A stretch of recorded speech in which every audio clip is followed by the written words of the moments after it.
Hello everyone, today I will bring you a story about a very special guy who is none other than Hu. Since being lost in another world, he has continuously strived to become a level 255 hunter who can destroy all monsters from low level to high level. However, his passion is to become a chef who can cook while standing up every day. As soon as he returned to Earth to open his own shop, Seon City was invaded by ferocious monsters. To save humanity from this disaster, we can only rely on the hunters here, but their strength seems too weak. He immediately came up with a bold idea to help the hunters level up their strength thanks to the unique dishes he came up with. Let's wait and see whether this plan of yours can help them become heroes to save the world. The opening is a majestic mountain and forest scene with a flock of birds flying across the sky.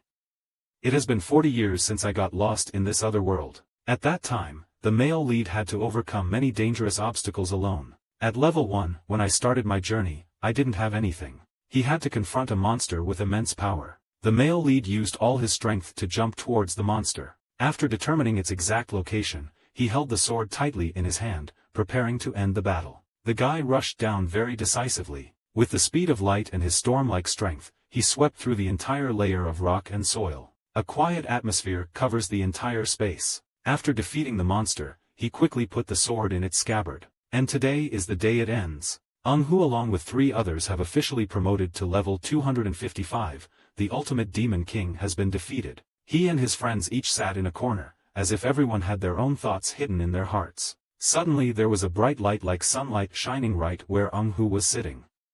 He raised his head to see. The beautiful goddess Gaia appeared. She looked at them with eyes full of affection and pride. My heroes, I believe in all of you. I know you will all defeat the ultimate demon king. Hu suddenly changed his face and glared and asked, "Are you smiling?" Gaia felt something was wrong but she still forced a smile and asked why. The guy's madness arose and he approached the goddess and asked, "Are you really smiling? She gave others special abilities, weapons, and the most powerful teams. But you didn't give me anything," he said as he touched his sword. Gaia did not dare to look Hu straight in the face, so she glanced away and hesitantly answered, "I don't have enough divine power because I have summoned too many people from other worlds." Unable to control his anger, he shouted and asked, "Wanting me to kill her?" Unfortunately, Rai promptly hugged him to stop this thoughtless behavior. His friend was extremely panicked and could only advise, "Tell me to calm down, Hu. The goddess Gaia standing up here must also be afraid and cautious. Her mind was all messed up, he was definitely too strong, how could a human do that?" She pretended to cough to regain her composure. "Anyway, I want to reward you all with whatever you want." Rai quickly replied, "I want to go to the next battlefield but I hope the reason for going there is reasonable and great." Hu's friend smiled brightly and said, "I don't really want anything because I went on a great adventure with great teammates." He heard those cheesy words and immediately pinched her cheeks and asked if she didn't feel embarrassed. The girl was still immersed in her emotions and replied, "Why do I feel shy? You guys are great teammates. The best." Theo seriously expressed his wish, "The power to reach any dimension. Please allow me to use weapons too." Goddess Gaia confusedly said, "I can help you with space travel, but the weapons part is a bit confusing. May I know the reason?" Theo pointed his finger at the sky and eloquently replied to the revolution. "Revolution for the expelled and oppressed races, let the light of revolution spread to different dimensions, point weapons at those in power." Hu stood next to comment, "It's really you, Red Spirit." Theo laughed happily and thanked me for understanding me like that. Gaia felt helpless before the flattery of the two of them. "Don't be shy. Dance together again." She started to feel a headache. "What about you, Hu?" He stood thoughtfully for a long moment. "I already have tons of money and items. The power and reputation things can be achieved at any time so I don't even care about it as someone who is already level 255. Being able to travel through time and space and conquer worlds." His eyes began to narrow. "Now what I need most is, a modern city appears in Hu's mind. I remember the first day I set foot in this city. Hu at that time was only able to take a swing, his entire body was so damaged that he looked no worse than a beggar. I have to hold my empty stomach, screaming, I need to eat something first." Looking around, he suddenly discovered something. Hu was still confused and couldn't see clearly what that thing was. It turned out to be a restaurant in a small neighborhood. Without hesitation, he quickly went into the shop and said, seeing a diner at the next table shouting loudly for the boss like usual. Hu immediately raised his hand and said, "My boss also wanted the same." An eye-catching plate of beef rolled with enoki mushrooms served with green vegetables was served. Seeing the food, his eyes lit up as if he had found gold. Finally, I could eat decent food. Happy tears rolled down her cheeks, thanking her for the meal. He used his fork to stab the beef hard. Returning to reality, the goddess Gaia saw him standing still and tried everything to wake him up. Hero Ung-hu, are you thinking about the past? Suddenly he held Gaia's finger tightly, making her startle. He replied, yes, I was reminiscing about the good old times. About the days when I was just summoned to another world without even being given any medicine. The goddess trembled in panic and said, as I said before. Ung-hu, after thinking for a while, he also made a decision. I want to return to my hometown and open a restaurant. Everyone who heard his wish was surprised and stunned. Gaia thought she had misheard the restaurant. He said the plans in his head. I was thinking of letting the people in my homeland know about this world's food. Theo picked his ear and asked again, do you want to sell this world's food? Did I hear you wrong? He smiled and said his opinion. Over there, earthy food is very popular, so it has to be expensive to eat here to make sense, right? Everyone looked at him with suspicious eyes. Theo helplessly could only call him crazy, and Rai still did not dare to believe that what he said was serious. Are you telling the truth? And the girl who worked with him was serious.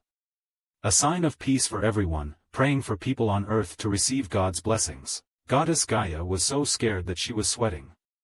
What are you saying? In all dimensions, the food in this place is the worst. Ung-hu suddenly pulled out his sword. Then he crashed to the ground right in front of the goddess Gaia as if to warn her. He made a horrified face and said that was the reason. The goddess's friends cast all their suspicions on Ung-hu. He suddenly changed his cheerful and innocent attitude and asked, isn't it unfair that I'm the only one who has to taste that bad food? In Seon, a prosperous and peaceful city where the lights are turned on even at night, a single car still illuminates a corner of the street. Suddenly, a large, rough foot with sharp claws appeared from nowhere, blocking the entire lamppost. However, following the appearance of space portals and monsters, the name Seon has disappeared without a trace. They gradually invaded every corner of the luxurious and splendid city. A pair of feet landed right on the wall of the terrace. A boy is standing and observing at the disaster area A. He stood cursing in damned helplessness. A voice spoke from behind him, one of the top 100 highest-ranking hunters. Please maintain the dignity of a frontline member. Mr. Bak Hondok, this young man is the superstar codename Bak Hondok. He puffed out smoke and asked, I can't help but curse, do I have to close it too? Assistant D-Hun replied no, you don't need to close that low-level gate, it will close soon. Hondok showed an angry face that made him tremble. I'm tired of working overtime, do you know what's going on? The assistant told me that this place is a dangerous area, nothing special. Until it became strange 4 days ago when so many monsters appeared. Hondok pointed down at the city.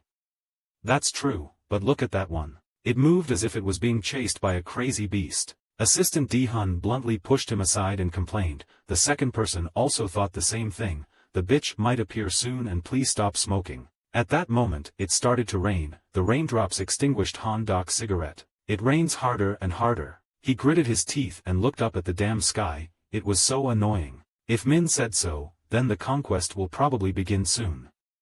He told them we would rest for 2 days.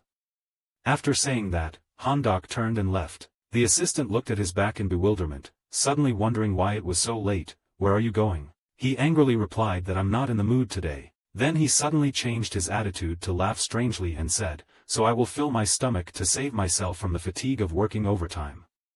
D-Hun is too familiar with the mood of sunshine and rain. His master's moodiness is like that again. Down the street there are many famous restaurants. Hondok smiled and said okay. I decided that was the place. A lovely little shop. He made a miserable appearance holding his empty stomach and lamenting, tired from working overtime, pressure from battles and an empty stomach. My dexterity has reached its limit. What if the food is bad, then they should be prepared to take down the sign, and vice versa. If the food is good, then I will scold them for making me eat day and night. Having said that, he also reached the door. Unexpectedly, there was a sign on the door to close the store. Hondok is even more annoying, is it closed? Then he shook his head sadly. I can't believe this sign is blocking my visit. The frontline superstar North Hondok stopped, and as soon as he finished speaking, he punched the notice board and broke it in half. It's ridiculous to even kick the door with your straight leg. Inside a restaurant that is cozy and neatly arranged, I have not yet signed a contract with the ingredient supplier. And I also have to buy the rest of the tools. It turns out that Ung-hu is busy preparing for his new restaurant. He stood thoughtfully thinking, it's been about 4 days since I arrived on Earth. There's no rush, so I can relax a bit. He picked out a record from his CD collection. While drinking coffee and enjoying this lovely time, this is life, not a movie and a cup of coffee. Just after being happy for less than 5 seconds, disaster struck again at the door where Han dumped the rock from earlier and fell right on Eung-hoo's shop. Han-dok walked inside with an expression full of disdain. It seemed like there were no guests today, right? Eung-hoo stiffened at the young man's rude actions. He turned around with a sinister expression and replied, because we haven't officially opened the door yet. Han-dok immediately sat down on the chair and rolled his eyes and said, I don't care. Serve me something delicious. Eung-hoo smiled on the outside but inside he kept cursing Han-dok. He ruined my time watching movies and even spoke arrogantly the first time I met this brat. What do you want? If you look closely, this guest. Han-dok sat leisurely and looked around. Suddenly I saw Eung-hoo staring at me. He immediately slammed the table and asked loudly what he was looking at. He quickly looked away and answered nothing. He still tried to glance at him one more time. This fragile and weak arm. Legs only need one kick to break. The eyes and head do not recognize the closed sign. What a poor child. He has lived without enough food for so long that even his brain must have shrunk and he doesn't know any manners or common sense. Eung-hoo also had to cry at the pitiful situation of this boy. The anger in Han-dok's heart increased more and more. He stood up and slammed his hand on the table, reacting harshly and asking, why are you looking at me with such pitying eyes? Can't you see my cloak? Why am I the front line? Eung-hoo ignored his words. Let's see what today's food is. Han-dok felt more and more mad that he was being despised. Hey, are you insulting me? Really rude. Eung-hoo looked at the ingredients in the refrigerator and thought, these ingredients might be a bit too heavy. Seeing the tray of fresh dragon meat rustling in the cupboard, he smiled and said in his heart, I will help you, kid. I will give you something worthwhile to eat. He placed the large piece of meat firmly on the cutting board. This is the shoulder meat found between the long neck and wings of the red dragon. Compared to pork, it is similar to rib meat. Eung-hoo skillfully took out the knife from inside him. Straighten out a large piece of meat to sauté. Red dragon meat contains fire soul, so its burning taste is quite strong, and people will have to sprinkle fruit juice on it to give it a luxurious taste. Today's juice is grapes. When the meat was almost done, he poured grape sauce straight onto the red dragon meat. Even though the meat didn't taste bad, he took out a ladle of sparkling golden water. Then added again to the pan of burning meat. But it would have a wonderful effect on my first guest. As expected, cooking is fun. Seeing the kitchen sizzling on fire made Han-dok sitting outside the table widen his eyes in panic. Surely I just heard wrong, right? I thought I just heard the meat scream. Eung-hoo just smiled because he didn't understand what stupid question the other guy was asking. It took him a few seconds to realize what Han-dok was asking. He shouted, maybe it's not true. He was still skeptical and asked again to be sure. The piece of red dragon meat was also placed on the plate and he sprinkled a little pepper on top to enhance the aroma. Carefully pick up the asparagus and put a few seeds on the plate to decorate the dish to add an eye-catching look. Having come and finished, he very carefully offered it to Han-dok. Looking at the majestic presentation and the medium doneness of the meat, it looks like a dish from a 5-star restaurant. Han-dok observed the dish carefully. He silently said in his head that he had to admit that it was this guy. Very surprising. Eung-hoo's talent must have made this difficult boy exclaim, you're good at burning wine, dancing with fire isn't bad, I'm extremely surprised are you praising me. He had a knife and fork in hand, smiling, preparing to enjoy his meal. Han-dok became a culinary expert and began to evaluate this meat dish. The meat had a light fruity flavor and was perfectly sautéed. It must be delicious. His eyes lit up. Suddenly he remembered something important that he hadn't asked. Wait a minute, what is the name of this dish? Eung-hoo smiled and replied slowly. Han-dok excitedly cut the meat and said, I've never heard of that dish before but I have to try it to know. But for some reason, the knife and fork couldn't penetrate the meat. He started to feel something strange. No matter how hard I tried, I couldn't cut the meat off. Discomfort began to invade his mind. But he was still determined to cut it as hard as possible. His arms worked better than a machine but the result was still the same. Sweat was pouring down. Han-dok had to ask for help. Eung-hoo, why was it so difficult to cut it? Hearing that, he immediately offered to let me cut it. He felt sorry for the boy. This weak guy couldn't cut through this piece of meat. He looked at the meat with sad eyes. All the memories of when he was in the monster world suddenly rushed back. In a dark cave, I once fought this ferocious dragon. A formidable enemy. None other than the great red dragon Kyut. He has been the elder of the Red Dragon clan and the Demon King's powerful assistant for 1800 years. Just one of its growls makes the earth and sky tremble. I had a hard time defeating it. So the meat was cut very gently. Hondok was still sitting there sighing sadly. Surely a knife couldn't cut it, right? A few seconds later, he had to widen his eyes and look at him, changing what he had said. You could cut it. Hu worriedly asked, are you tired? He felt a bit rustic but still forced a smile and replied yes, anyway, let me try. As soon as he finished speaking, he put the big piece of meat into his mouth. His eyes seemed to awaken. His whole body began to tremble, making Hu extremely curious. This dish is so spicy that he can spit fire. Hondok quickly covered his mouth and silently asked me if I was breathing fire. It's not delicious at all.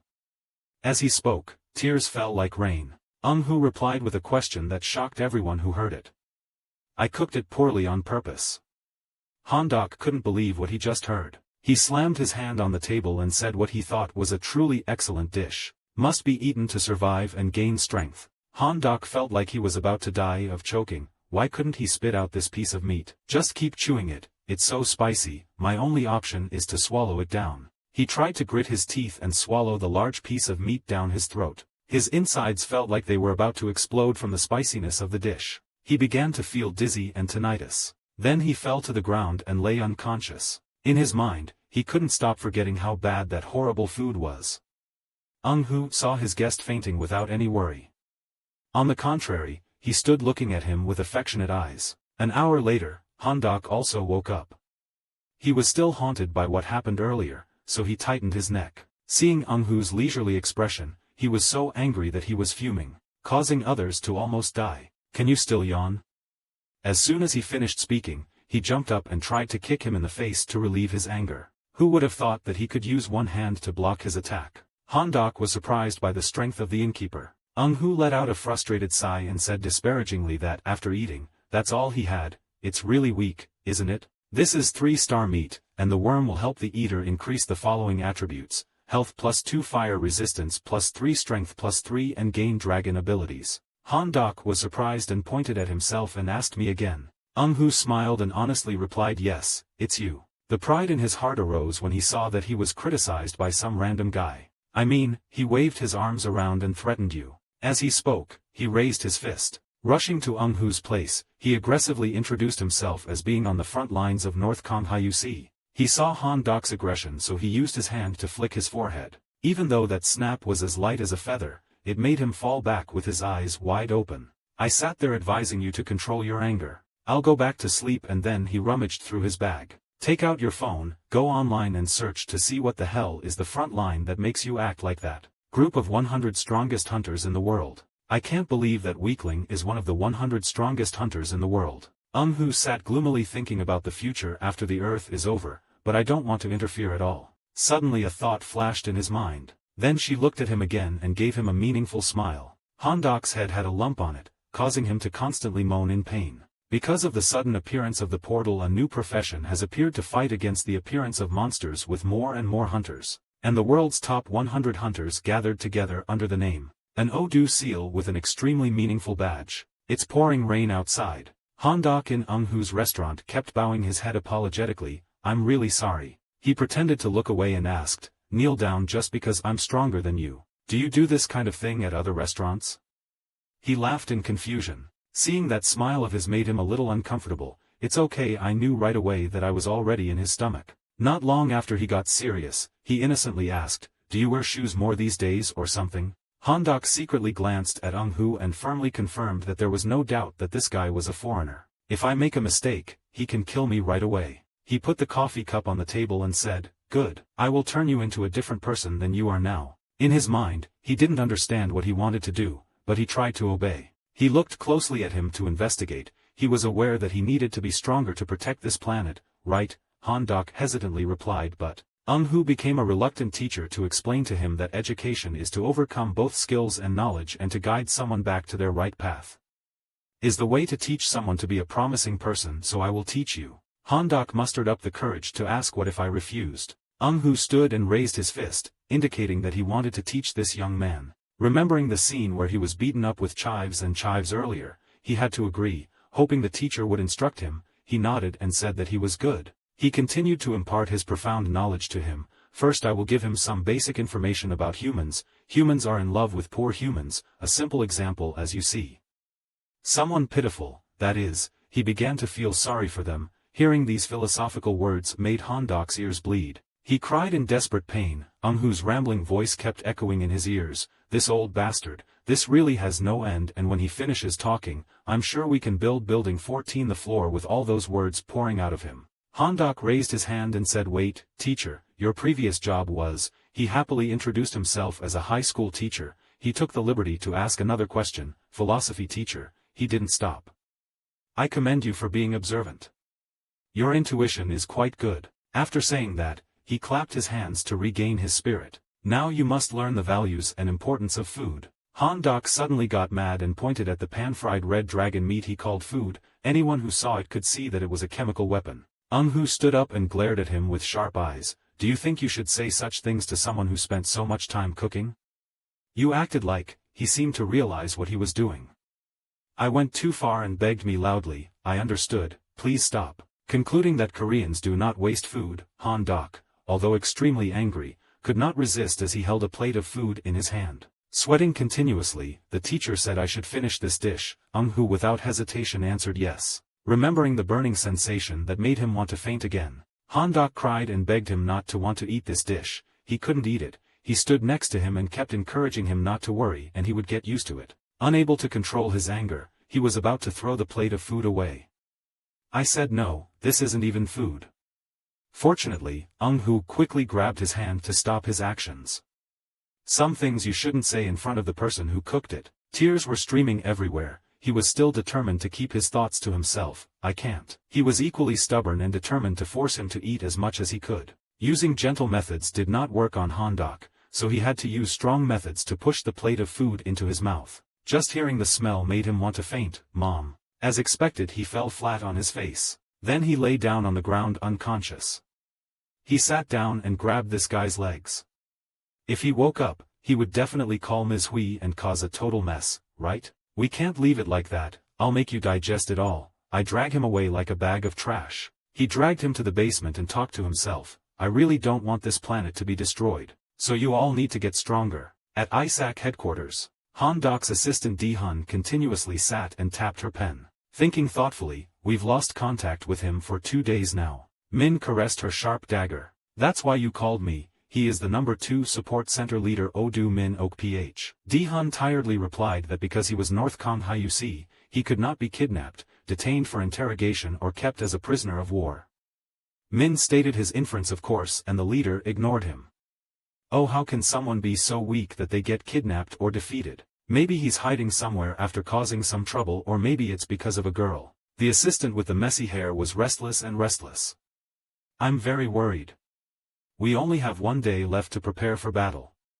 This time is really urgent." Min also started to feel like things were getting confusing. "This annoying bastard, I will go find him, so just get ready to go and say it." Then he turned around and left. On the quiet late-night road, Min kept walking and walking. Suddenly he stopped. "My face was contorted with discomfort. I really don't want to use this skill to find a troublesome guy like him at all, really." He concentrated and sat down on the street. Then close your eyes to feel. When a drop of water falls onto the surface of a calm lake, that's when Min woke up. He immediately stood up and looked in one direction and found it. At Eung-hoo's restaurant. Min stood outside the door mumbling what the hell he was doing here. When he was about to open the door, he discovered that the restaurant door was locked. With someone who reacted quickly, he found a way to handle it so he could easily open it with this lockpick. Outside, the sound of breaking the door was very loud, but Eung-hoo didn't hear it. Just a moment later, Min successfully cracked the lock and stepped inside. He gingerly closed the door and speculated that this guy must be in the basement. While Min was busy searching for somewhere, a dark shadow appeared behind him.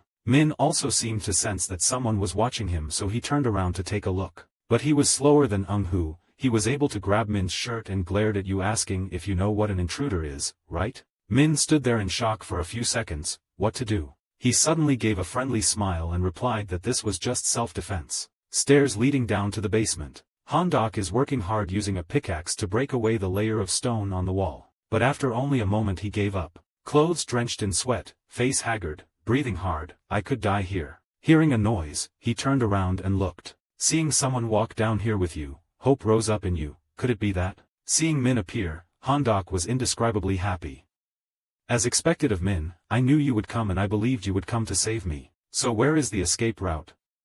Who would have thought that Min would cruelly pass by Handok's face without saying a word? Seeing him stay silent, you also felt something was wrong, Min. He picked up the pickaxe and told me I was also arrested. The last hope has been extinguished, now Handok can only swallow his tears and surrender to his fate. Handok and Min worked hard to break rocks like miners at work. After a while, they all dropped their hoes to the ground. Min sat down on the ground and wondered what I was doing right now. Handok stood on this side working hard while replying that he didn't even know, of course he was digging a tunnel. Working was tiring and meeting another senseless friend also made Min mad. He thought I didn't know, so he asked why he had to bother teasing that monster. His back suddenly hurt so much that he trembled. Handok stood next to him and confided that I didn't know he was so strong, like a monster. Compared to your ability, how strong is that monster? You've met Haken before, right? Min replied yes, met then ignored the sixth hero returned to Haken. But from a different perspective than that level 85 guy, I really can't predict his strength. You also agree with Min's opinion, right?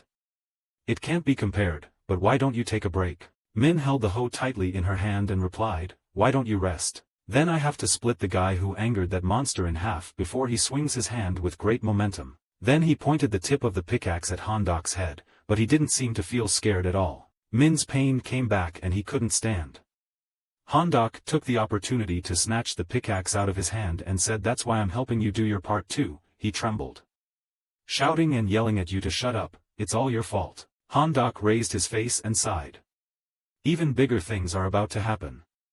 Soon the boss monster will definitely appear if we get stuck here. Min also seemed to understand his inner worries. Of course it was a big deal because the two of us are the highest level hunters in the area. While talking very seriously, suddenly Handok's stomach drummed loudly, making Min extremely lose her appetite. He shyly said no, don't look at me with those eyes, knowing how to work to this extent and be hungry. Min was tired and moody and said he was being absent-minded, but anyway, he should apologize to him and hope he would let him go. He innocently asked if he would forgive us if he did that. Min walked to the stairs and said that if he explained the situation, he would understand, and that person's magic power was strangely pure. After the negotiation, the easygoing Eung-hoo decided to let him go. After hearing this, Handok was extremely surprised, and Min kept bowing down to thank him. Eung-hoo turned around curiously and asked if he was Min Ok Ph. Because it's troublesome, I won't use honorifics. He quickly replied no, it's okay, how do you know my name? He held out his phone to show them what I had searched for online. The two of them waited a moment as he spoke and tied his apron on. Even though before the restaurant opens, it's not very polite to let customers go home hungry, so I'll treat you to a meal. Handok reacted harshly, always protesting that he didn't like it or wasn't delicious. He smiled and asked right away, knowing which dish he would choose, which dish was good or bad. He blankly asked, no, what idiot would eat bad food? Of course he would choose good food. Following the wishes of the two special guests, Eung-hoo went to the refrigerator to see if there was anything left to cook. Then I will make grilled salmon in foil with some leftover salmon. Handok is extremely proud. I'm excited because I'm about to eat, but Min sitting on this side is a little scared and has already chosen. Huh? He hesitantly raised his hand and said, I also. Being a skeptical person, he wondered why he made us choose the dish. Why is this so strange? I need to think about it. After a while of thinking all kinds of things, he decided to give me a bad dish.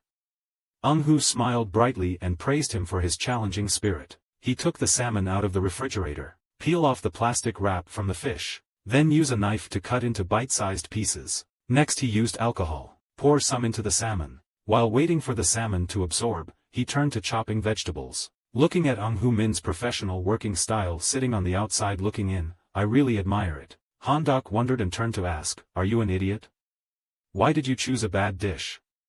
He replied, I'm also a bit regretful. Your dish looks delicious. With a little knowledge of Handok cuisine, there are many curious and strange things. Normally, you should leave salmon for 5 to 10 minutes to remove the fishy smell. Min answered his question. You didn't see him adjusting the seasoning and sprinkling wine and salt on the outside of the fish for longer than usual, right? Eliminating fishy odors that way is quite a new thing. After the fish has completely absorbed the Eung-hoo seasoning, wrap it in foil and place it on the pan. I went and covered it so that too much heat wouldn't escape. Smoke rises, just wait until it's cooked before you can enjoy it. He stood there looking at his achievements in happiness. This is it and the rest is done, just wait until it's cooked. Next, do you like kidney or liver? Min answered yes a bit. Besides, I have a bit of gastritis. He worriedly warned him that this was not a state in which his body could maintain continuous fighting ability. Handok heard that and immediately laughed in Min's face. That's right, this guy had already fallen behind after only 5 minutes of fighting. Hu immediately changed the menu to suit him so he had to eat the patient's food. He went over to get a pot. Then turn on the stove until hot, then use a spoon to stir the food in the pot until it is evenly mixed. Handok sat outside, pouting and commenting, thinking he made something terrible, but it turned out it was porridge. Luckily, it's hard for Min to cook porridge half-baked. His face was haggard and lifeless, but he still tried his best to answer yes. Hu had to cook both dishes at the same time but he still smiled happily. The salmon piece was just cooked through. He put it on a plate and brought it to Han. Seeing the shiny piece of salmon, his eyes lit up. He used chopsticks to take a small piece of fish. Slowly put it in your mouth to taste. The important moment has come for the piece of fish to fit inside his mouth. Will this time be as terrible as the pan-fried red dragon dish? The melt-in-your-mouth piece of fish mixed with the exclusive spices made Handok's emotions fly to cloud 9. He shed tears again but this time he cried because the food was so delicious. Damn, it was so delicious. How could someone who could cook this deliciously do something evil? Min looked at him helplessly and said nonsense. Already. Hu happily said so please eat it all. This is the dipping sauce. Eating a delicious meal filled Handok's heart with happiness until it blossomed, plus the dipping sauce made it even more delicious. Seeing Min's ridiculous reaction, he made a blank face and told him to no, so don't drop it. He turned around and walked into the kitchen, then Min nervously waited for his turn. Hu carefully poured the porridge into a bowl. In my mind, I kept thinking about how bad the food was. Why did I have to ask if I wanted to eat something like that? In baseball, this is called a sacrifice. I'm determined to eat the bad food and hope to find out the meaning of that question. The heat rising from the bowl of porridge woke him up. He smiled and told him that even though it didn't look good, but please eat well. Min immediately changed her attitude to extreme panic when she saw the bowl of green porridge as if it had been poisoned. After a while of fiddling around in the kitchen, Hu had the result. A gurgling blue liquid was brought out to Min, perhaps because this strange liquid did not look like human food. Min couldn't relax his facial muscles. Handok was next to him, even though he had his own food, but he still curiously looked over and asked, "Is this porridge?" The more they looked at the bowl of porridge, the more they felt they couldn't swallow it, so they only dared to look without touching their chopsticks. Handok asked him, "Did he put uranium in it?" Hu replied, "Sorry, I didn't put that in." Handok still couldn't believe it and continued asking, "Did he put in the energy drink?" "No, why are the colors so strange?" After saying that, he waved his hand and said sarcastically, "How can this dish be eaten?" Only Min was now staring at that bowl of porridge. It seemed like he had a bold intention, such as enjoying it. Handok was quite curious about Min's move so he turned and asked, "Hey, what's wrong?" Min didn't answer him, but used a spoon to stir the bowl of porridge, then took the first spoon to observe the color and consistency of this magic power. It was definitely it. A dish that is as effective as a healing elixir. To be more certain about what Min was thinking, he looked at the Hu chef and thought, could he make this dish on the spot? Not even an expert could preserve such pure magic power. But, to Min's disbelief, Hu still showed a happy smile, seemingly satisfied with the attitude of these two guests. Min's voice slowly spoke up, "Could this be possible?" Hu immediately signaled for Min to stop talking. Min was stunned by Hu's action. "Don't say anything. Anyway, if you eat this dish, you will regain your strength. Just try it." Thinking of doing it, this Min tried the first spoonful of porridge. As soon as he put it in his mouth, he felt a change. His strength was restored immediately, making Min's eyes widen. In contrast to the miraculous healing ability of the bowl of porridge, it gave Min a rather unpleasant taste that made him stick out his tongue and cry, "Why does it smell like iron and lead?" On the contrary, Handok enjoyed it. Your portion in a delicious way. Min swallowed bitterly and thought, if I want to recover my body, I have to eat everything. Life and death depend on fate. He put the second spoon of porridge into his mouth. About 30 minutes later, Min sat absent-mindedly in the restaurant. Perhaps he had finished enjoying the bowl of porridge, that was why his mood was so bad. Handok had also finished his part. He was extremely delighted with the beautiful flavor of the dish and exclaimed, "Wonderful, what's wrong?" Han-dok was quite shocked by Min's miserable condition. He asked, "Are you okay?" After regaining his composure, Min began to feel that his body had recovered a lot, his injured stomach had been regenerated, his strength had also recovered, this comfortable mood. "It's been a long time." Han-dok still asked about Min's health condition, only Eung-hoo smiled meaningfully. Min bowed her head after being treated to a vitalizing dish by Eung-hoo.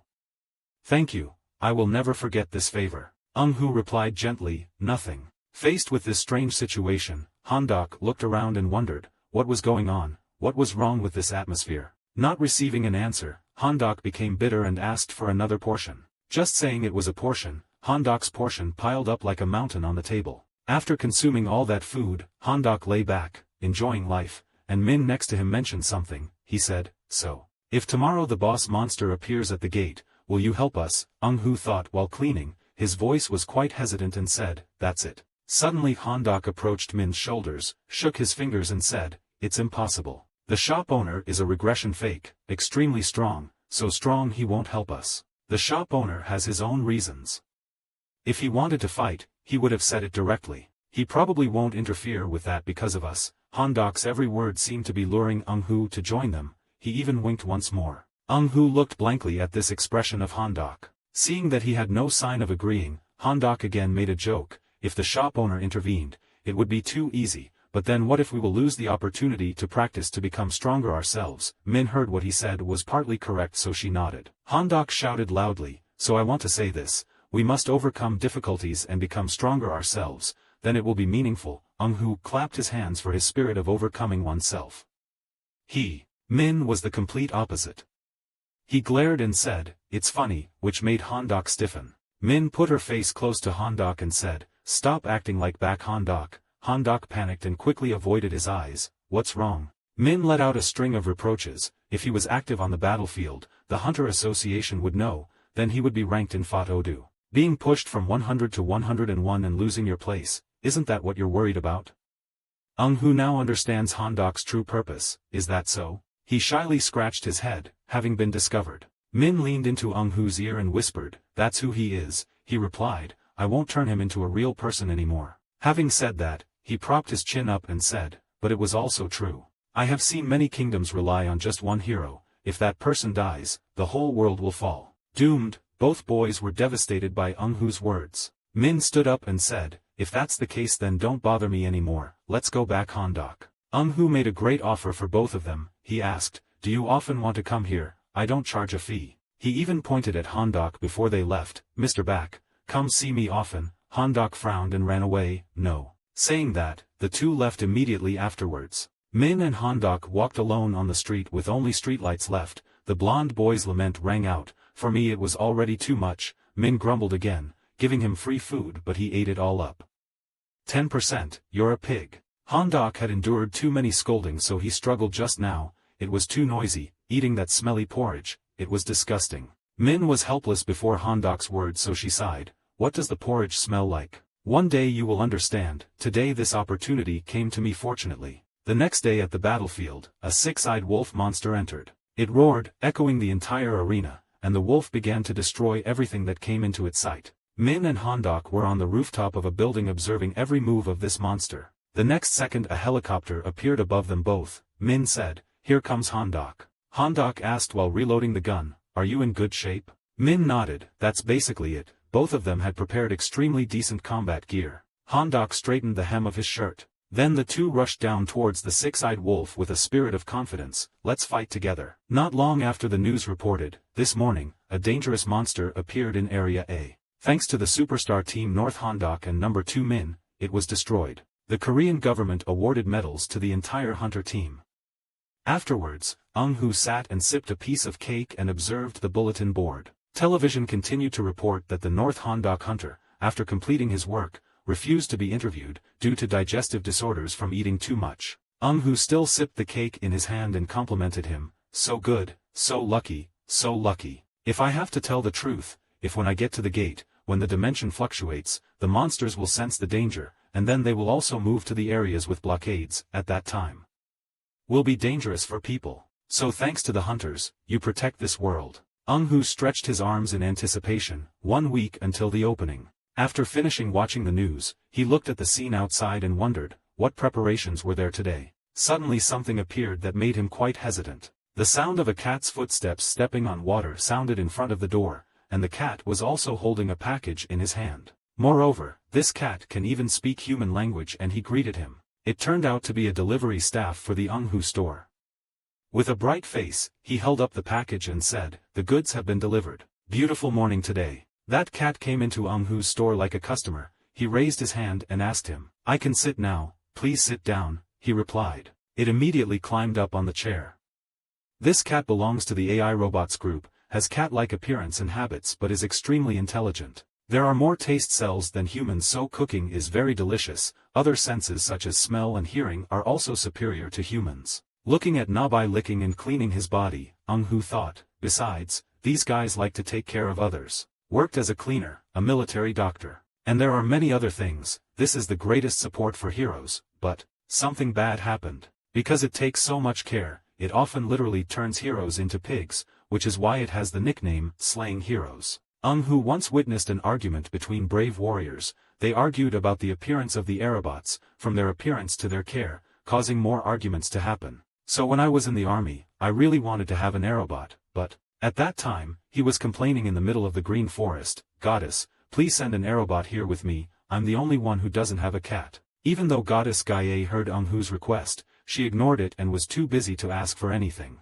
Thinking back on these things made Hu bitter. It seemed he was so angry that he clenched his fists. Anyway, Rinatu also asked to make a black nail pen, sending Aerobot too. Hu approached Nabai and said, "Now I'm not a warrior but a restaurant owner.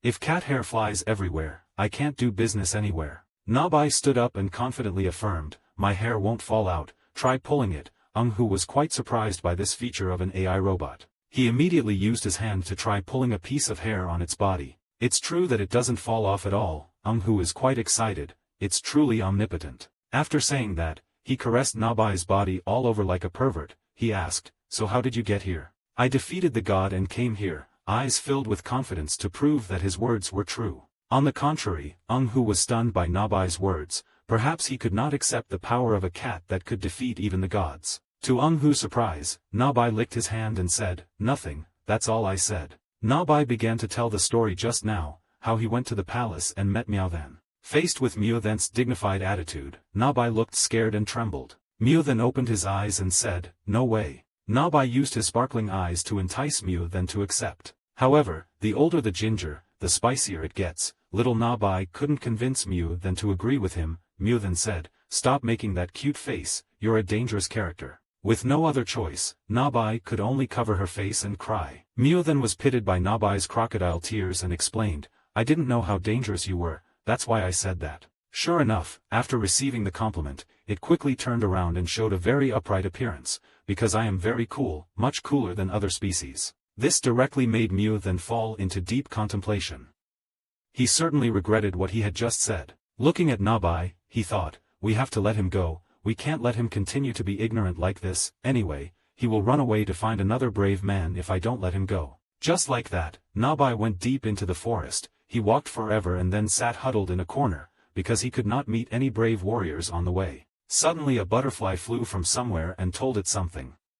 After listening, Nabai stopped and asked again, "What am I doing?" The butterfly signaled and flew off in one direction. Nabai watched it leave with anxiety in his heart. It seemed to have realized something, not knowing what the other butterfly had told Nabai, only knowing that Nabai had misunderstood that, so that's it, he wasn't compatible with the heroes. It's because I'm not capable enough. So from that day I started to train myself. Nabai tried to improve his strength so that he could meet a brave warrior according to his wishes. Furthermore, it must also be practiced to become both civil and martial arts. I have to become stronger and smarter. I will become a super cat. Hu, after listening to Nabai's story, said that because of such training. "So you defeated the cat god, is that what you mean?" Nabai put on a confident posture and replied, "That's right." Looking at the way it danced wildly, Hu quickly hid his thoughts, not knowing why Rinatu sent it here. Only Rai and Theo felt the extreme pain. This cat also. Thinking about it, Hu just put his hands on his hips, feeling extremely uneasy and told him, "But I'm already retired." Nabai used her pitiful expression to persuade Hu. He was quite hesitant before this offer. The hero cannot pass the beauty barrier. Who was finally caught off guard by its cuteness and agreed. He gave it a condition: if you want to be an employee here, I will hire you. Uncle. Of course the answer was yes, even completely agree. Nabai jumped up happily as if he had found gold. Immediately after that he jumped down on the chair. His head bowed down as if to touch the ground, his voice said in awe, he asked me for help later. Who looked at Nabai's appearance like this and couldn't help but laugh. He told her to go over there. Since the name is Niobai, the nickname will be Nabai. I patted his head and advised him to try harder in the future. Nabai. Just like that, the Warriors restaurant had a new employee. At the same time, there were two suspicious people using binoculars to observe Who's restaurant. The outfits of the two of them looked like they were servers and chefs, but they were peeking out from behind the tree overlooking his restaurant. They were discussing with each other, and the shop suddenly appeared. Business is war, like capture the flag, so this new store is the enemy. If so, let's defeat the enemy together. The chef signaled to the waiter, did you see, the coffee maker is placed next to the window. This guy is the owner of Lujong restaurant, his name is Bak Dan-soo. The waiter was the owner of the van coffee shop named Ote-sik. He replied that the coffee maker looked very expensive. Both of these guys stood in front of Who's restaurant with an evil intention. Ote-sik said, the restaurant also intends to sell coffee. The restaurant owner added, it's really arrogant. I'm not trying to get over boss O. Should we use the front line to capsize like the previous cafe? That's a good idea. Suddenly the two of them noticed the flower basket next to the restaurant. There are two flower bouquets arranged on the side. Above are written the words, please only make delicious dishes. This flower basket is from Bak Han-dok. Next to it is Min's with wishes. Happy opening the shop. Both restaurant owners were surprised by these names. Number 1 North Han-dok and number 2 Min. Have they already built relationships with these important people? Bak Dan-soo was so angry that his face turned red, his voice trembled. It seemed like someone had gone behind his back to pick up guests at the gate. Having said that, both bosses looked at each other as if they understood the other's purpose. Bak Dan-soo said, no, that store is too annoying. Ote-sik replied, then we will prepare carefully and come back later. Just like that, both of them crawled and ran away. Right now, there was a finger lightly touching both of their backs. When they looked back, it was Nabai, a new employee at Who's store. Nabai asked friendly, are you two customers? Once again both bosses fell into contemplation. What kind of cat is it? What can a cat say? Nabai was so happy because as soon as she came to work, she immediately had her first customer file. She was so happy that she shouted loudly, it's a customer, hello. After saying that, Nabai directly grabbed the two of them by their collars and dragged them inside. Ote-sik and Bak Dan-soo didn't understand what was going on. They were sitting on chairs in the restaurant. In front of an employee was a cat that was diligently cleaning. Ote-sik leaned into his ear and whispered to Bak Dan-soo, Boss Bak, that cat is definitely a monster, right? It's not a monster, it seems like a trained beast man. That's good, I'll show him what class is. Bak Dan-soo used his hand to rub the tabletop looking for dirt and mistakenly blamed the waiter. However, when he raised his hand to check, he was surprised. It couldn't be. Ote-sik asked expectantly, did it shed more hair than you thought? Bak Dan-soo said, there was not a speck of dust at all. Not letting this case go unnoticed, both store owners immediately struggled to find a loophole, determined to report something so that this restaurant could close soon. I looked and looked but in the end I could only say in unison, this place is so clean. Both of them held their heads and lay down on the table. Ote-sik couldn't believe that someone like him who had violated food hygiene and safety 3 times had nothing to complain about. Bak Dan-soo was also stunned.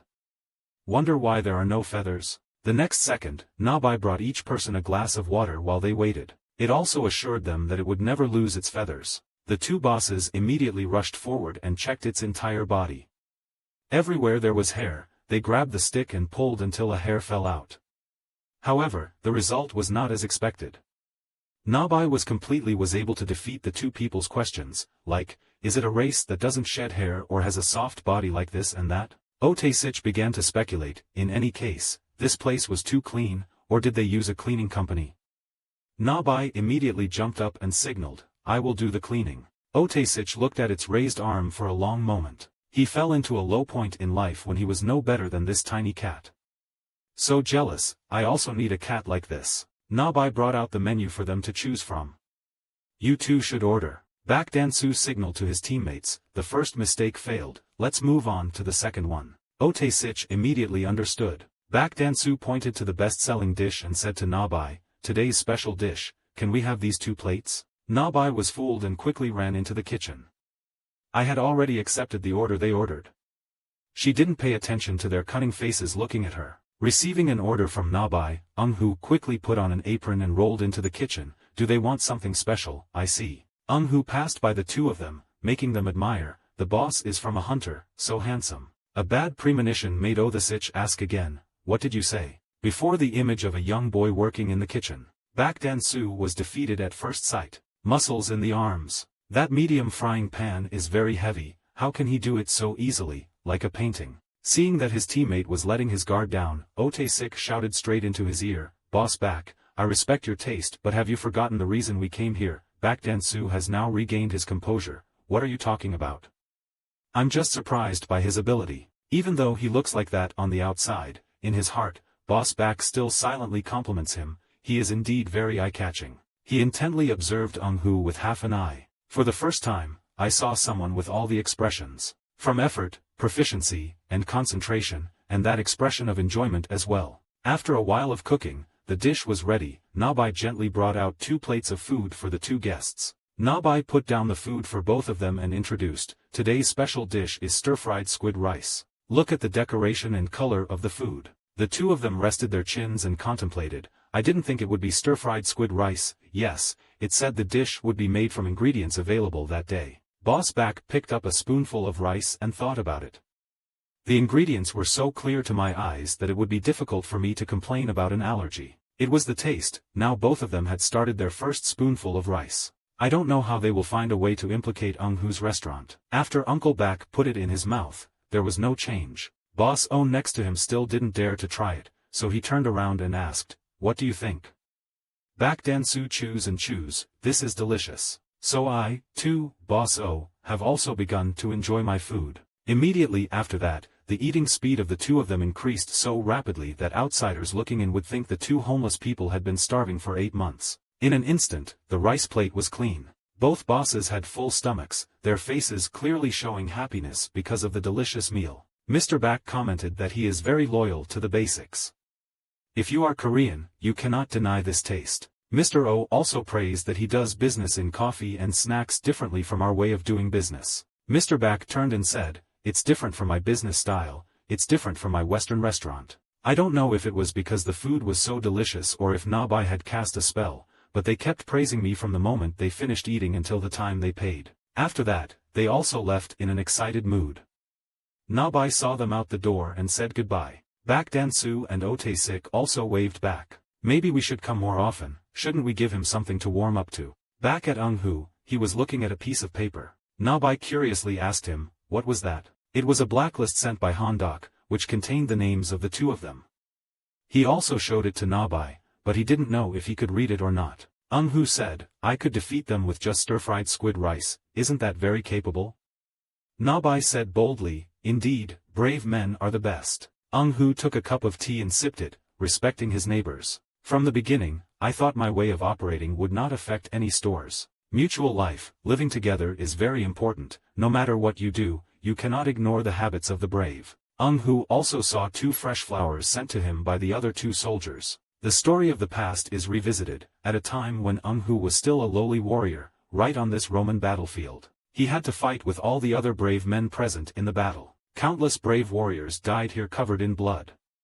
Fortunately, Eun-hoo was still standing despite the scars on his face. While he was looking at his sword, the audience shouted, kill him. They wanted to increase the drama when observing this match. So requests to kill the enemy kept appearing in Eun-hoo's ears. There was a brave warrior who no longer had a sword in his hand, lying in pain in front of him. He also told Eun-hoo to kill him quickly to satisfy the audience. Follow your words. Eun-hoo raised the sword in his hand and stabbed it straight down. Unfortunately, his intention was just to miss and not to hurt anyone. The tip of the sword pierced the ring right next to that brave boy. He was quite surprised by Eun-hoo's action.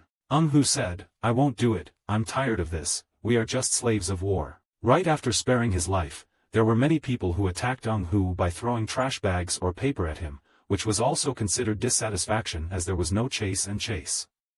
Kill completely. Hu ignored them. What he cared about right now was his stomach growling because of hunger. He knelt down on the ring. His face looked up to the sky again. I really want to eat kimchi soup. Returning to reality, Min went to Hu's restaurant again and ate a whole bowl of kimchi soup. This was also the reason why he remembered the past. Today was also great, teacher. Hu was dumbfounded by Min's words. Seeing Hu's expression, Min waved his hand to attract attention, always calling the word teacher. After a while, he regained his composure and quickly replied, "It's nothing, I just remembered the past." Nabai also just finished eating that bowl of soup. Hu asked Min, "Is this your first time eating this dish?" Min replied, "I'm originally an American, so I'm still not very familiar with kimchi." It was also starting to get dark outside. Inside this restaurant, all three are enjoying their drinks. Min looked at the decoration as well as the scenery here and expressed that it is so peaceful and wonderful here. I was very happy to enjoy such delicious dishes, teacher. Thinking back, there is something I want to say. Every weekend the city hall staff will come to check the situation. Hu still didn't seem to know this information, so he was a bit confused, checking the situation. Min approached Nabai and explained in more detail, iRobot can welcome guests, but they will check to see if it causes any harm or danger to the people, that's the thing. Which they came to investigate. Hu recounted, I didn't know last time, but they came to talk about how to support the returnees. Min patted Nabai's head and said, because he is a worker. The fake turtles were victims of the accident at the gate, they behaved very well, there were many cases of being vaguely brought to this world. Hu replied with a smile, that's the right way to behave, good too. Min noticed something else. He looked at Hu and thought, are the people who came to appraise today also fake turtles? I hope there won't be any more incidents. Suddenly it was late afternoon. Nabai still plays the role of a hard worker, diligently cleaning the garden without a single complaint. Suddenly, a white-haired man appeared right next to him and called him.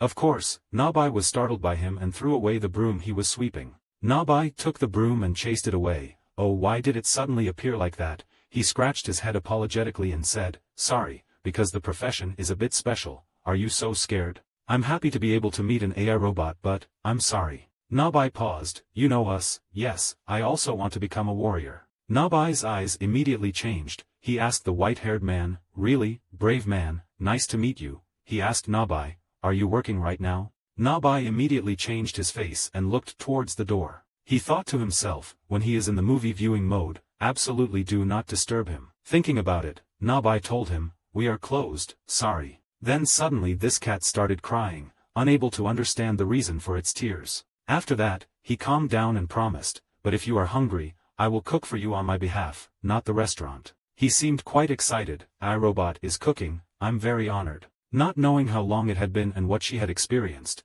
this Nabai became worried again, her mouth kept babbling about kimchi soup. It turned out that because he said he wanted to eat kimchi soup, he got a little panicked. Not just a little, but now he was really scared. The kimchi soup was a bit too much for a cat, so Nabai ran from one end to the other on 3 legs. Let me try first.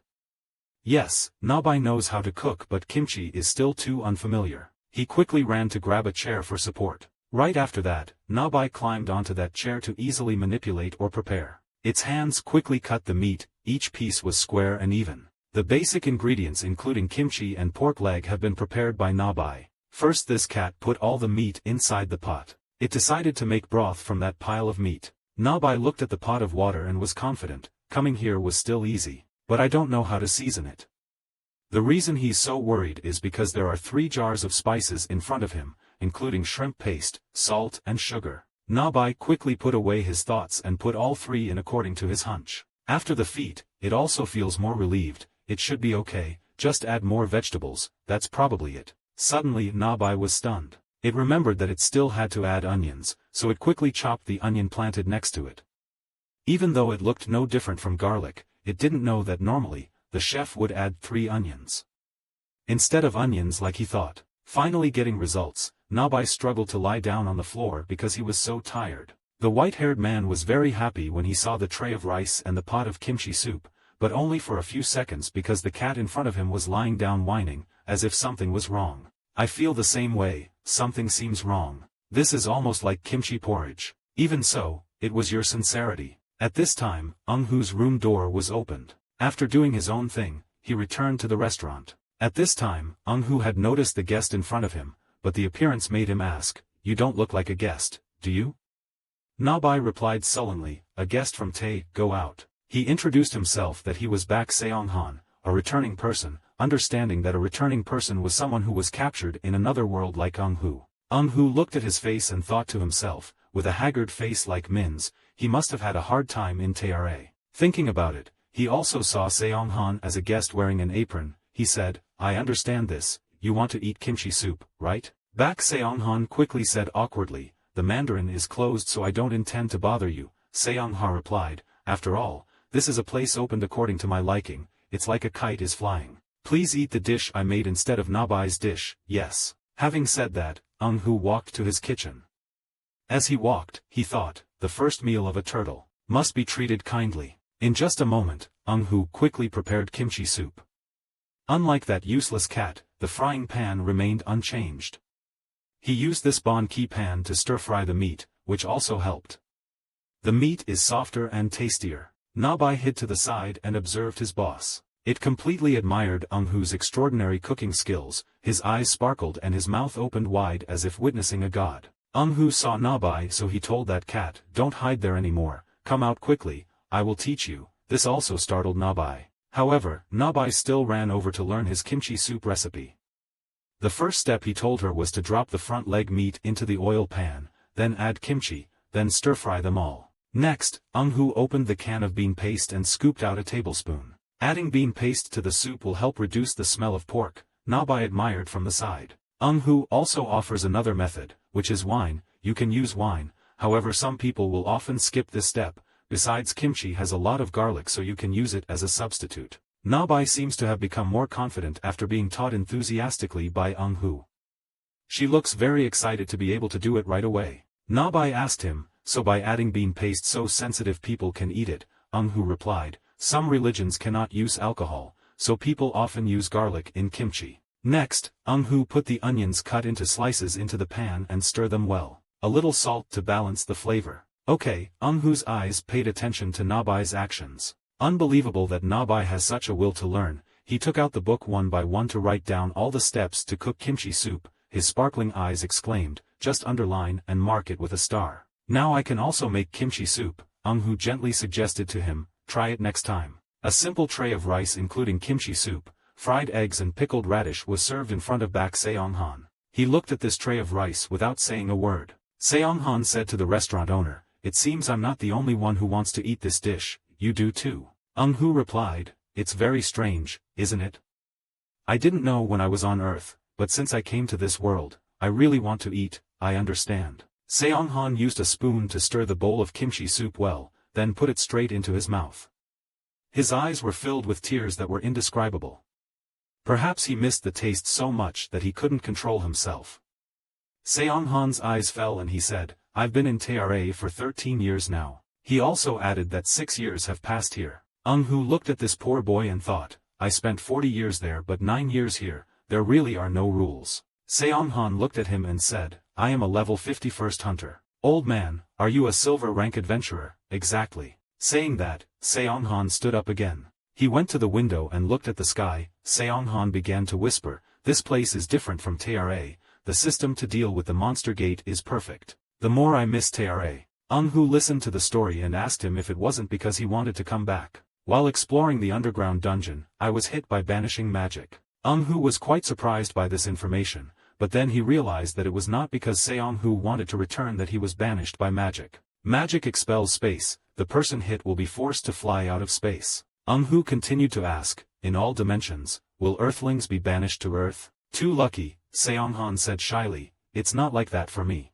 It seemed like he remembered something that made his eyes become deeper. Eung-hoo said, so that's it, so that place is Mr. Seong-han's house. I have a wife and AI robot waiting there too. 13 years have passed. A number enough to change the homeland. Thinking about his family made Seong-han collapse to the ground and sob loudly. Nabai was also touched by him and quickly ran to use a towel to wipe his tears. This choking scene made Eung-hoo a little uncomfortable. He pretended to cough a few times to dispel this stuffy atmosphere. So then Eung-hoo asked him, do you want me to take you there? He stopped crying immediately because this suggestion was so surprising. Having said that, Seong-han threw the Nabai aside and ran to Eung-hoo's place. His voice urgently questioned him. Eung-hoo repeated his words, I asked if I could take him back to Tara. Okay, Seonghan's unbelievable eyes were clear. Okay, whenever I want to come back. Okay. After finishing speaking, Seonghan grabbed his hand tightly. An extremely powerful source of magical power was released, overwhelming the entire restaurant space.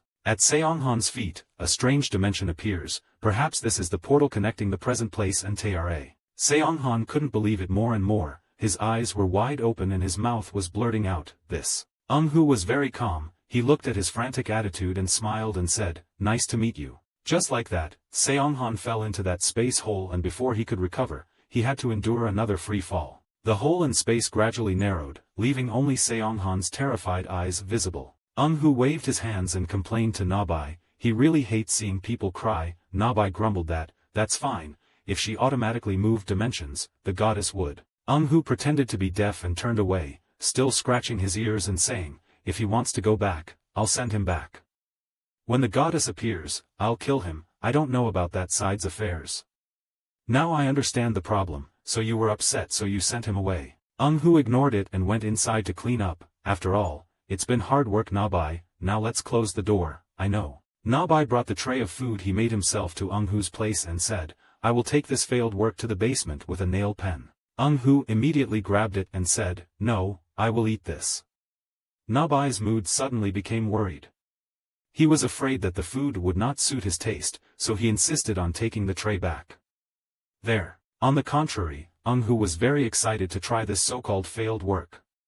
He reassured Nabai that it was okay. The reason hidden deep inside is that in the past, Hu was also locked in a dark dungeon. Every day, he only knows how to make friends with the iron bars and flickering lights here. At that time, someone knocked hard on the iron bars, startling Hu awake. That brave warrior asked Hu, do you know that today is the 200th day you have come to this arena? It turned out that person's name was Chan. Hu asked him, why do I remember that? Chan looked at him with kind eyes. Next he pushed in a tray of food and said, it's a gift, kimchi soup, right, which made Hu a little surprised. He asked Chan, where did you get this? Chan laughed loudly and said, people in this world call kimchi a necessity. I bought it for 1 coin. When I told them to use kimchi to make soup, they gave it to me like this. Hu became more comfortable. He also relaxed his facial muscles and responded, kimchi, a necessity, it must be a masterpiece, right? Having said that, Hu received his gift. He opened it in great anticipation. But then disappointment came back. Hu told Chan that this was not kimchi soup. Chan was quite confused because he actually couldn't know what kimchi soup looked like. Hu said that this is kimchi porridge. So I've been fooled. Chan awkwardly just looked at Hu. However, Hu didn't let him feel guilty and showed his sincerity. But thank you, I also want to eat this dish. Chan was happy again. He said to Hu, that's lucky, let's eat a lot and survive the last time. In the quiet night, Hu slurped down the pot of kimchi soup. The painful past made him never dare to waste any food, especially the kimchi porridge full of memories. Hu scooped a tablespoon of nabai and cooked it and felt, I thought. I added green onions and it turned out to be onions, now I know. After that, Hu enjoyed this failed work deliciously. Looking at Nabai diligently cleaning up the inside, Hu quickly thought, I'm also lucky. Throw people from this world into the arena for fun, what with the anger of nobles screaming at each other. Then I remember the gentleness of honest people like Chan. In an instant, after finishing the entire pot of kimchi soup, Hu was still a little nervous. If Chan hadn't appeared then, I would have become a monster that only knew how to kill in the moment, not a hero. It's delicious, even though it will give you a stomach ache. Morning at a huge wholesale market. It's bustling with people selling and buying. Everyone chooses a suitable stall to buy necessary necessities. Also there, Hu and Nabai walked and ate happily. Hu looked up at the sky and said that this place is still the same as before, even though some places are broken. Right after that, he turned and softly asked his cat, do you want anything else to eat? Nabai immediately replied, first finish eating and then think about it. After listening, he turned his eyes to something else. His eyes seemed to be finding something. At that market there is something important at a traditional market. The table is full of all Buddha's items. That is the feeling of immersing yourself in the many foods on sale. He asked Nabai, indeed, going to the market is still much more interesting than going to the supermarket, so what are you planning to buy? Nabai replied, let's go find treasures. He and the cat stopped and stared at an area full of bottles. After looking at it, he turned around and continued saying that there was nothing I really liked. The cat followed behind its owner. Suddenly, Nabai stopped and was surprised to see something new. In a split second, Nabai turned around and ran back. He came to a big clam and asked what about this. Hu Vui also happily touched the clam and said what a clam, this is the first time I've seen one this big. Without stopping, he continued, but it seemed a bit familiar. His eyes lit up, he opened his mouth and wondered if it was Hragiga. It is known that Hragiga are the clams that giants use for entertainment. Seeing the shop owner coming out from inside, he turned around. Madam Owner, let me ask about the clam. The owner immediately replied that I didn't know, it was picked up by my husband somewhere and brought home. Hearing this, he exclaimed, why did you pick this up? No matter how you look at it, it must weigh more than 200 kilograms. She smiled happily and boasted that my husband was also considered a hero among hunters. After listening, he touched the seashell, it was the place that contained the majesty of time, certainly Hragiga. He asked me to buy this clam. Hearing his words seemed nonsense, she could only sigh and say to the young man, this clam will not open no matter how you use it, it is only used for decoration. After he finished speaking, he politely said it's okay, give me 10 mackerels and clams, I'll buy them. After listening to his order, she asked 10 fish, you really bought a lot of them. Seeing what she said was true, he scratched his head and smiled and explained that it was because I opened a restaurant, even though it was just a small store. After hearing that, she got angry and shouted loudly, young man, are you crazy? Why did you buy so little? If it were a restaurant, 10 fish wouldn't be enough for people to see. She quickly turned around and picked up everything and forced him to take it, so you take this too. The guy standing behind could only laugh helplessly, and Nabai happily meowed. When finished, Hu picked up the seashell and turned around to walk away, causing Nabai to look up admiringly. While preparing to leave, he thanked her, I will come again next time. The owner stood with her hands on her hips and complimented him, he is stronger than my husband. He finally carried it back to the restaurant and placed it in the kitchen. He stood and looked, placing his hand on his chin, wondering if it was an attractive ingredient, but what to do. He immediately put his hand on the seashell and asked to try opening it first. Nabai gave finger number 1, that was a good idea. He tried to use both hands to separate the shell.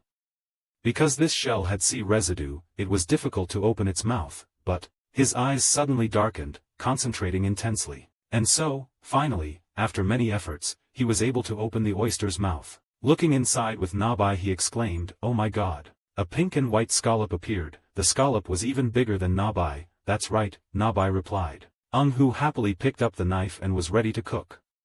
If it was scallops, it would have to be a salad. He began to thinly slice the scallop's first piece of meat. He quickly dipped it into the red sauce. He immediately put it into his mouth and said he really wanted sochu wine. After eating the first bite, he stood up and said, with this large amount of oyster meat and internal organs, let's try making lamb chowder. Lamb chowder is North American-style oyster soup, a masterpiece with a frugal and soft taste. He held the knife and smiled at the menu. Dinner would be scallops with sochu wine. Tomorrow morning he would cure the hangover with lamb chowder, that would be great. Suddenly he became like the cruel man who told the hunters about the source of nutrition. He immediately pointed to this poison bag. The poison bag contains extremely dangerous poison. Although you will die if you eat it, if you don't die, you will be able to resist the poison. He continued to confirm that just by looking at it, he could see its wonderful effectiveness. Nabai then spoke to the owner, looking very scary. He smiled cheerfully and said that so those pathetic people could eat it every day, I would make it in a way that could be preserved. North Han Dok is trembling outside, trembling and trembling, telling him where the murderous aura is. Inside, Hu has his biceps ready, so let's get started. Suddenly the door opened. Min walked in from outside to greet the master. Hu and Nabai, who were working, turned around to happily say good morning. Min peeked into the kitchen and saw him working hard. He said he was already working this morning. It looked quite interesting. He immediately replied that he was just processing this clam. At this point, Min began to ask a series of questions about whether it was a clam discovered in the river or whether it could be eaten. As soon as Min finished speaking, Hu looked over and slowly looked at him. He said the river again, can Hragiga be found in the river? He immediately replied of course. Don't stop, you continue to talk, it seems interesting, let's talk in more detail than I heard. And so Min said that about 2 days ago, there were reports from people that they heard loud noises from the sewer line. He continued the story, the hunters were sent to that place. He continued to say that he saw a very small dimensional crack. After listening, Hu said if he said so. Min has confirmed that in the near future, perhaps the space gate there will be opened. Hearing everything, Hu had a sad, silent face and didn't say another word. Hu stood with his arms crossed looking at Min, while Nabai held a plate of fragrant salad in her hand, looking very eye-catching. Nabai ordered scallop salad. At this time, Hu wondered if before the gate opened, there was a crack like an omen happening in the sewer.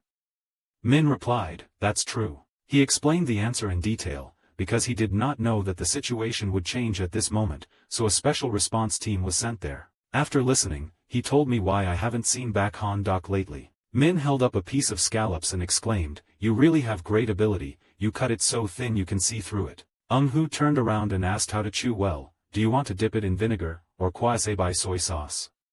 He quickly asked for soy sauce without kwasabi. At this moment, Hu turned around and picked up the bottle of soy sauce. Suddenly he saw a crack. In his mind, lines appeared about people who had absurdly surpassed the principle of spacetime and returned to Earth. The image of Nabai appeared with a huge shellfish, and even the discovery of Hragiga in the river. It also said that this race that often eats Hragiga is the arrogant and extremely violent Gyantet tribe with strength over level 90.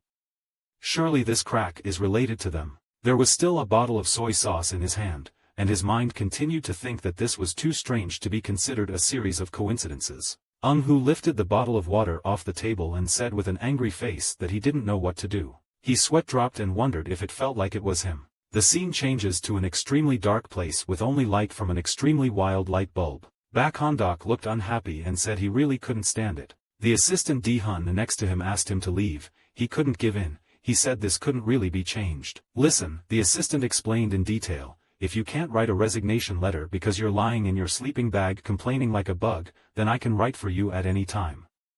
Those explanations made Bak Han-dok shouted this. She refused to give up and continued to say, "I've been trying for months to respect you, but this is really impossible." At this point, tears welling up in his eyes, he affirmed that it was too much. "Why did I have to give up my day off to sit in the sewer like this? This doesn't look like Odol at all." Hearing this, the assistant asked again, "So what should I do?" He started to unpack his sleeping bag happily, shouting loudly, fighting monsters while broadcasting online. The assistant's face probably changed a lot. She asked him to quit this job and join the GemSo program. Hearing such words, Bak Han-dok could only raise his hands helplessly, speechless. At this point, he yelled at me to leave and I wouldn't talk to her anymore.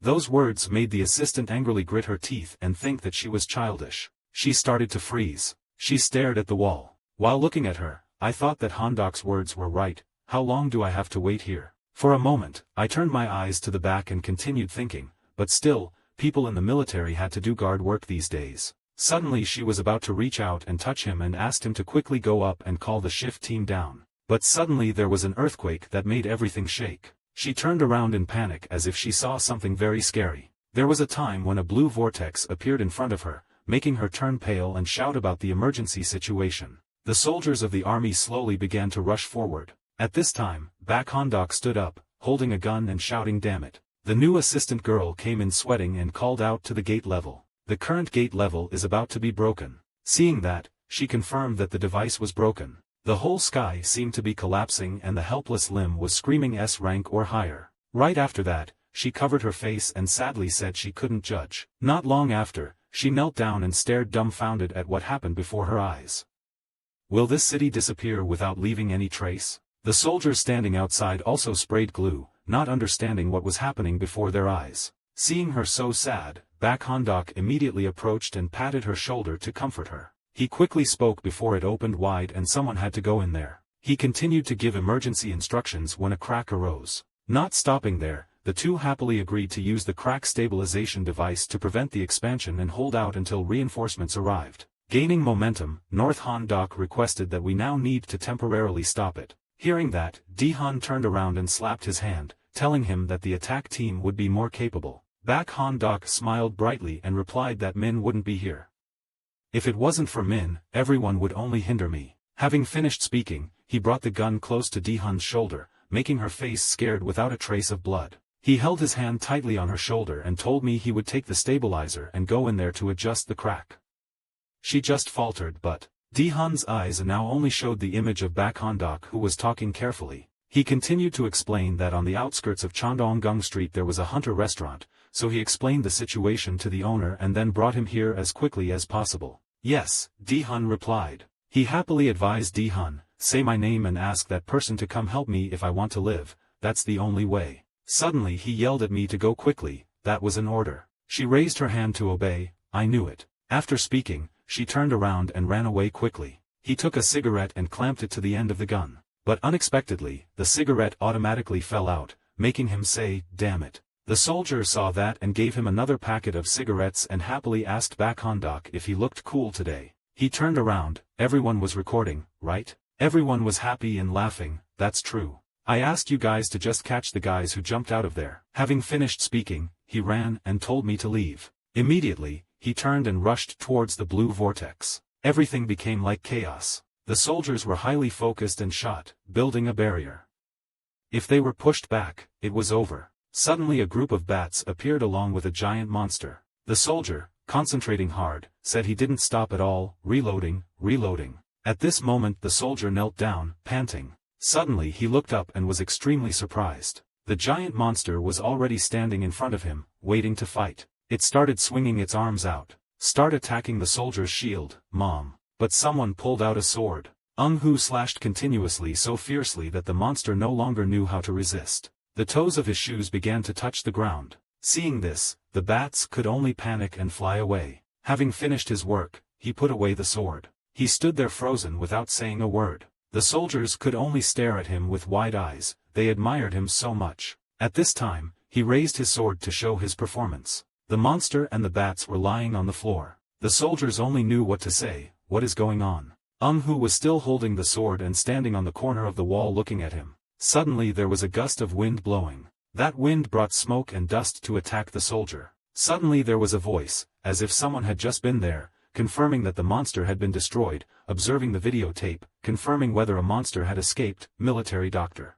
The image of Bakhondok gritting his teeth and enduring it appeared again. He held his head, thinking that the energy screen had already been set up. Faced with such things, he asked himself, am I going to die here? Giant monsters were present in the space rift, but Handok promptly sneaked inside and created a barrier to prevent them from getting out. Faced with an awkward situation like this, all we need is a confident smile, but they don't smile and say to each other, why can't we go? I don't know, hit me hard. Saying that, one of those monsters used the momentum to break through the barrier. It unleashed a terrifying punch, so powerful that it could destroy an entire tower in just one touch. Handok witnessed this scene and was stunned.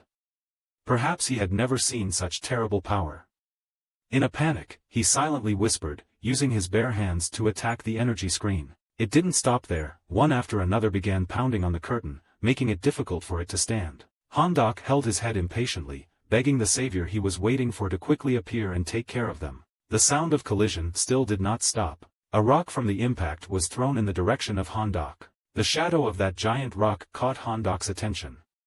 When he just looked up, the distance had shortened by a few meters. Handok quickly jumped aside to save himself, but at the same time his scream also alarmed the monsters. They completely reconstructed the breaking of the magic screen and turned to each other and asked, what was that sound? Knowing that he had caused a great disaster, Handok could only hold his foul mouth shut. Everything suddenly became quiet, making Handok quite confused. He then turned back to look at the monster's movements. Unfortunately, a huge butcher discovered his position behind the pillar. Handok looked at it and smiled breathlessly, his expression trying to hide his fear. On the contrary, they had gathered there and were ready to devour Handok. It seemed like this guy had set up a barrier to crush him and crush him even more. Handok hurriedly tried to escape, but there was no way left because they had completely surrounded him. There was no other way, Handok had to use force. From within himself, Handok pulled out 2 magic guns and began to fire bullets, his wild voice directed at those monsters, thinking I will die simply like this. There was damage but it was insignificant. The bullet hit their chest but then fell on the ground like a mosquito biting them. It saw this offensive action of Handok so it raised one leg to crush him. Handok knelt down as if he had given up because he could not defeat them with even a feather. Right at this moment Hu appeared from the magical veil. Handok also felt that his savior was here so he breathed a sigh of relief. Hu landed skillfully, holding a great sword in his hand. He slowly pulled out that sword and headed towards the monsters. A confident smile with an unsheathed sword. Murderous aura enveloped this entire area. Hu seemed to have completely surpassed these evil demons. After feeling the murderous aura from behind, they turned around to look. What was that? Quickly avoid it. There was no time left. Each slash was swung by Hu on the body of each animal one by one. Pieces of meat fell down, his massive body was cut into pieces by his sweet slashes. Even though Hondok hid behind him, he was sweating profusely but still said boldly, "Not like a monster." He remembered the first time he met Hu, he punched him hard in the face. Just thinking about it made his body tremble. How could he have punched that person? Hu now saw Hondok looming on the other side. He strongly threw a large rock in Hondok's direction. This time it hit the target again. The rock flew straight into the boy's head. Hondok was in so much pain that he fainted on the floor. Hu slowly approached and said, "What is this guy still looking at?" Looking back at those monsters, Hu felt like he was going too far, but he didn't intend to kill these giant monsters. Perhaps intending to conquer the earth. Quickly putting away his thoughts, Hu grabbed a nearby bag and said, "First collect resources and artifacts into the warehouse." He was also kind enough to carry Hondok on his shoulders, and this kid too. After being good for about 3 seconds, he threw Hondok into the space crack instead of repaying the favor.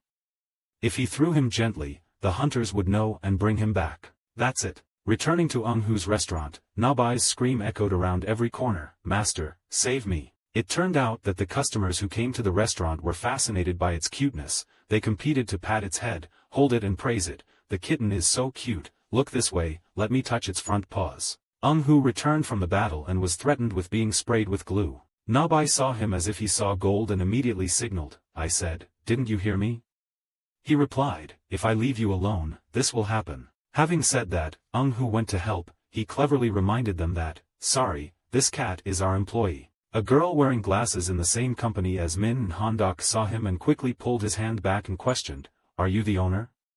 "Yes, that's right." She introduced herself as Hang Di-hun, Fatpidu's assistant. "It's nothing, I came here to ask you something very urgent." Hu froze and wondered, "I just came back from the sewage pipe." Hondok through Di-hun requested Hu for relief. But meanwhile Hu felt strange and ran away first. He implicitly understood and pulled out a chair to invite Di-hun to the table. "Let's talk." Di-hun's tears began to fall. At this time 2 cups of coffee were served on the table. After hearing Di-hun tell everything, Hu asked, "So in short, Northern Hondok arrogantly rushed into the space crack and asked me for help." Di-hun quickly replied, "In this urgent situation only S-class people can enter the gate." Hu heard this and immediately turned his face away and smiled. He raised his coffee cup and smiled softly, saying, "That's quite nice of Baek Hondok, I really admire him too." Di-hun looked at him confused, not understanding anything. Hu then turned around and happily told her, "There will be good news if nothing happens, just breathe freely." He thought a little boredly. It seemed like he still hadn't received any contact from the cell. Hu looked at the people surrounding Nabai and said, "When it comes to emergency situations, the other side is more urgent." The Nabai on this side struggled and cried angrily, "I told him not to touch its tail." The man touched its tail and said with satisfaction, "It's so cute, its tail is also round." Hu sat here dissatisfied and complained. He thought this was a cat cafe. He didn't order any customers for dinner. After that, he didn't hesitate to push the other customers out. The man who was happily petting the cat was suddenly kicked out of the restaurant and immediately scolded angrily, "What's wrong? You're doing something illegal. Is it okay to be so polite to guests?" He heard that and just coldly said, "Go home." Hu then went back inside and slammed the door. Then he asked Di-hun, "Are you a hunter?"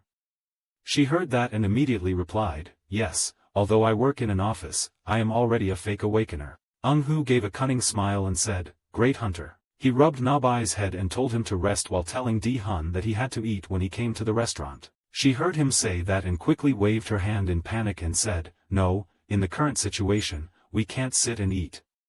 Hu didn't care much about what she said, but took an apron and put it on, thinking to herself, "No.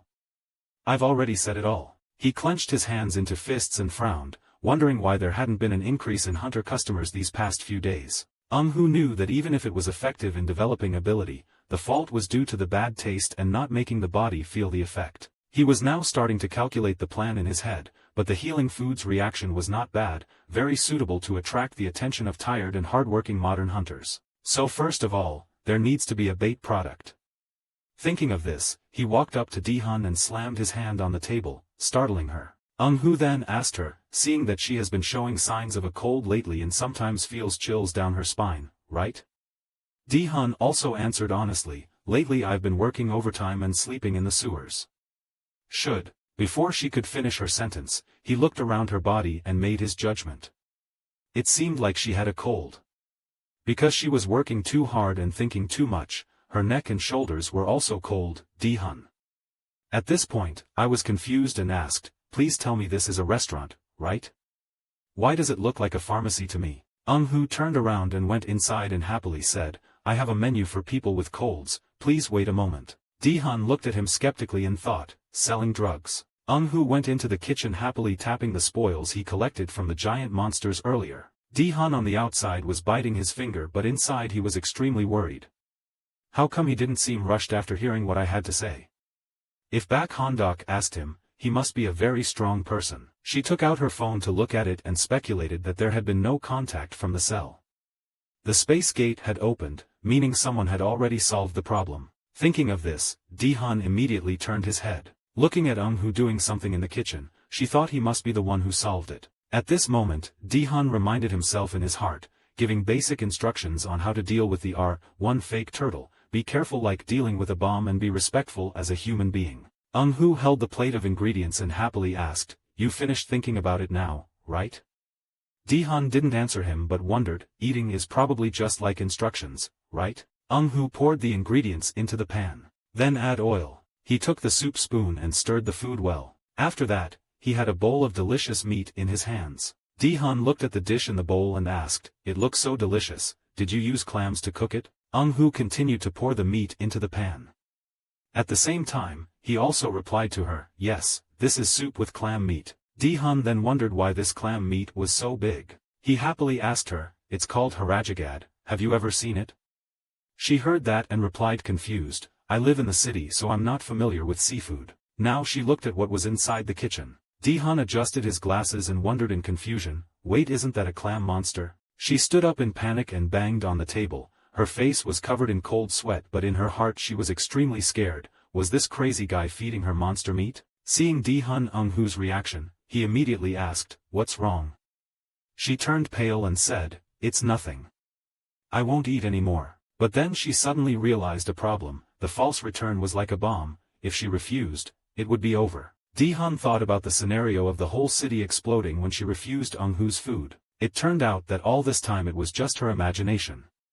When she returned to reality, Di-hun quickly shook her head and told him, it was nothing. Now we will come to how to cook clams. Step 1, stir-fry garlic and potatoes with bacon. Step 2, add flour and stir-fry potatoes with clam meat, then pour in milk and broth. Minotau's milk has less sugar than regular milk and is higher in vitamins and fats. Eun-hoo continued to stir the soup in the pan. Next, he stir-fried the milk, then added the magic layer to the ingredients and then added different types of magic, stirring well to avoid burning. Eun-hoo now tasted a spoonful of soup. He was satisfied that the taste was now okay. The clam meat soup was now served. Eun-hoo happily said, just eat slowly. Di-hun said dully, he did it too fast. He heard that and immediately explained that it was a giant clam, so that's why he saw it, but it was actually clam meat and milk porridge. Eun-hoo now suggested to her, I'll sprinkle coriander on it. Di-hun immediately refused, who knows what if it's something like monster skin. She hesitantly picked up the spoon. Then close your eyes and try a bite. Seeing Di-hun being so quiet after eating, Eun-hoo stared at her as if waiting for an answer about the food. Her eyes were as bright as stars right now, so warm. The feeling is like freezing to death on a winter night. Seeing a house with lights on in the middle of a snowstorm. Inside, you can warm up in front of the fireplace. Di-hun continued to scoop another spoonful into his mouth. Her body started to sweat so she quickly took off her coat. Then put it on the chair next to you. Di-hun waved his hand and fanned himself. Eun-hoo saw her reaction like that and smiled softly and asked, do you feel hot? She immediately replied, yes, it is really hot. She couldn't help but feel satisfied. Her first time trying monster meat was delicious. On this side a man is leaning on the table. This is the Korean branch of the Hunter Association. At the S-Class store hearing, Baek Han-dok then raised his eyebrows and said, I understand what you want to say, I was about to say the same. Head of the Korean Hunter Association branch, Lee Jae-on-hun, heard this and asked with a serious face, so the monster is of unknown origin. Baek Han-dok immediately corrected that the branch manager was not a monster of unknown origin but a hunter restaurant owner. He heard that and continued to ask, What kind of restaurant owner was able to destroy dozens of monsters that were classified as S-level in just 5 minutes? He immediately replied, I would like to correct my guess that he did not guess that it was S-class, but it was actually S-class or higher. He was extremely frustrated right now. That meter had exploded. I don't know.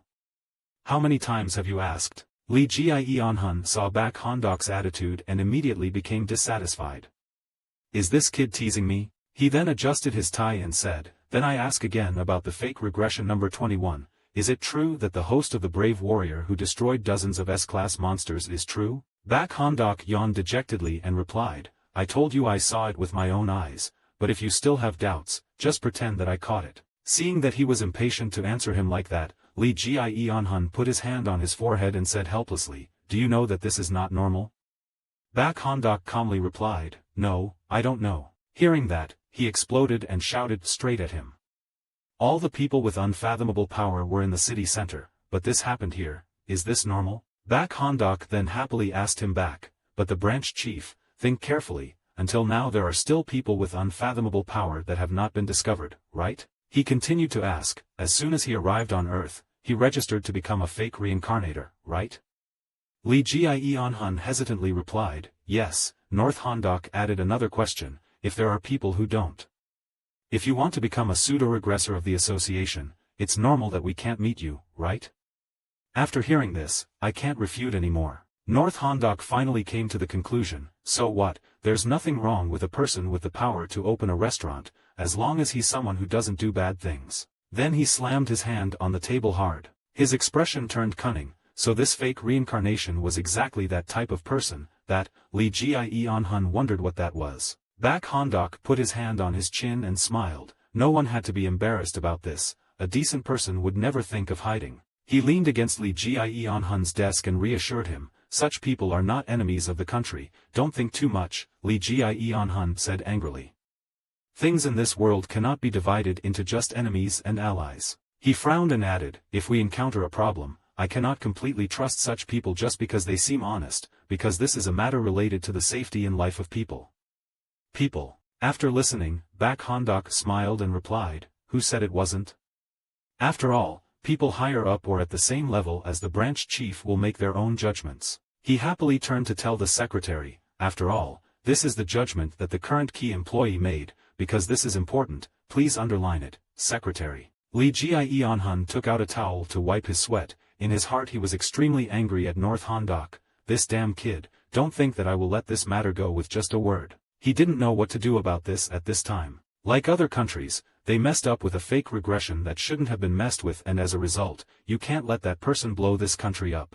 The clock now struck 4 o'clock. Lee Jie-Hun said to North Hondok, there is no other way, I will report this matter to higher. Hearing that, he immediately stood up and said, yes, just report it to the top. Can I go now? I have something urgent to do. Lee Jie-Hun saw that he seemed to be in a hurry and said, if it's urgent then go, you have to investigate and patrol, you also have to pay attention to the people. Bak Hondok frowned and blamed him, the branch chief was right. It's not smart, you should go by land. When he heard this, he was stunned and did not understand. He then leaned close to his ear and cheerfully said, the strongest fake reincarnation in history is the restaurant owner. As long as we are nearby, even if the earth perishes, we will still survive, right, in my opinion. It seems like land prices around there are about to increase. Lee Jie-Hun heard this and immediately picked up the document board on the table and smiled excitedly and replied, that's right, but I didn't think of it. Then he turned his face 360 degrees, held the sign and slammed it directly into Bak Hondok's head, angrily scolding, you thought I would say that, the people are in danger, what the hell? He was hit hard on the head and immediately said aggrievedly, I have to keep the people safe, but first I have to keep my wallet safe. Lee Jie-Hun saw his attitude like that. Then he screamed angrily, please close your mouth, I'm going crazy with you. On this side, the Special Forces soldiers were walking on the street and talking loudly. Is he really the restaurant owner? He saved the North Hondok hunter. Doesn't it sound like something? When they arrived in front of the restaurant, a Special Forces soldier asked Min Okef, the team leader, this is a restaurant opened by a fake regression, why does it look so normal? He heard that and immediately said with a serious face, I warned you. It's been a few times, but remember not to do anything rude. When they heard that, They frowned and said, "We are just ordinary people, so how dare we do such impolite things?" Min Okef then opened the door and walked in. Hu raised his face and smiled brightly to welcome customers. "Please come in." The two people, Min Okph and Hu, started making eye contact with each other. "I brought them here, teacher." "Good job." He then pretended to start a conversation with him. "Thanks to you, I am much better, thank you." Hearing that, he happily replied, "Thank you." Min Okef then pulled up a chair and sat down and said, "We can't help you, so I think we should at least help you increase the restaurant's revenue. Sit down on the chair." They were a little confused and looked ahead. Then we started chatting among ourselves, thinking he would look very unusual. Why would someone give such a warm feeling? I thought he would be a cold person like an assassin, but look closely. I'm just a normal restaurant owner. Looking at Hu's face, they continued to discuss. He's also a little handsome. No, that's not a little handsome. At this time, their cheeks turned red and they thought to themselves, is there even AI robot there? Nabai is now in charge of bringing out the food after Hu finishes cooking. The soup was now served on the table. The Special Forces soldiers excitedly said, "We will eat well." As soon as they took the first bite, they all stopped. Afterwards, he immediately exclaimed that this dish was so delicious that he scooped it up and ate it continuously. One special agent even shed tears because the food was so delicious and told Min Okef, "Captain, if we keep eating delicious food like this, we can defeat all the monsters." Look at his reaction. As if he had no interest at all. Hearing that, he froze. This special agent exclaims with a happy face, "The food is truly delicious. There is no other way but to call it a delicacy." Min Okef looked helplessly at his subordinates while eating and shedding tears, not knowing what to say. The soup bowls were now clean. Hu saw that and was extremely satisfied.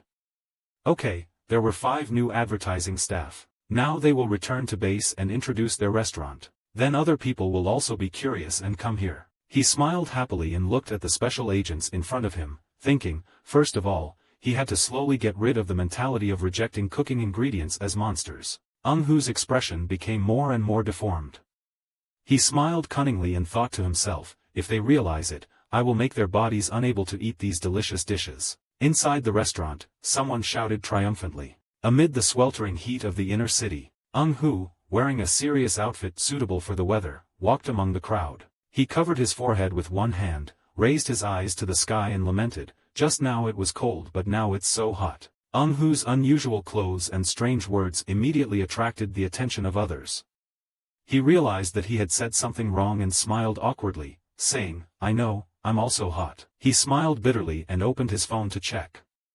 It turns out that's what people have to check the weather forecast for. Suddenly something caught his eye. A convenience store appeared at just the right moment. Hu quickly walked in and solved the cooling problem right away. After a while of sifting, one finally caught my eye. Hu expertly peeled off the ice cream shell. He had strong teeth and mouth and took a big bite. Hu was eating and thinking, 40 years ago, 9 years ago, the 4 seasons were still clear, but now less than a month has passed and the weather has changed dramatically. After taking a bite, he looked down to see that it was hard. Hu had free time to think, the store was also closed, what should I do today? A little later at the movie theater, Hu, who needed a movie ticket, walked over and rubbed his chin and said, let's go see a movie. He looked closely at the ticket and excitedly exclaimed, I'm so lucky that the show will be in 10 minutes. Suddenly, a sound from the opposite side attracted Hu's attention. Next to the cinema is a bustling market, the voices of aunties intermingling with each other but each word is still clear, sell cheap here, exchange weapons here.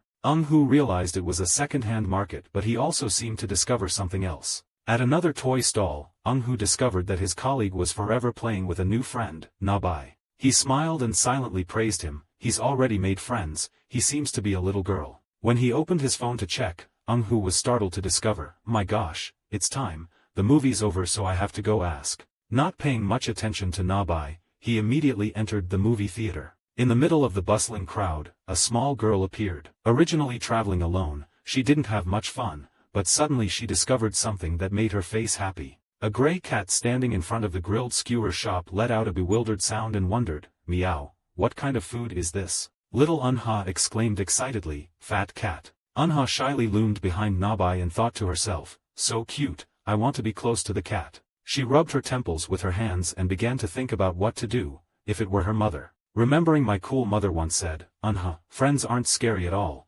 just do anything for that person and you'll be close soon. Immediately thought of a way and was eager to start practicing. Exactly. While Nabai was still hesitant, boldly stepped forward. The girl politely said, "Give me a chicken skewer." Just then, a shiny chicken skewer appeared before my eyes. She asked in a friendly manner, "Does the cat want to eat?" Nabai hesitantly replied, "She doesn't eat food from strangers." Took the opportunity to ask to know each other, "So let's be friends, little cat." Nabai heard the strange word and immediately asked, "Are we friends?" Worriedly asked him, "Don't you want to?" Nabi paused for a moment, then jumped up happily and said, "I'm so happy to have an earthly friend." Happily gave him the grilled skewer and replied, had a cat friend and was very happy. After completing the friendship procedure, Nabai immediately grabbed the chicken skewer without any hesitation. As soon as he tasted the rich spices and soft meat, he once again excitedly exclaimed, "It's so delicious." Nabai held up the divine skewer that radiated aura and asked, "What kind of auxiliary effect does this chicken skewer have?" After hearing this, Nabai was stunned. "What is the effect?" Immediately after that, Nabi felt as if he had heard a thunderbolt and said in dismay, "Is there no effect?" Scratched his face and replied, "Does saying it's delicious count as an effect?" After hearing that, Nabai's face became serious. He was disappointed and said in a low voice, "Why is this called cooking, if you eat this then?" Nabai regretted that if he got excited and spoke loudly, he would turn into a fat cat. Was a little confused by this attitude and then softly said, "If you eat less and not get fat, that's okay." Nabai refused. "No." She replied a little disappointed, "That's all." But in the end, she still did not give up and continued. Her mother said that restraint and concentration are the most important. She sincerely held Nabai's hands back. "If you eat too much of anything, it will be harmful to your body, but if you eat properly, it's okay." Nabai looked at her and listened attentively. The literary tried to convince him, and besides, people say experience is very important, you have to eat a lot of delicious food to study well. She turned on gossip mode and continued with a serious expression. Her height also increased, her mobility also improved. Nabai excitedly exclaimed, "Can delicious food be so effective?" Casually continued to gossip, "And picky eating is also very harmful," making Nabai startled. "Why is picky eating?" He was still a little skeptical looking at the hot, crispy chicken skewer in front of his eyes. Nabi trembled as he brought the chicken skewer closer, looking strangely serious. But as soon as he put it in his mouth, the flavor dissolved on his tongue, making him exclaim, "It was so delicious." Successfully conquered Fat Cat. The two happily held hands. "Let's go to the next place to eat, little cat, let's go." At the same time in Isaac, Bakhangdok muttered angrily in his mouth, "The branch leader of that bald man." Minoko PH gave him a stern look and reminded him, "If someone hears it, it would be very scary to shut up." Bakhangdok agitatedly pointed at Minoko PH, "Did you see, are we silent?" The more he talked, the angrier he became and screamed. The general staff said he would come directly to confirm, restore the damage in the area, check the situation in the sewer with open cracks. Minoku Fu looked at him dissatisfiedly. He flicked the ashtray and replied helplessly, "Even the military would feel tired when high-ranking officials came to visit." Bakhangdok's anger raged. He held back a bit and then shouted even more agitatedly, "Are you really saying that Isaac World Hunter Association General Staff?" Minoku, when Fo mentioned it, she felt even more troubled. Knowing that, everything had already been prepared. Bakhangdok stomped his feet and lamented, "A bunch of bastards, because we were trapped in that sewer that we were guilty." He glanced at Minoko PH and said, "Hey, Min hunts and destroys, this is more suitable for me to do." Minoko PH compromises, "Knowing that the investigation will be done, I will do it. It would be better, you are good at investigating the terrain to deal with unexpected events." Bakhangdok looked at the flow of people below and lamented, "Others went on dates and went to the movies on their days off, and I had to go on patrol. No matter how sad or dissatisfied you are, you have to endure it."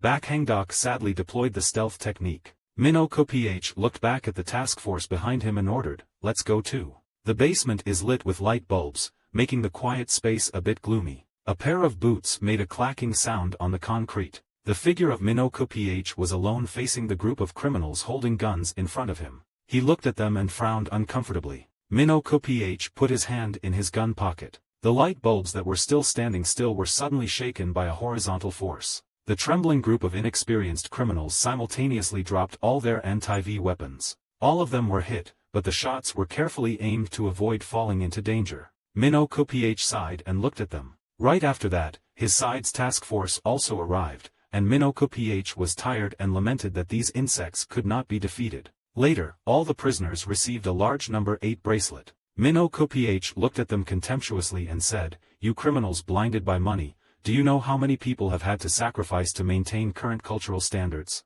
He pushed those people into a corner and asked, "I guess this area is all gone, how many people have we caught so far?" The policeman next to him replied, 13 people. Minoko-fan patted his head and lamented, "Oh my head. You look back at the commander, maintain this formation and advance." The man rubbed his neck nervously. He walked back and forth, stroking his chin as if he was thinking about something. For some reason, I felt uneasy. He picked up a glass of water, tiredly took a big sip. Suddenly, a female employee opened the door and shouted loudly, causing him to spit out the water he had just drunk. The branch manager lost power. His mouth was dripping with water and he quickly asked again, "What is the power outage?" "I have already arranged several people." The female employee was equally panicked and recounted that while destroying the criminal organization, Minoko PH's support team mistakenly shot at the electrical facility and caused it to fail. The man was wiping his mouth. "I was helpless and complained, but the power was out and I lost power every day for 365 days. The girl worriedly wondered why that was happening. Over here, the electrical facility was severely damaged, causing electric currents to flash everywhere, but one hand was not afraid of death directly touching it. That person was none other than Bak Hangdok. His hands were glued to the electrical panel and his whole body fell backwards. Bak Hangdok screamed loudly. At a glance, I couldn't tell if he was satisfied or in pain. His strength was surging. Next to Minoko PH is having to deal with the management. Unexpectedly there is an electric light person. Right now he is sucking electricity to increase his strength. The man is agitated. "Is that so?" Minokofo continued to report, although he was about to faint from the overload voltage. As soon as he finished speaking, Bak Hangdok behind him trembled and fell to his knees. He officially fell down, his whole body was in tatters, convulsing continuously. Minokofo next to him realized it was too late, it was already broken. At the same time at the movie theater, Eung-hoo watched and enjoyed popcorn. He ate while attentively observing each scene. On the screen, the emotional female character hesitantly said, "You know what, I've been waiting for you for more than 200 years. The male lead also replied affectionately, "I've been looking for you for 200 years. He held her hand and said this. After that, he pulled out a knife and coldly said, "I will kill you, you are my parents' enemy." Just finished watching this scene and I'm shocked by today's modern culture, what the heck. But before the next segment was shown, the electricity suddenly went out. Eung-hoo was bewildered, not knowing what was going on. An editor hurriedly ran out from the backstage and quickly apologized, "Sorry everyone, we can't continue showing the movie due to a power outage." Eung-hoo looked in surprise at every single person on Earth leaving but still couldn't accept this truth. "You guys are kidding me, right?" He walked out of the theater in a daze with his soul floating in the air. In his life of watching movies for more than 40 years, it was also a sequel to a movie he had seen in the past, a rare thing like this. Eung-hoo looked up at the sky and blamed the green man, "Oh my god." Unexpectedly, the goddess high in the sky also had itchy ears and was disgusted with complaining, "Oh my god, my ears were so itchy that I hated hearing this voice." He sighed and thought, maybe praying to the gods a little wouldn't be a problem, right? At the monster restaurant, Eung-hoo opened the refrigerator and looked for something. He slammed the cabinet door and gritted his teeth. Luckily it was outside the power outage area. It was true that the ingredients were damaged. Eung-hoo scratched the back of his head and started thinking, even though it was just about things. It's a small annoyance. But many small things combined will make us stressed.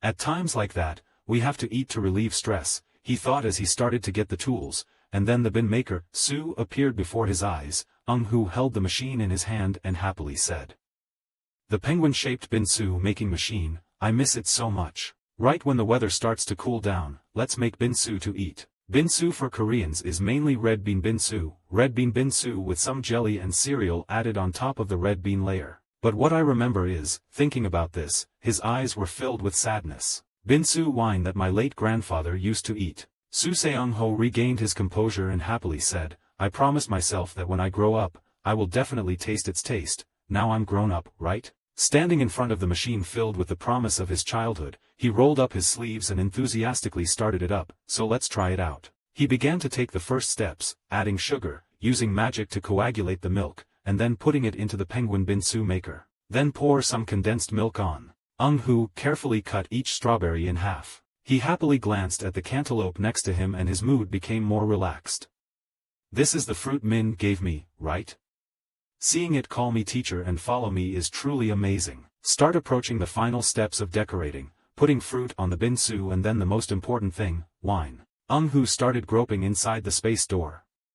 I have a few bottles of wine given to me by the king. Looking at the bottle of old wine with strange hieroglyphs written in front of its eyes, it means that the first brave warrior defeated the demon king. The wine was left for 500 years and was called out of sauce. As soon as he thought about it, he started pouring wine on top of the bingsu. Hu begins to taste his finished product. He seriously enjoyed the taste of binsu.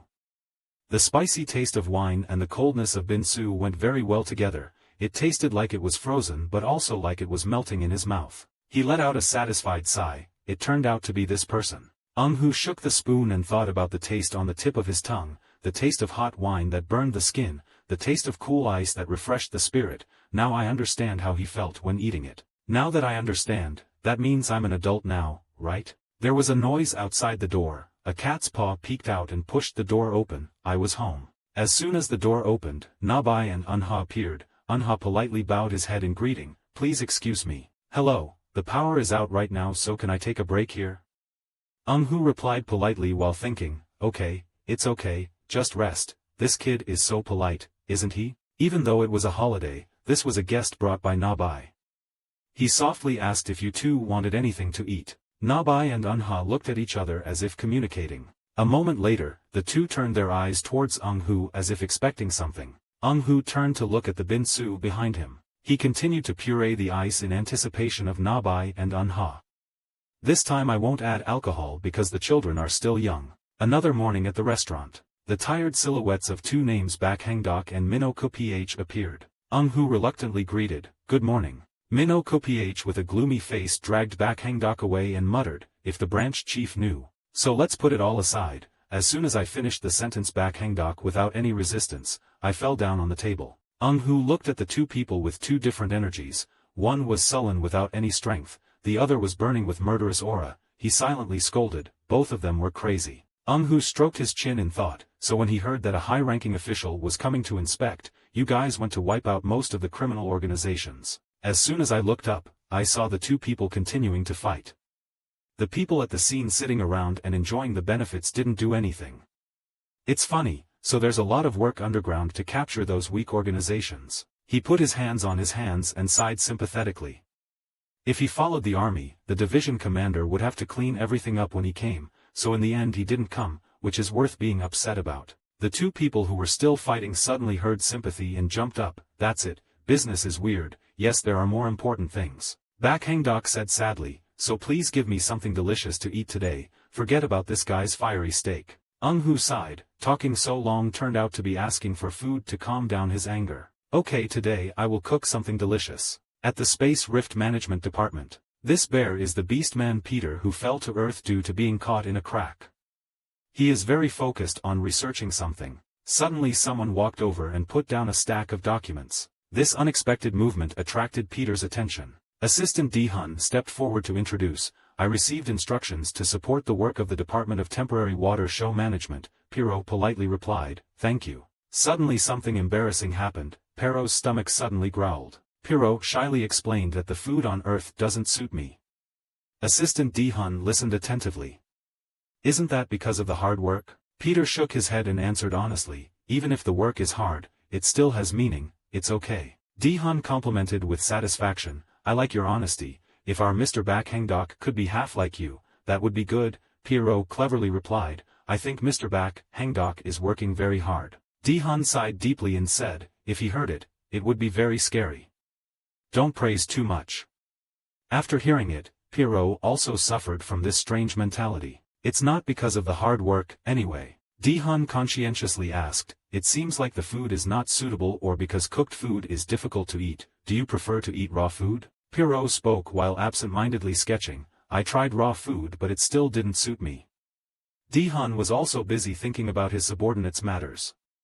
Indeed, hometown food is still necessary. Speaking of this, Peter suddenly became silent. He replied sullenly, I don't even know the name of my hometown. As he finished speaking, Pierrot was so moved that he burst into tears. Di-hun patted his back to comfort him. He missed his hometown, that must be it. Peter, despite his large body, seemed so weak that Di-hun had to worry about comforting him. He had worked for 3 years, so it was okay that he was a veteran employee. Having said this, Assistant Di-hun suddenly remembered something. Oh wait. She happily continued, if it was this person, she would probably know. Peter stopped sniffling and asked, who is this person? In the city center, where Eung-hoo's restaurant is operating. Suddenly there were calls from the sidewalk. Pero let him swing on his head. Pero's cute appearance immediately attracted attention from the children nearby. Pero didn't feel bothered.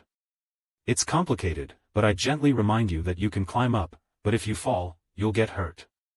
Be careful. After walking for a while, Pero finally discovered Eung-hoo's restaurant. Peter gently put the children down and slowly said, come here today, I have work to do.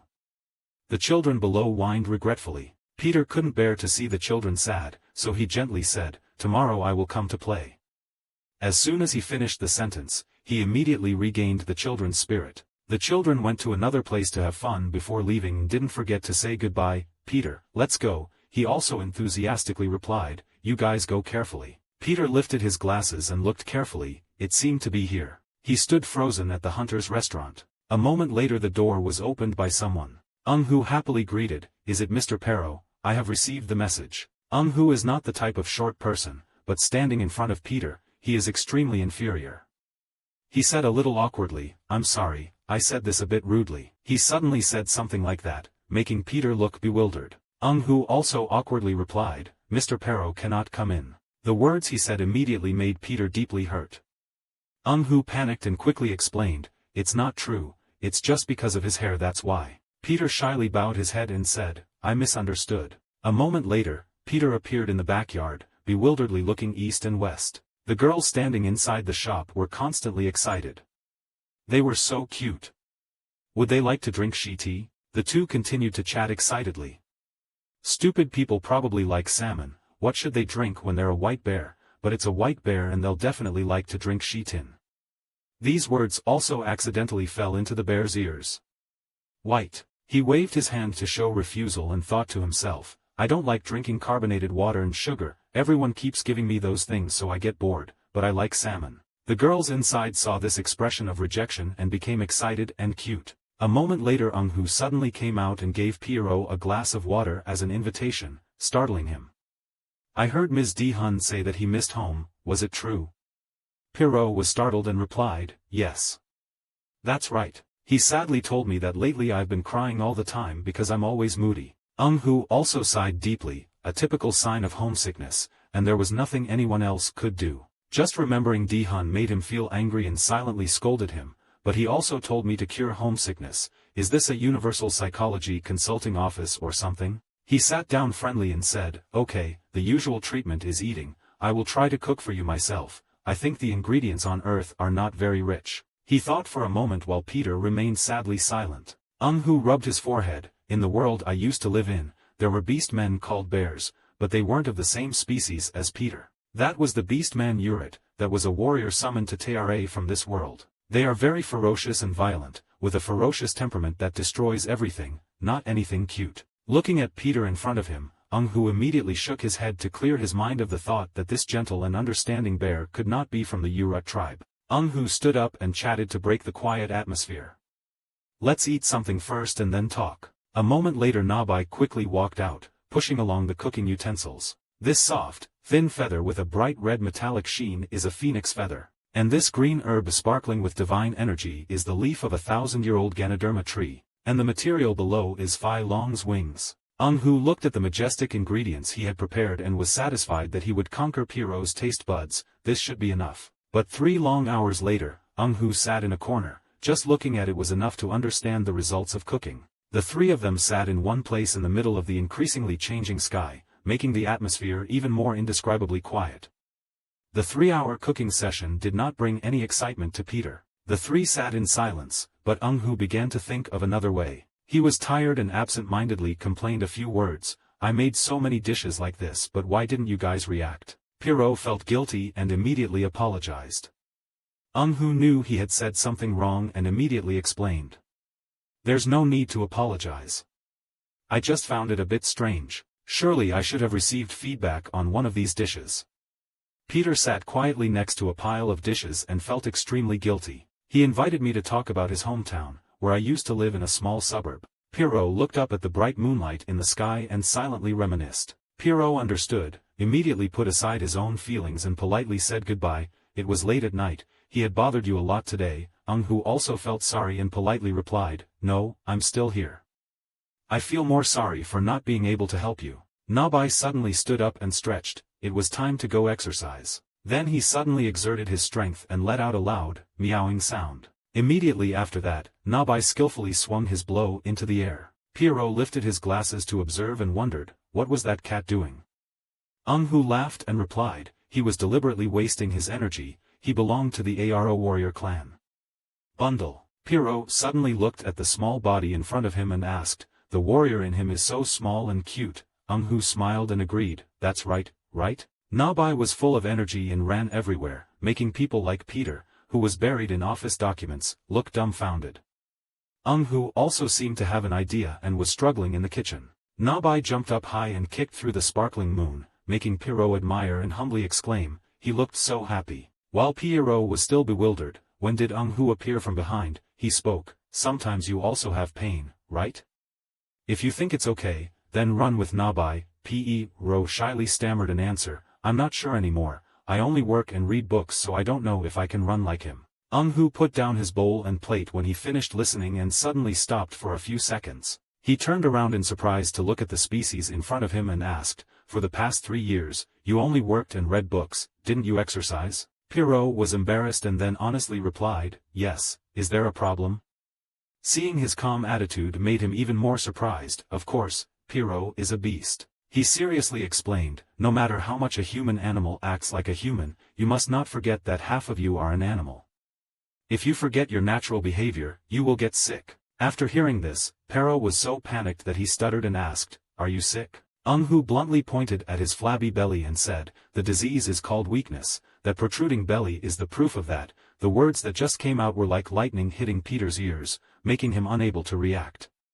A little more resistant. Not knowing how much time had passed, Pierrot forgot his intention to go home and did something that made his body tired and out of breath. Peter lost his elegant appearance, his whole body drooped with each step, my gallbladder was about to fall out. Hu looked at the minutes on the clock and said boredly, it hasn't been 30 minutes yet. After hearing this, Peter immediately lay down on the ground. He was out of breath and asked, would this work? Calmly shook his head and said, as a human it would be effective, but Pierrot is a beast so just practicing a little like this won't have any significant effect. Pierrot angrily thought to himself, so why did you take me away? Practice. Suddenly, Nabai landed on him from above, making Peter's body as soft as a water mattress. Nabai's hands and feet kneaded quickly, not moving. Peter covered his face and stammered and said, hey, I'm so embarrassed. Nabai kneaded the dough and said, because you don't exercise, your belly is so soft, you're obese. Peru hesitantly blamed him, stop it. Hu suddenly appeared from nowhere and explained, this is the esoteric massage method of the Aerobot clan, it helps reduce fatigue and muscle pain, and feels cool after exercising.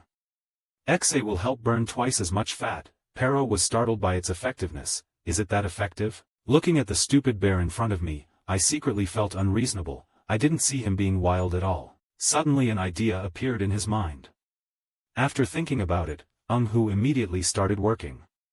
It's true that only food can help. The dish he is about to make is the food of the children of Frankfurt. The Terra Gladiator family passed down to the Friedrich family, a gift for children.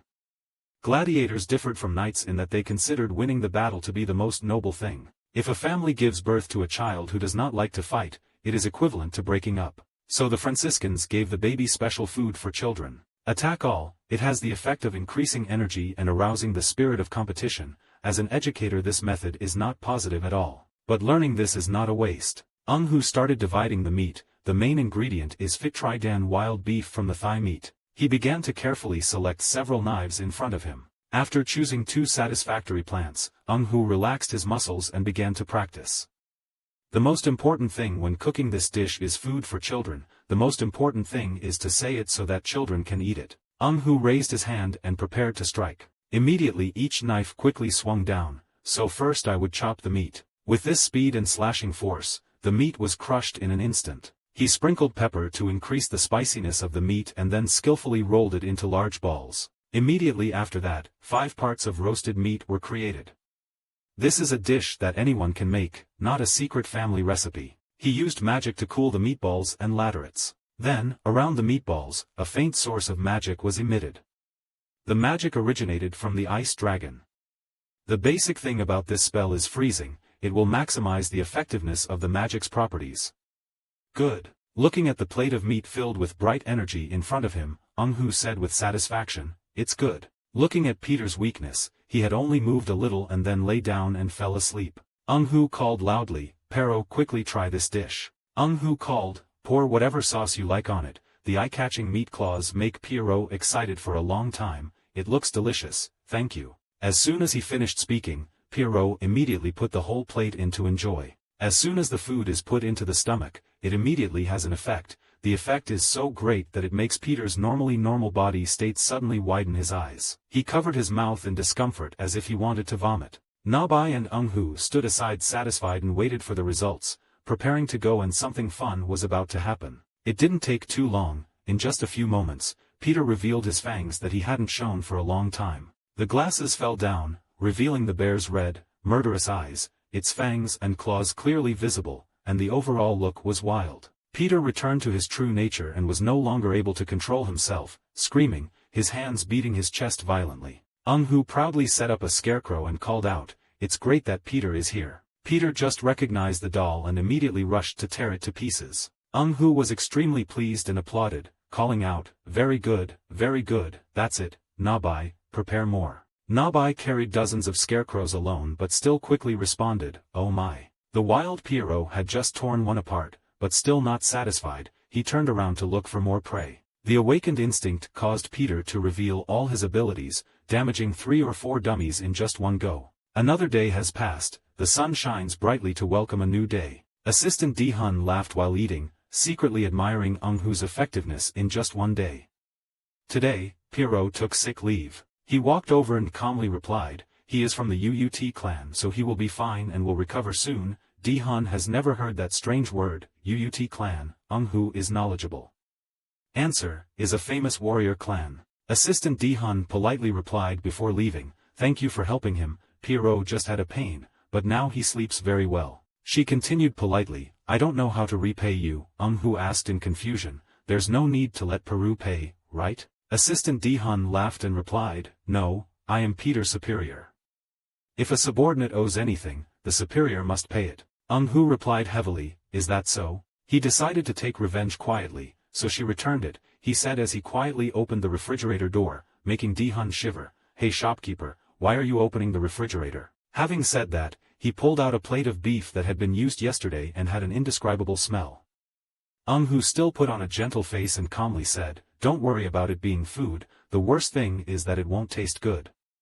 "It can't get any worse," Dihun asked in fear. "Do you want me to try the food you made for him?" She stood up excitedly, "Wait, I'll pay in another way." Hu bluntly blocked her life and replied, "It's late and I've already started cooking." He skillfully cut the ingredients evenly, but for some reason, when he swung down, the tip of the knife broke off. Hu helplessly looked at the half-intact, half-broken knife without knowing what else to say. "This." Nabai quickly walked over and asked, "What's wrong?" He looked a little sadly at the almost useless knife and regretfully said, "It's nothing. I can't control my strength." He opened the storage room and reluctantly searched. "This is just a normal knife, that's why it happened. Let's look in the storage room." After searching for a while, I still couldn't find what I was looking for. When I looked inside, there were only swords, no cooking knives, and I couldn't use swords or magic swords to cook. Nabai eagerly climbed onto his shoulder, "So that's not polite." Hu was lazy to answer and showed an evasive attitude. He snapped his fingers as if he had just thought of something. "Okay, today I have to go buy a knife." Hu and Nabai walked on the street. He chattered as he walked, "There is a limit to the knives sold at supermarkets or markets, so let's go to the blacksmith to see what happens." Nabai is interested in the human world. The curious person asked, "Is there also a blacksmith here?" Hu conscientiously explained, pointing to the person behind him, "Of course, but here they call it a factory, a place that sells suitcases like that." We quickly arrived at our destination. it seemed like this was the place. The two walked into the lobby. Hu took out a card from his pocket and bragged, "I have an invitation to be distributed at this town hall." In the lobby of the Rideau Valley factory, right next to it was a hostess standing ready. He politely opened his mouth. "Hello, I'm Hu." The flight attendant also greeted me warmly. "I'm Sayonari, the tour guide." Hu replied, "Hello Miss Nari, I'm looking to buy a knife." The flight attendant's attitude at this time was still extremely good. She smiled brightly and enthusiastically advised, "Do you mean swords, right? Are you looking for double swords or long swords?" Hu calmly corrected and then raised his hand to describe the size. "Otherwise I would look to buy a cooking knife. This size range." The flight attendant Nari had never met such a customer before and was a bit confused. The knife cooking? On the outside, she was still smiling calmly, but inside she was scolding him. "What is wrong with him? Do you know where this is?" "With the first order, there is nothing difficult at all." Nari suppressed the anger in her heart and tried to appear calm and said, "Unfortunately we do not sell cooking knives right now.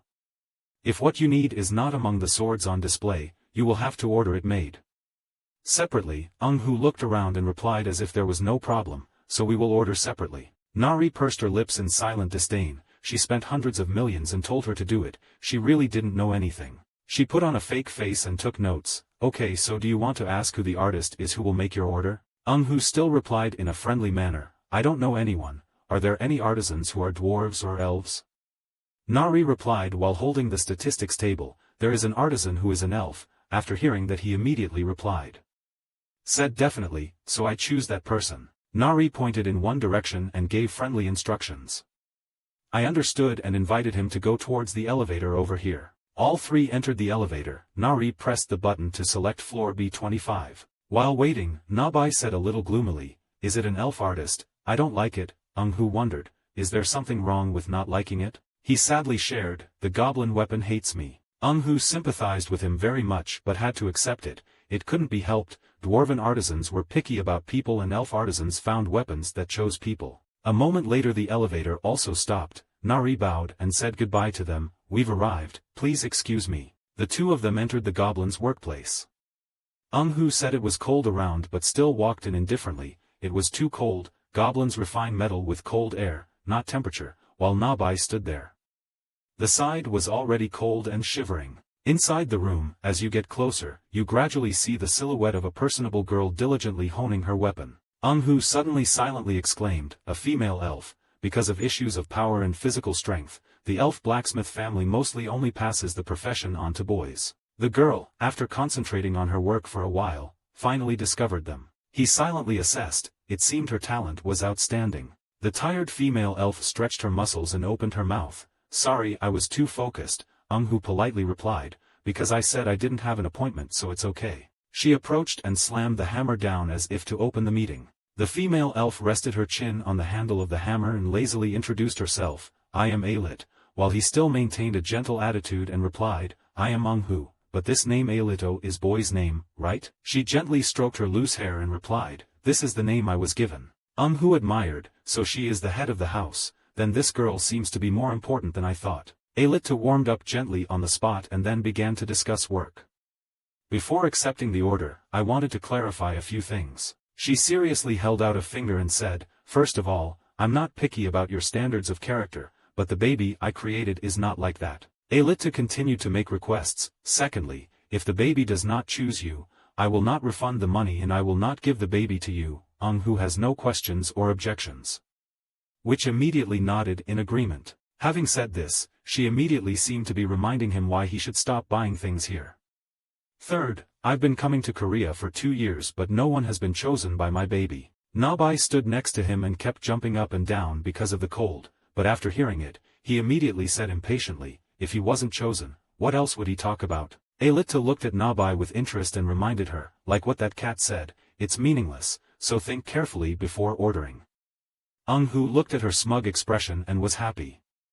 Replied, "Yes." Alito approached and asked, "Okay then what do you want to do?" Hu immediately replied, "Please make me a cooking knife the same size as the one used to cook Chinese food." Alito was not surprised but continued to advise, "Isn't it a weapon? Okay, it will take about an hour, the price is around this range." Hu nodded with satisfaction, "Okay," while Nabai stood next to him, looking at the number above and was stunned, there were so many zeros. Alito came closer and nudged his shoulder to brag, yes, if you're free, you can stay here to see my baby. Who was really concerned and said, no, I won't watch, it will cause a lot of chaos. After hearing this, Alito burst out laughing and mocking, chaos, why, are you planning to steal? The thief must also be chosen, if possible, just try it. Who didn't want to overdo it, so he deliberately avoided it. Enough was enough. Unexpectedly, this action made Alit even more angry and insisted on taking him to see. Okay, let's see. Who lazily lamented, those blacksmiths have such strange personalities, don't they?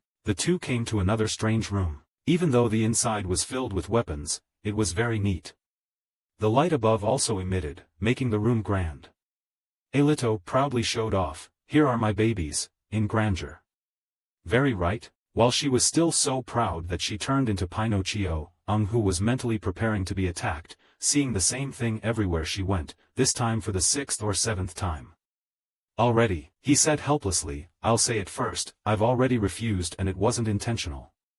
After hearing this, Alito didn't understand anything and asked again, what? As soon as he finished speaking, the weapons displayed, whether on shelves or hanging on the wall, shook violently. The shield standing on the table seemed to have more life and excitedly fell down. The swords above are no exception. The pair of meticulously sculpted guns also began to move. In a moment, each gun rotated around like a fan. Alito's chain broke for 2 years without a single customer touching the product. Seeing this scene, I was so surprised that I collapsed. Kids. Who looked at the pair of guns that were specially placed in the most solemn position and jokingly said, isn't it Pisces Penny that's spinning like that? Alito retorted excitedly, that's a pistol, my life's masterpiece, and you treat it like a toy like that? Alito collapsed to the ground. Nabai curiously ran everywhere while Who helplessly looked at the scene before his eyes. I told him it would be very chaotic, but instead, the scene flashes back to 10 years ago in the RA.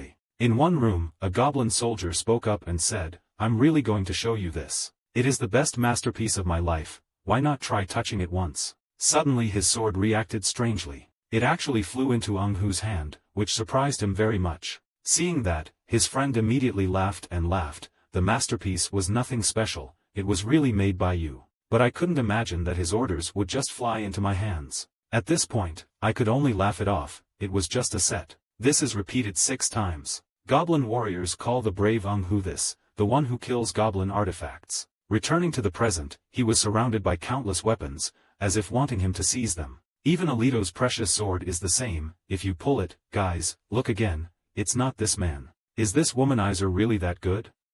He was surprised to hear her say that. He helplessly scratched his head and said, this is not my fault, I already told him not to come in. Yet she still cried and whined, a womanizer, not just one quote but all 88 of them. Who shouted, don't call it a lead please, I told you I didn't do anything all that. She pointed straight at him and said, you don't know the heart of an elf. He grumbled, I heard it for the 7th time already. However, Alito still did not agree. Do you know the feeling of a mother who marries 88 children to one man? How can I know that? Her expression suddenly changed after that. Wait, you said it again, so how many goblin statuses do you have now? And then he humbly replied, 100 pieces, 200 pieces, 300 pieces, roughly about 500 pieces. This answer made her gasp. At this moment, she thought to herself, would her 88 beautiful children go with someone who has 500 elf equipment? Besides, he usually doesn't need anything. Then it's clear. You guys will be thrown into the warehouse to fill with dust and never see the light of day. My children are made of devotion. In storage for life, forever. Just thinking about it made her head spin. It seemed she was so frightened that she fell straight to the floor. Seeing this, Who was worried. What should I do? He then said, but goblin etiquette is to respect the equipment's decisions. So even if I took it all away, it would be innocent. He then took out a flaming sword, crafted from magic stone and soul stone of fire. The fire has the ability to prevent regeneration and has very strong ice resistance properties. Next comes a hammer. A hammer simply increases power and amplifies the blow, simply the best. 2 dragons are strong bullets, the ultimate masterpiece of Alitu. She used all her time and enthusiasm for a year to make it. At this point, he secretly thought that a level 80 person could use it, right? Sanghuk is like a level 2 to 30, so it's difficult, but it's not enough for me to use. So Who suggested, first I will be responsible for collecting for you, but if you find a suitable owner, I will divide it immediately. If you agree, then line up. Unexpectedly, they immediately obeyed and lined up to let him put them in a hidden space, but a pair of gloves moving in a corner caught his attention. Not me, but behind me, huh? He called Nabai here. What's wrong?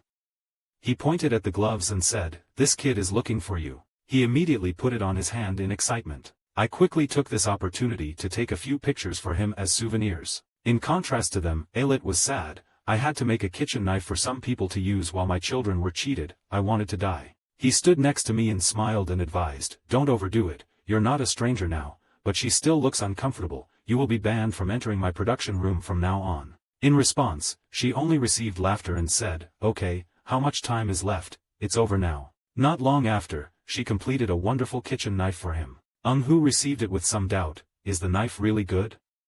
Hearing that, she immediately blushed, not the other children, but a kitchen knife made in just 1 hour, in a sad mood.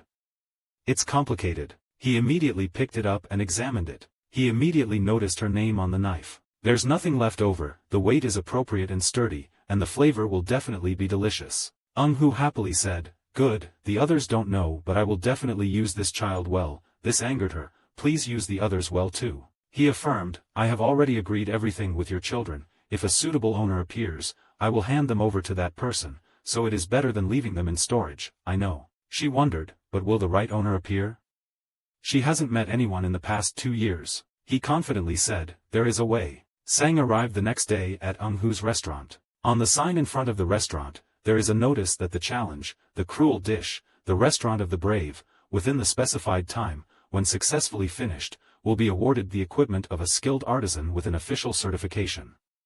Sack. Before that offer, countless hunters came to Hu's shop to challenge. In a corner of the restaurant Unha was watching with them along with Nabai. There were more people than usual. That's right, the new menu. Hearing that, the little girl was curious. The new menu, what dishes to start with? Hell, it seems adults like bad things like coffee. But he noticed the ball next to Unha.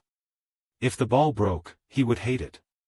She advised him that it's okay, this is a special ball my mother asked me to keep for her. It is a monster toy created at the request of hunters who consider monsters as pets as well as those who keep such magical creatures, and is both durable and made from environmentally friendly materials. Immediately she threw it to let Na be chased. He caught it narrowly. However, the ball suddenly had a strange movement, causing Nabai to jump in panic. It exploded. The girl hurriedly ran back to check. It was really strange. Clearly, even if she was bitten by a lion, no problem. You idiot! In a far corner of the opposite roof appeared a person watching them. When we got closer, we learned that he was Xiao Taichi, Unha's bodyguard.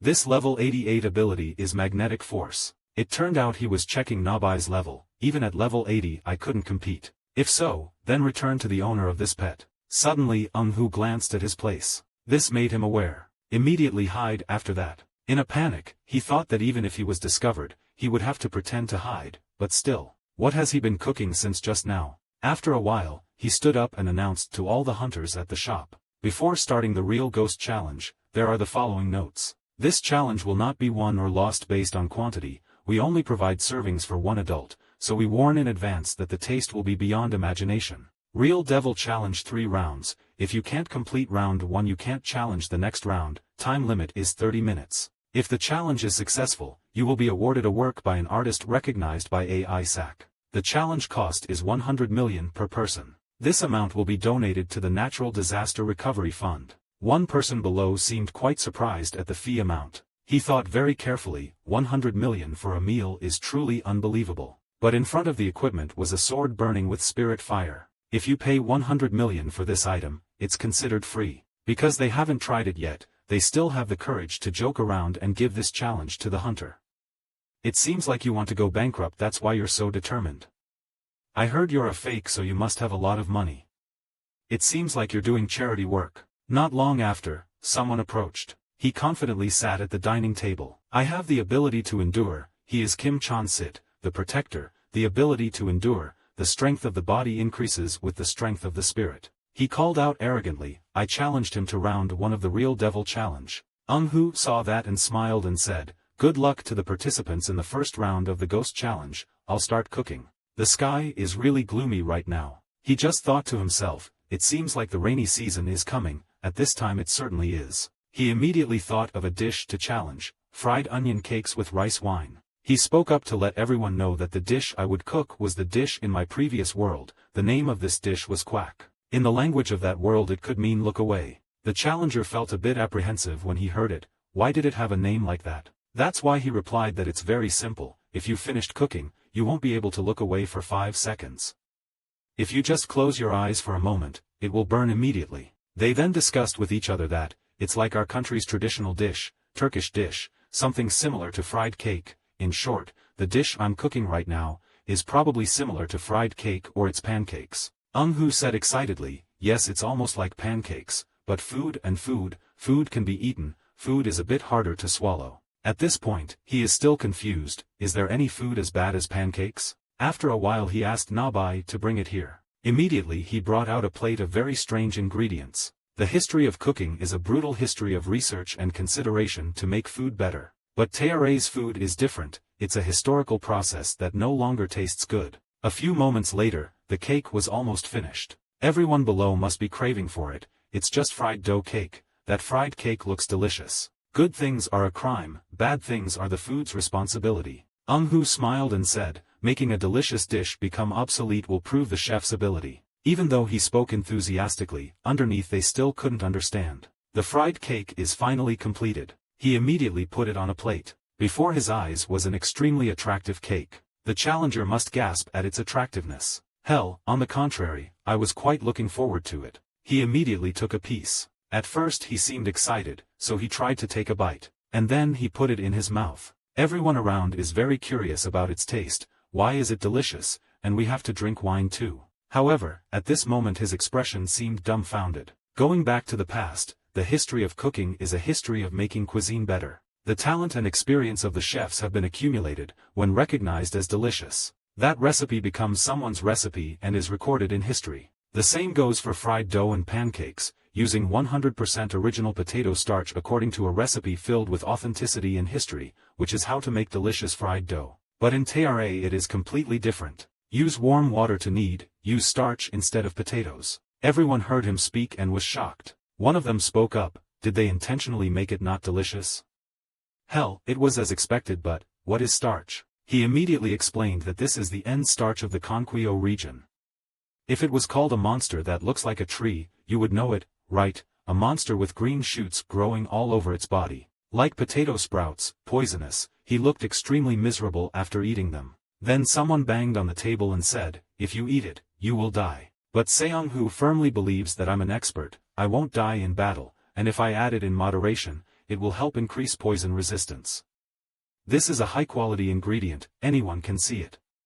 Saw he was about to die. In addition, the ingredient called winter spirit that I used instead of onions is very good for the body, I mean just overcoming the cold feeling around the body. It seems he can't stand it.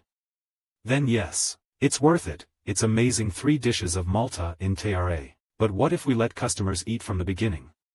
The restaurant will become a funeral home. So, he started laughing sinisterly. He remembered before when he asked Dee-hun to try it, he told me to eat it. He was excited at that time, yes. She seemed extremely shy about this dish. So after eating, she rolled over to the table, to see how much she ate, to see how she reacted, and if it had any effects on her health. Eung-hoo's face was extremely pleased. I tested it very carefully. He decided to give this dish 2 stars. 1 star or less is only quack. The challenger was now weak at the knees. Before this cake, he did not dare to fold another piece. After a long struggle, he also decided to surrender.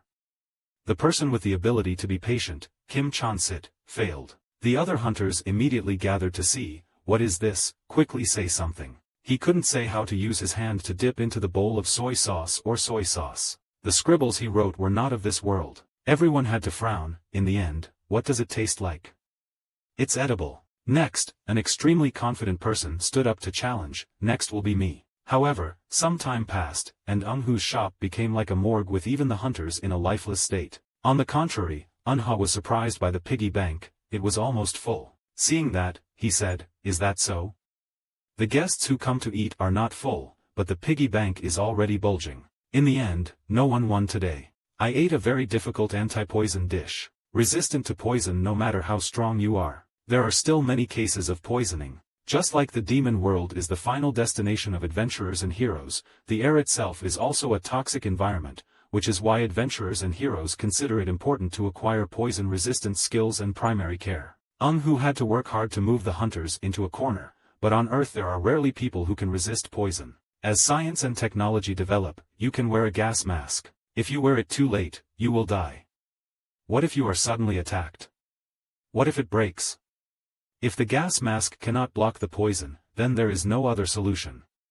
In my time, if I discover the water is toxic, I will take a bath. Unha suddenly stood up. Then curiously said, then I just need to make it delicious. He just knelt down and replied, this is not a simple matter. The less delicious it is, the better the effect on the body. The problem is quite complicated for Unha. If I let you explain it, it would be quite time-consuming. The little girl was excited and said, it seems interesting, please tell me. However, he flatly refused, it's already late, I have to go home now. What if I use this as an excuse to play more with the cat? The girl immediately showed an angry expression. Suddenly someone came to the restaurant. It turned out to be Uncle Tai Chi. It was time for Unha to go home. The girl refused. Tai Chi couldn't stay longer. Stay a while longer and the cat will finish bathing and go out. The warm front paws of the cat that had just finished bathing, I couldn't leave. So he checked his watch again. Then she agreed, so let's wait another 30 minutes. Hearing that, she was really happy, and then the two of them sat there waiting. At this moment, he thought to himself, your restaurant, you just need to relax your guard for 30 minutes and you'll be safe. Suddenly he noticed the challenge board posted on the wall next to him. So I immediately asked, sorry, even though he closed the shop, could I join the challenge? Even so, he still warmly agreed, always welcoming everyone to the challenge. A moment later he was in the challenging position. Then gave Unha a check. He took it and thought, it seems like you're only in your 20s, can we talk comfortably? It's okay. Looking at the check, I was a little skeptical. Tai Chi spoke up and said, I don't know what you think, but I have no connection with that artist. So he apologized, have you heard everything? What he said made me think, have I never heard that person's music, is this a different era? After waiting for a while, the fried cakes were also served. But a year passed and he didn't get any great results, so he commented, that's too slow.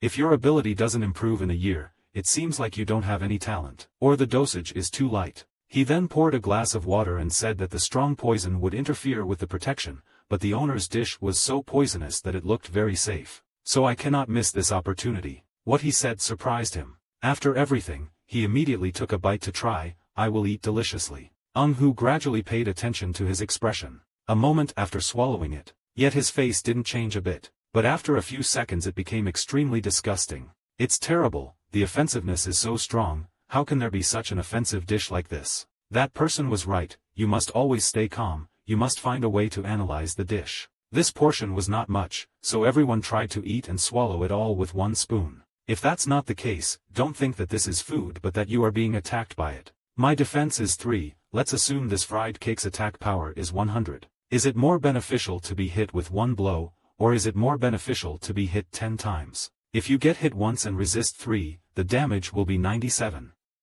If you are hit 10 times, each time the damage will be 7, the total damage will be 70. It can't be finished in one go, I have to chew it carefully and make the most of the limited time. Tai Chi's mood now seemed unbearable. Seeing that, Unha next to him was secretly happy, yes, the answer is him, this guy is okay. The time limit is 30 minutes, tormenting the stomach and exhausting the body to gain antitoxin properties during that time, is the essence of this dish. At this point, he revealed a scheming smile.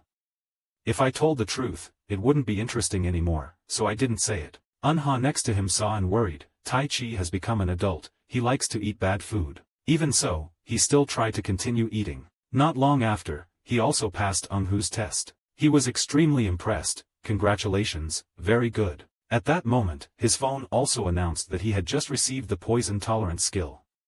No thanks to you, I got this skill. Tai Chi stood up in joy. He was shy, it turns out that eating a delicious dish is like this, if that person hears it, will they laugh? At the same time he softly said, okay, I will give you a gift, let's see, you don't seem to be using it well.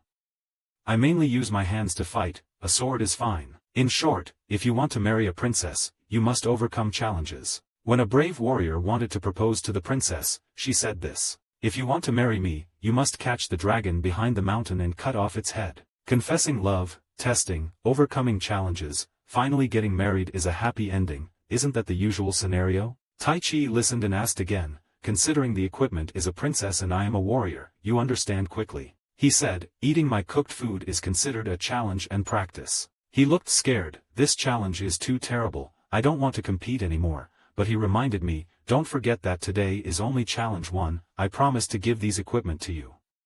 Who eats all the dishes? He then said, so if that's the case, do we have that dish? I've had a duel before but was rejected. And then Hu took out a trouser belt, that's it. Tai Chi's eyes lit up with joy, yes that's right. Magic armor, if you chant the spell, the straps will lengthen and cover the whole body. The biggest advantage is that you don't need to carry a dirty and heavy bag to store the armor. When protecting Unha, you can't prepare armor, you know, if you want to quickly respond, this armor is the best. I'm happy if you like it. Even though he was cold on the outside, inside he was as happy as a child right now. Both sides have their own joy. Seeing that, Unha thought to himself, it's been more than 30 minutes, if it goes well, I can sleep here. And then she fell asleep with Nabai. Tai Chi suddenly remembered and turned around. Seeing her sleeping so well made him feel sad. The two of them sleeping look extremely adorable. Scene changed to a heavy rainy day. This is already the second day of the Monster Challenge. Even though it was raining, the restaurant was still crowded with customers. Everyone was ready for the restaurant competition to move forward. One of them took out a packet of super spicy chili sauce and said, challenge 15 people, all of them dressed well and came there, right? He confidently thought that this time we would win, if we used tricks we would be eliminated, however he calmly said, it doesn't matter but if it was an energy booster then it would be a different story. But he affirmed that this is not an energy boosting drug. Everyone drinks it, the whole team uses it, to paralyze their taste buds. Hu also realized their intentions, since chili sauce is not a medicine, so it is not against the law. Their mentality is extremely strong before this challenge. He continued to bring them fried cakes from yesterday. Even though he knew they wanted to become stronger, this was a bit. Even though they tried that method, they still couldn't eat it. Countless people gave up after that. Get out of the way, look at Lee Sang-don, don't go, get out of here. On the other hand, these two girls couldn't stand it anymore and exclaimed, it's so cold, it's chilling to the bone, the hot compress is fake, because this is cold air containing magic. In contrast to their suffering, Hu is happy and doing business is also great. A little while later, Unha stopped by and said hello. Seeing the girl coming, he immediately greeted her, Unha is here. I'm cleaning up so you can play naturally. Scene changed to a nearby restaurant. Have you heard, Boss O? Of course, Boss back, it's Boss Do's restaurant, right? Seeing your restaurant so crowded with customers. Those two people seem to have come up with a plot, their average per capita is 100 million each. They are so jealous and so cruel, it's unimaginable. Ote6 said that it was unbelievable that the hunter had to pay 100 million to participate in eating that terrible dish. Is this a reasonable thing? The other side, Baek Dan-soo, was equally angry, not understanding, really, throwing away 100 million to challenge an item, 100 million is paper? The two of them got angry and cursed, that's what I want to say, do you know how many cups of coffee 100 million is? My restaurant is the same, plus minus all the labor costs, raw material costs, there's nothing left from advertising and reception fees. The employee next to her saw helplessly. Those old men had started again. Old Baek Dan-soo said that if you do business like that, yesterday there were 35 people in that shop, making 3.5 billion. Ote6 objected, it was absurd, it all went into his pocket, that's right, can we frame him for fraud? And then the two of them whispered to each other, cheating is a bit difficult, what about food safety and hygiene laws, food hygiene and safety laws? I know a good lawyer, we have to make good arrangements, I have a brother in food hygiene and safety, I will try to ask him for an emergency inspection. At the same time there is a mysterious guest. Come in and drink water. The two of them still didn't realize the bad thing that was about to happen but were still arrogant. Let's give him hell. The cafe owner smiled smugly, and let's also make an inedible dish. The part of making you must have saved quite a bit of food, brought it out to announce, then offered a prize for an expensive item. The participation fee was 100 million in the name of donation. The plan was so perfect it made them laugh out of satisfaction. Then we will become giants. Isn't this a completely legal casino? Just sitting there collecting money, stupid hunters will take the same bait. Suddenly the guest from earlier walked up to the two of them. This person at first glance seems to be Min. You threatened them, I need to correct a misunderstanding. Firstly, that restaurant is registered as a training facility under the special hunter law, and is providing food in the name of survival training, so it has absolutely nothing to do with food hygiene and safety laws.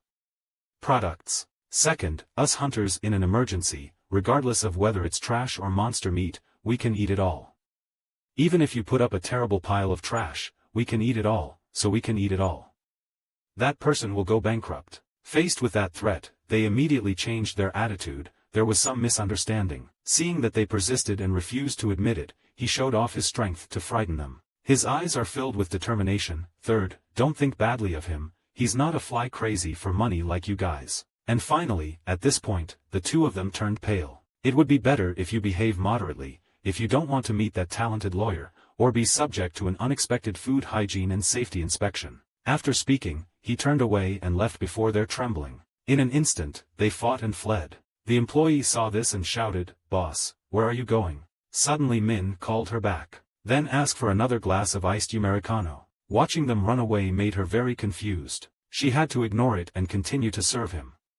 Which side would you like? The scene changes to a few days later. At Eunhoo's shop at this time, Dihun stopped by. What? She was shocked and said, "What a challenge, I won't participate." He laughed and said, "So what, that's it." At this moment, she thought to herself, thinking about being scammed before, she really didn't want to go back, but there are few restaurants with delicious food like this place. Moreover, the boss is also handsome. After a while, she excitedly said, "Today's menu is carbonara, I really like it, luckily I just finished making it." Suddenly she was surprised. She immediately stood up and asked, "But boss, is that right? Have you gotten fatter?" So he tried touching his chin. Then he shouted loudly. Eunhoo was then shocked to realize, "I couldn't believe it, I was getting fatter." He kept exclaiming in his heart, when he was a warrior he never gained weight, but now that he has become a transcendent person, he is fatter. At this point, his assistant seriously inquired, "He wasn't like that about the last week, have you used anything special recently?" Seeing Eunhoo was dumbfounded and remembered,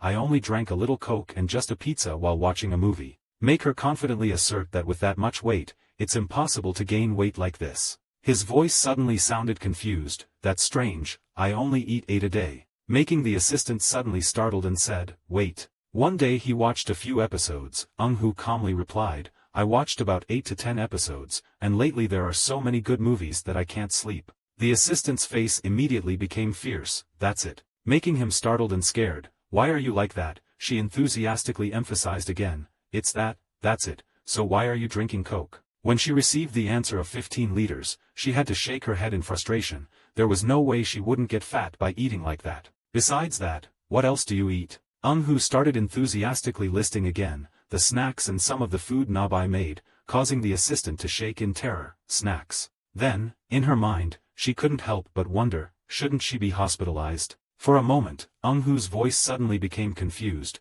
Maybe just eating Tara's food made the taste buds on Earth feel liberated. So, I can't eat delicious food anymore. God was so clever to tease me when he had just made up his mind to announce that the order had arrived, and the carbonara dish you ordered was here. The assistant saw the huge plate of food appearing in front of him and kept exclaiming, "Boss, isn't this a bit much? What if I eat and gain weight? How about this ice cream?" Even though he was hurt in his heart, Eunhoo still kindly explained, it was a promotion. Although the assistant felt a little guilty, she finally decided to have a full meal. Soon it was time for the restaurant to close. But Eunhoo is still holding his empty stomach and keeps complaining, "I just want to return to my hometown and enjoy delicious food and good movies, so I just eat. I was a brave warrior." Nabai also started complaining, "I have belly fat." He himself nodded in recognition. No wonder Eunhoo gave him so much to eat. Faced with Nabai's complaint, "At this rate I will lose my aerobot status," making Eunhoo's heart ache even more. "I gain a lot of weight, if I say it like that then what am I?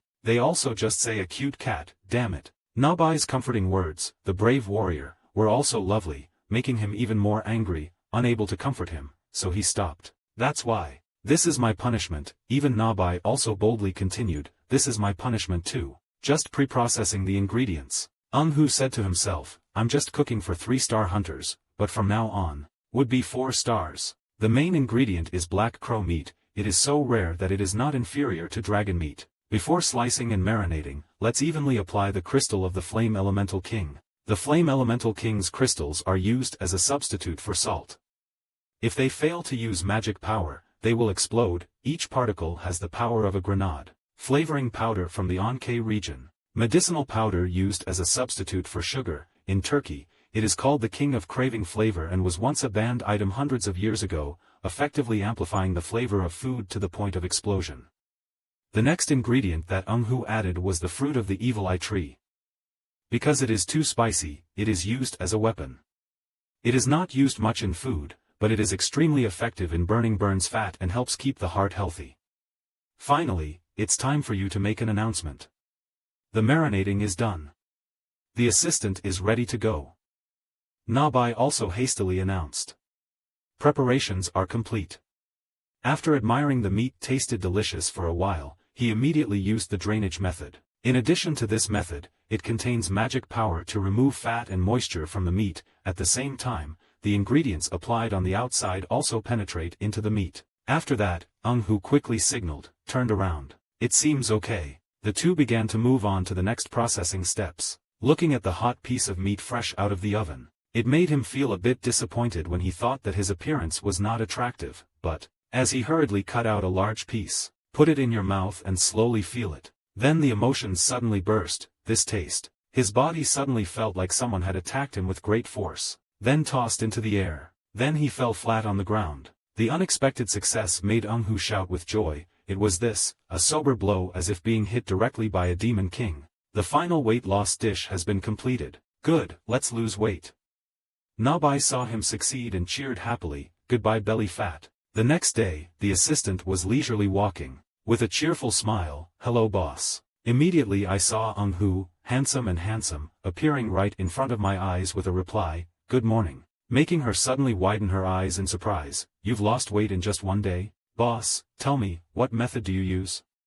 Hu also answered in a very unbelievable way, if you gain weight by food, you have to lose weight by food, just eat and lose weight. She immediately emphasized again, eat and lose weight, then glanced at him with an angry attitude. Obesity, considered the mortal enemy of modern people, and is the origin of all kinds of diseases. There are rare people who don't pay attention to measurements and weight. No one is not worried about their body weight. The information quickly spread widely, causing diners to flock to the restaurant, with similar requests like, please hurry up, can we eat that weight loss dish, making Hu quite difficult to welcome. First everyone has to calm down. They couldn't be patient any longer and got angry.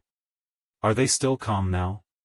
That's right, sell it to us immediately. This was followed by fierce arguments. I'm responsible, I bought it all, I went to the place. Where did you come from? I bought it all. Making Hu only smile shyly. Then slowly explained, first this is a specialized dish for hunters, it would be very dangerous if normal people ate it. The explanation immediately received criticism. It was stingy, office workers worked, ate, and were busy. At this point, he could only act helpless. Sorry, but he could only advise everyone to adjust their diet and exercise moderately. Hu's assistant immediately took advantage of the opportunity to probe. Asked, so I'm a hunter, can I eat? After that, she immediately received a shake of the head to refuse. Ms. Dihun was too much, because this dish was very dangerous. This information made her angry and shouted loudly, the last dish was not dangerous. But faced with Hu's determined attitude that this dish is more dangerous than that dish, it will put a huge burden on the body, making Dihun only resort to begging. Even so, I just have digestive disorders. But then I couldn't help but give up when I heard more explanations. Isn't it dangerous for a food that causes sudden weight loss? It would have side effects. The destruction and regeneration of muscles and nerves. If it cannot be endured, then it will be life-threatening. Isn't that just magic and fantasy? Dihun's voice was still muffled, even though the subject was magic and fantasy. Hu's hope was immediately destroyed. Even though the food was magic and fantasy, the body Dihun ate was real. Unable to wait patiently any longer, she immediately gave the final sentence, I understand, you mean you need your body to endure that food, right? Hu's indifferent words, did I say that? Dihun's anger reached its peak, with an eloquent declaration, then it's okay for me to participate in the monster challenge, it's okay to eat a lot of that, isn't it? Faced with that determined attitude, it was difficult for him to refuse and give an explanation. If his body can endure it, he can eat other foods. But where does Ms. Dihun need to lose weight? At this time, she boldly poured out all her feelings. That's why people who have it don't understand the feelings of people who don't have it. I don't know how much I have to manage. I try to suppress my appetite. Even if I'm sleepy, I have to exercise regularly. I'm hungry to death, but every day because I have too many calories, I have to run late at night. Walking outside the park, did you see it? He just answered casually, no. Received a wave of indignation. I wanted to eat everything I wanted to eat, ate 8 pieces of pizza every day, didn't exercise but just lay around, not just eating one dish and that's it.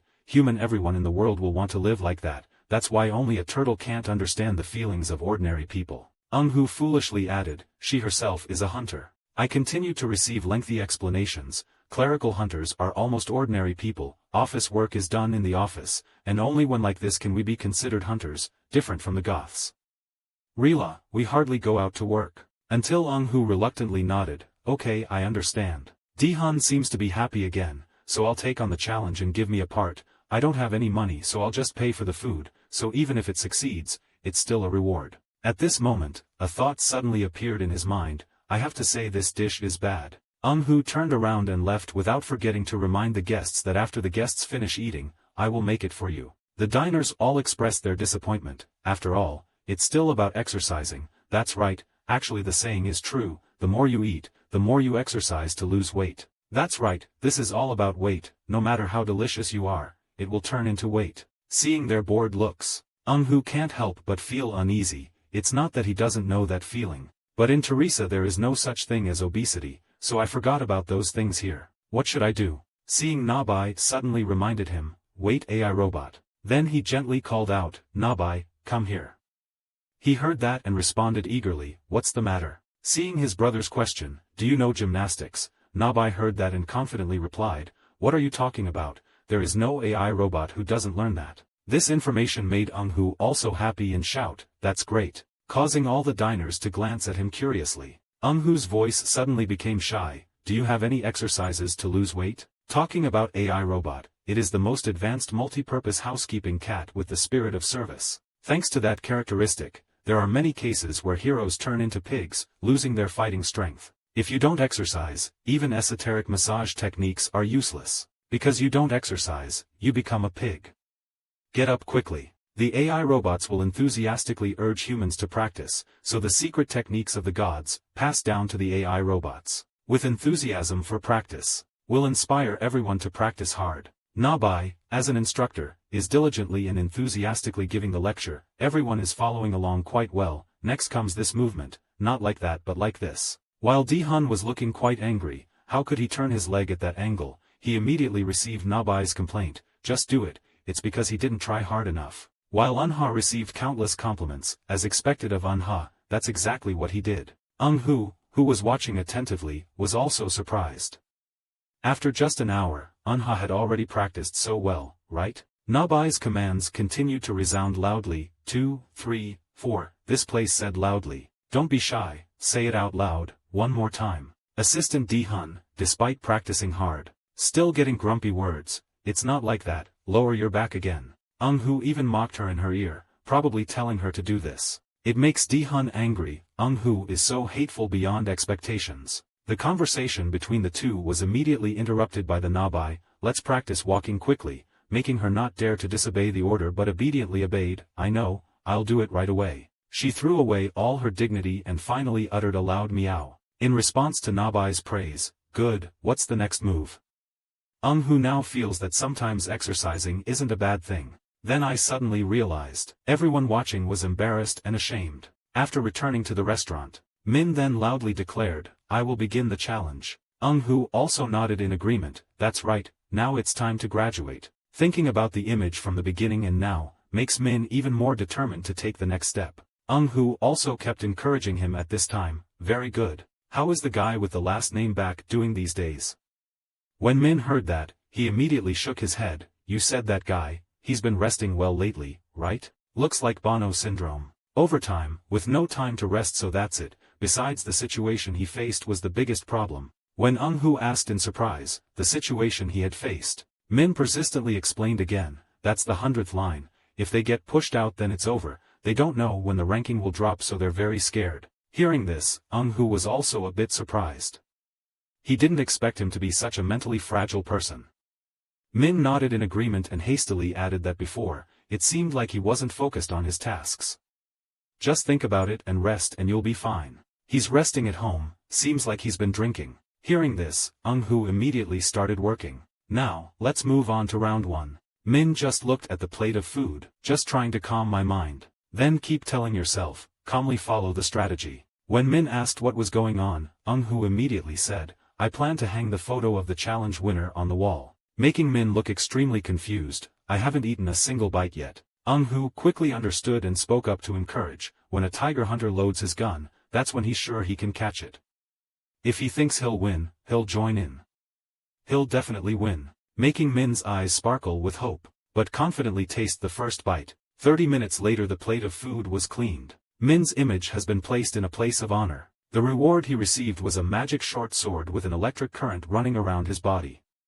If the opponent was hit, he would faint. Eun-hoo was still excited and made a suggestion, try throwing it, after all, it's just a discarded cutting board, I won't faint, don't worry. Min did not hesitate and used all his strength to make a powerful throw. Looking at the short sword pointing straight at the cutting board, Eun-hoo still calmly said that he had one more skill, then immediately returned the short sword, returning to Min's arms. At his surprised look, he happily added that he threw it away and immediately came back, and could retrieve it without any difficulty. Making Min happily embrace the short sword respectfully. Eun-hoo is now in the mood to joke around, has a good expression, how about switching to this photo? Min heard that and strongly refused, I like that photo, it was just by accident. Eun-hoo saw that confused attitude and nodded slightly in agreement, I know, I'll leave it here. Faced with Min's questions, you're too childish, aren't you? He immediately replied indifferently, that's why it's a real trick. At this time, night continued to fall, drowning in alcohol.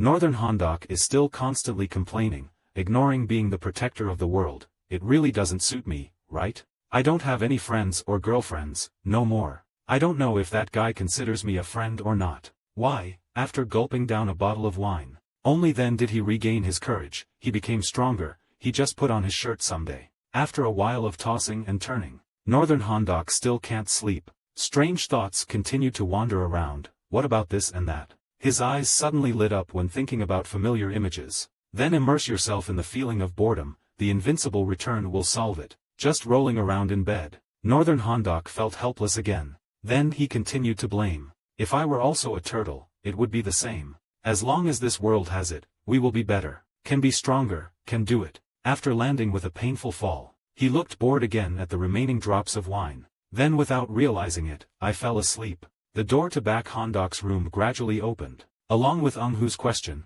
how could this be possible? He had just passed the bottles of wine thrown haphazardly on the floor. I just shook my head when I realized that I was more childish than I looked. However possible. He's saying something interesting, right? 9 years ago, when the first gate opened and monsters began to invade, many people disappeared. And then 3 years later, the people who disappeared suddenly reappeared one by one. They recounted that they went to another world, and gained great power. How the public reacts to this situation. They kept saying, I'm so jealous. This is because before disappearing and returning to this world, those people were all from the common class. Eun-hoo attentively observed the North Hondlope while enthusiastically giving advice.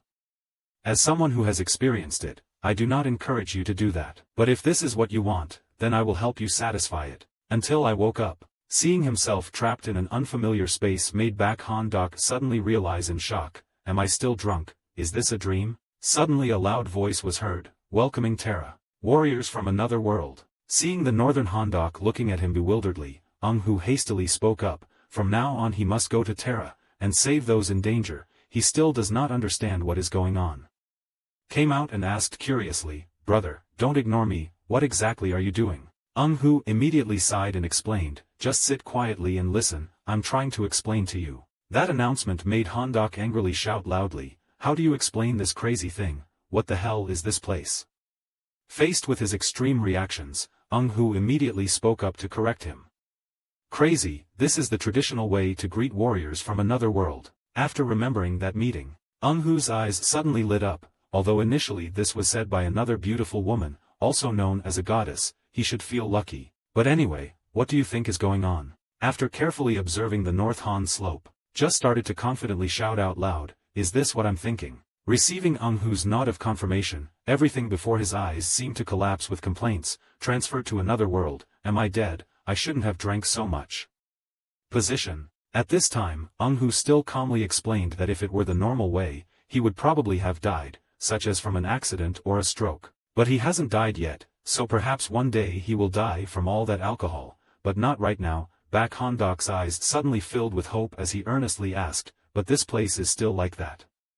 Another world, why am I here? He immediately responded with an indifferent attitude, what a good question, it was you who wanted to come here. Making him jump up and explain, when did I say that? Ung-hoo heard that and patiently repeated, if I could go to another world, if I could come back, if I were a warrior, I would have done better, this is what you said. North Han froze for 5 seconds to reflect on what had happened in his drunken state. Then I tried to find a way to cover it up, I just said it because I was too drunk, why do I think it was serious? Don't laugh, and don't arbitrarily enter other people's homes, that's illegal trespassing. In the heart of Baek Han-dok, he kept wondering, what is wrong with this person, suddenly taking him into another world. Wait, if you can get me here, so he should be able to take me home, right? That means he's looking out for me. After carefully observing the situation, he couldn't stop being happy, this is the opportunity.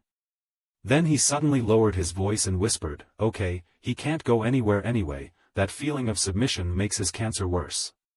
Who looked very satisfied, it was nice to see you give up so quickly. Baek Han-dok's face suddenly became excited, so are you going to teach me something interesting? Don't people who go to other worlds usually receive a certain skill, such as magic, regression, infinite inventory, heavenly demon palm, resurrection ability? Or should I get some equipment? I don't want anything like a shield. Faced with his excessive demands, Ung-hoo had to nod in recognition, this kid is quite knowledgeable. Then calmly give the answer, those things are not all there. If you meet an opponent with more strength than you, you will surely die, the best strength is a solid foundation. Hearing that, he quickly asked again, if you encounter a stronger opponent, will you only die?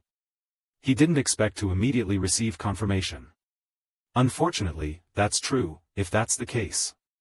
If you lose your level, this is your death door. Those tricks don't work against the Demon King, because if there was a holy city, it would be the demons, not humans, that's why warriors who depend on luck or lies will lose. So it's best to learn from the beginning. This makes Northern Han-dok extremely frustrated, why not say this name from the beginning? Baek Han-dok's next answer made him disappointed again, and I have nothing to teach him because I didn't get any skills when I came here. Now you're in a much better situation than I was when I first started, you're a hunter and have combat experience, you'll make it. As soon as Seong finished speaking, North Han-dok immediately set out. From the air he could see the vast and green caves. Even so, the feeling of fear still made him scream loudly. He just looked at Han-dok and smiled with a hopeful message, Northern Han-dok warrior, please save Terra. He just rushed away aimlessly. Just heard Ung-hoo's voice ringing in my ears, 3 months here is the same as 3 days on Earth, and I've given you a few tips, too. Terrain's local language and vocabulary, along with a window to track skill progression, the ability to teleport back to me in a life-or-death situation. He will learn a lot. If you can't learn, then stay there for a few more days. After that, he calmed down and slowly closed the book. At Terra a month later, Northern Han-dok's appearance was more confident and professional than before. While looking up information while continuing to complain, there are no good missions today. He was in a daze when he suddenly heard Miss Siu's call. Hey Baek, don't you want to go eat? Han-dok reluctantly agreed, okay let's go eat, today's mission is too bad. After going to the restaurant, seeing the dish displayed before my eyes, he immediately looked disappointed. This is animal food, calling this food is an insult to food. There is a rotten smell coming from the meat, the fruit is rotten, how can you eat it? Faced with Qbald Siu's question, but you can still eat it, Baek Han-dok quickly confronted, I only eat because I want to live, but I can't stand this food for a whole month. Miss Siu heard this and patiently explained that this 3-star lamb dish has many uses, including recovery and muscle growth. That explanation made Baek Han-dok even angrier and shouted, cooking is for flavor, not function. Miss Siu couldn't keep calm because of the disagreement and shouted loudly, Baek, I respect you as a guest from another world, but there are things that shouldn't be said out loud like that. To avoid the attention of the crowd, he reluctantly chewed and chewed while cursing, damn. Suddenly I remembered, eating this makes me realize how delicious Ung-hoo's cooking is, how difficult it is to eat and drink. You haven't finished enjoying that terrible dish yet. Having seen the status board appear right before my eyes. Urgent mission, your body's nutrition is seriously lacking, consume 4-star food within a week, the reward will be permission to use the inventory. This mission made him suddenly embarrassed because of his vague thoughts. After trying to calm down and read more information about the emergency mission, Baek Han-dok immediately exclaimed in horror, what does that sound as scary as a ghost eating rice? Kobao Ciu heard that and immediately explained, I know what you mean, is it like a strange thing?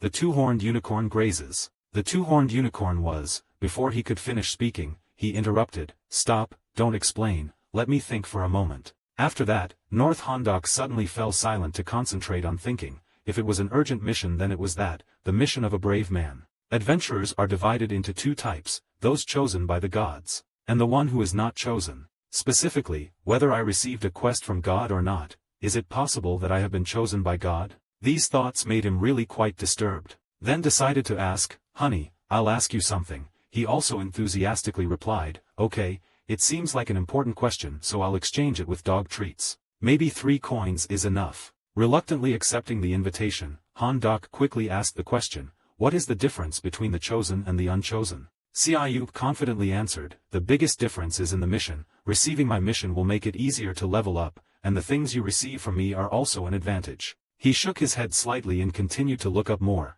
I mean the standards of the chosen and unchosen, but it still didn't make it difficult for Siayu. That's simple, back, you're the summoner in this position.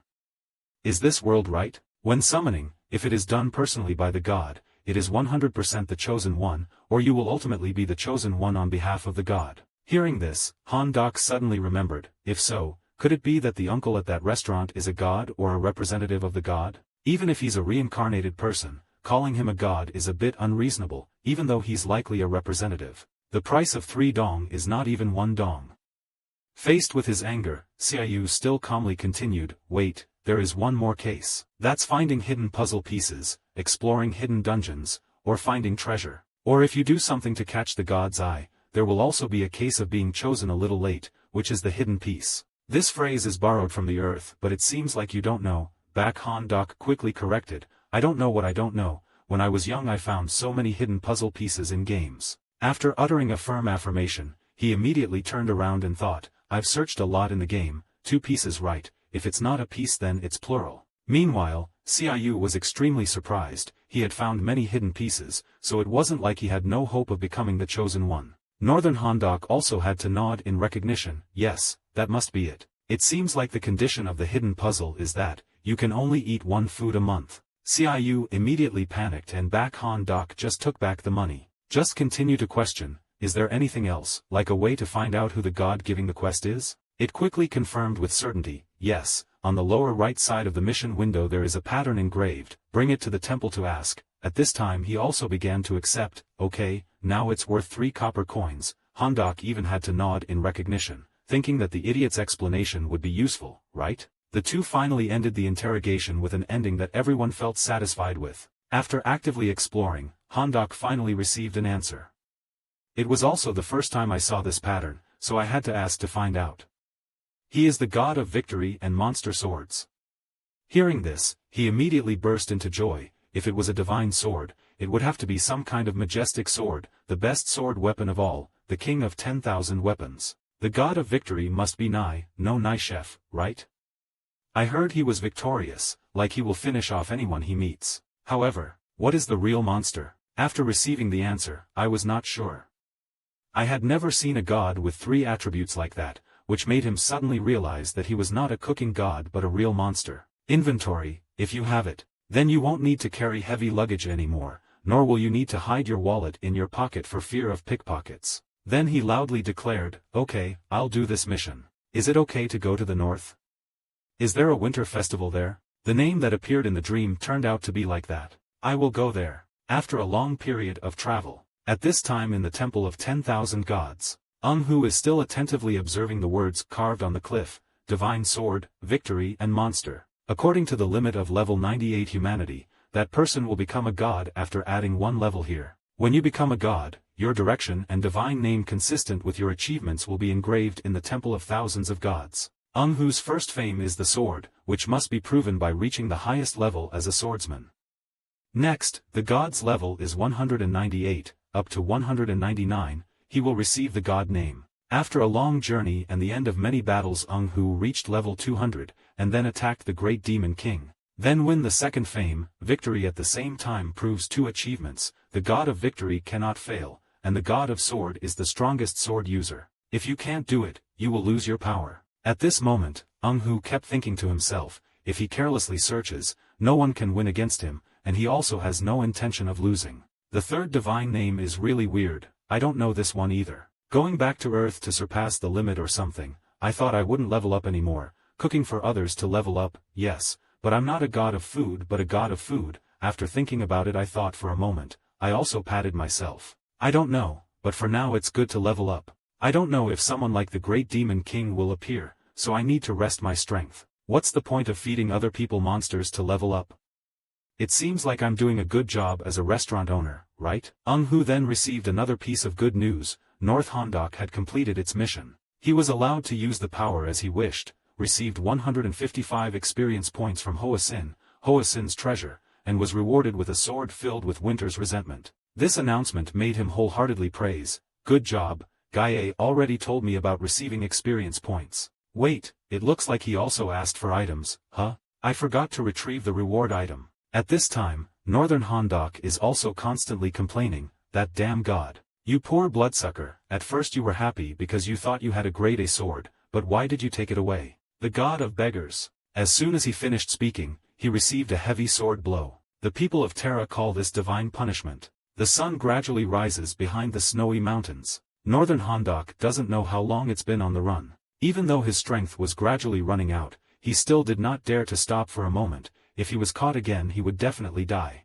Those people are as stubborn as plates. Catch that bastard, I will crush you with this hammer. He just knew to put his head down and run as fast as he could. The story starts at the Snow Ghost Festival. You will catch goblins and cook green onions that grow from them. If you kill the Snow Demon leader you get a rare S-rank material, and the chance to get the remnants of the Snow Ghost. A person in the crowd shouted loudly, "It's not over yet, calm down, he hasn't done anything yet." He silently crawled under their feet and showed a sinister smile. Northern Hondock is not strong enough to capture the Snow Demon leader, and without a group, he seems to have no hope unless luck comes his way. As he moved, he muttered, "Do you think I, the North Hondock, will believe in invisible luck?" Suddenly his head touched something that made him stop. As soon as I looked up, I saw a scary and aggressive snow demon. Hondock quickly came up with a plan to deal with the situation. An attack from a sharp blade was launched, and then it slashed at the empty ground. He looked around but could not find a trace of that person. On Earth he was the protector of humanity, but in Terra he is a thief. It turns out Hondock activated his invisibility ability at that dangerous moment. He didn't hesitate and immediately plucked the green onion in front of him, because the world had labeled him a thief. I have to show it like it is. As soon as he took that important thing, Hondock immediately took off at rocket speed. Everything was perfect. I ate the remnants of the snow demon and received the reward of a rank A sword. I offered it to you but you threw it back as punishment, and because of this, I was forced to run from people who wanted to kill me. Everyone looked at you with bullet eyes. I will kill you in the most painful way. Hondock gritted his teeth tightly. Do you think I would let myself get caught? I am a protector on that earth. As soon as he finished speaking, he immediately curled up and rolled down the snowy mountain. The facial expression is extremely exaggerated. The mouth shouts loudly, "The North Hondock star." Now that I understand the situation. He sighed softly. Back Hondock completed the mission and opened the item storage bag. A thief appeared in Terra. A thief with the strength of a warrior, who uses his stealth abilities along with his storage abilities to steal many treasures. The planet Terra could not immediately adapt to this situation and fell into chaos.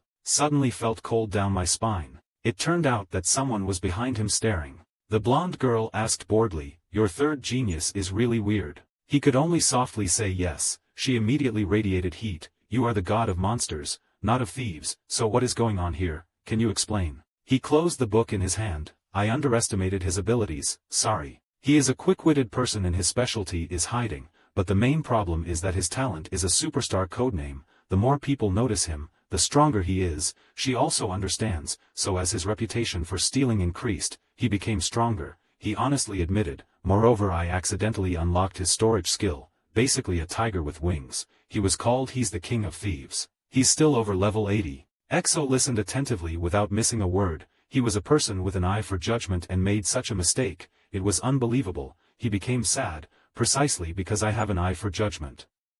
That's why I was deceived. The skill of the human eye is capable of seeing through the skill and nature of the object. He's not a bad person, he just has his own ideas about justice. After hearing that, the girl felt confused. He has a concept of justice but he acts like that. He touched the back of his head and thought, because he is from Earth, the inhabitants of Tara are all good people. So you're saying that if you weren't a compatriot you wouldn't understand his sense of justice, he whispered. Yes. Even with this eye he is not a bad person, his ghost appraisal eye skill can see cruelty. So he didn't steal with bad intentions. Before her searching eyes, he could only lower his head. She continued, he just wanted to relieve tension, right? He replied with just one word, yes. Then he pretended to be calm. He must have been under a lot of pressure, trying to act like a leader when really he was just being insolent. She came closer with a dark face, and he had to do this in Tara. Could he do it on Earth? He was sweating. I said, I'm sorry. Once you have escaped the door of death, slowly open the book. You have received 12,155 experience points from the incarnation of the god. The ingredients received are 1,000-year vinegar, unicorn horn, golden goblin spoon. He chuckled in his heart. I turned off the offering function but he voluntarily sent them, unexpectedly loyal. He would be very humiliated if he knew that he was that god. These idiots sent to me all belonged to those damn nobles. When I was fighting the Demon King, no one cooperated, but they kept such good ingredients. Thinking about this, I made up my mind. Irritating, but within a few seconds, his expression changed to sinister. It's commendable. Since he's still stealing, should I send him a mission to target the old king's treasure? She suddenly called him again. He was startled, his words stuttered. Oh yes. I saw a glimmer of evil plot from your intentions. Being said to have hurt his heart, he shyly touched his nose, apologizing. After all, it was my incarnation who did something wrong, so this is also my fault. You can handle him. Okay, I'll send my incarnation. Renato divinely resurrected. At this time Hondak landed on a roof. Should I earn some more money? She appeared right behind me. Suddenly, his intuition told him there was something behind him, so he turned around to look, and there was no way to escape punishment. Hondak suddenly stood up, his face extremely scared. He kept looking back and forth. The Nabai next to him bewilderedly asked him if he was okay. Hondak was even more confused than the cat. Where is this? This is a restaurant. You look tired. Go home quickly and go to sleep. You take a towel and wipe your sweat. All I can remember is the moment my neck was slit by a guy named Executioner. Looking at his phone, he panicked again. It had been a day. Was it all just a dream?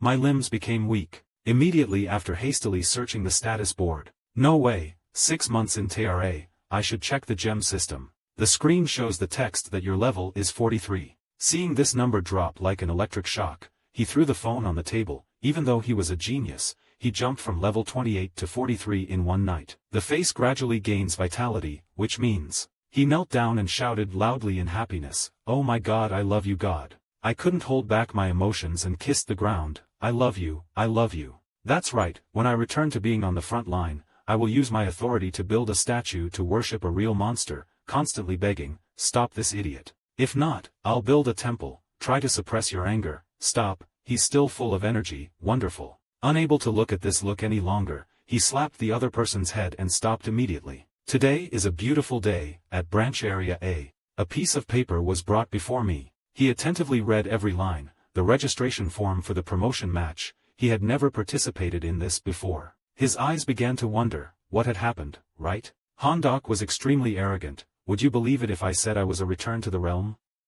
He replied, you think I believe that nonsense, that you became a returned person after just a few days. He winked and raised 2 fingers in a crosshairs. I will register for the promotion match and schedule matches with regular ranked people until non-regular ranked people. Full of scowl, isn't the challenger supposed to bet on a reward? Do you have something that can satisfy the superior? Something that sparkled to the point of being blinding was taken out. I'll bet on this, a magic sword. He stood there stunned. A good sword, I can see its value clearly. Then there is only one choice. I can't believe you can use a storage bag. This means you're really a fake. Hondak made a cute gesture, you know. He gritted his teeth and accepted this truth. Okay, damn it. From his pocket, he took out a thick wad of money. This was the price of betting. He gave it to his other teammates. Everyone was surprised. I thought he would use it to travel after being caught cheating. I thought you guys would all run away when I won the bet. I said that's right. He will go exploring as soon as he gets the Excalibur sword. Hondak was left alone. He was angry. I felt like I was cheated.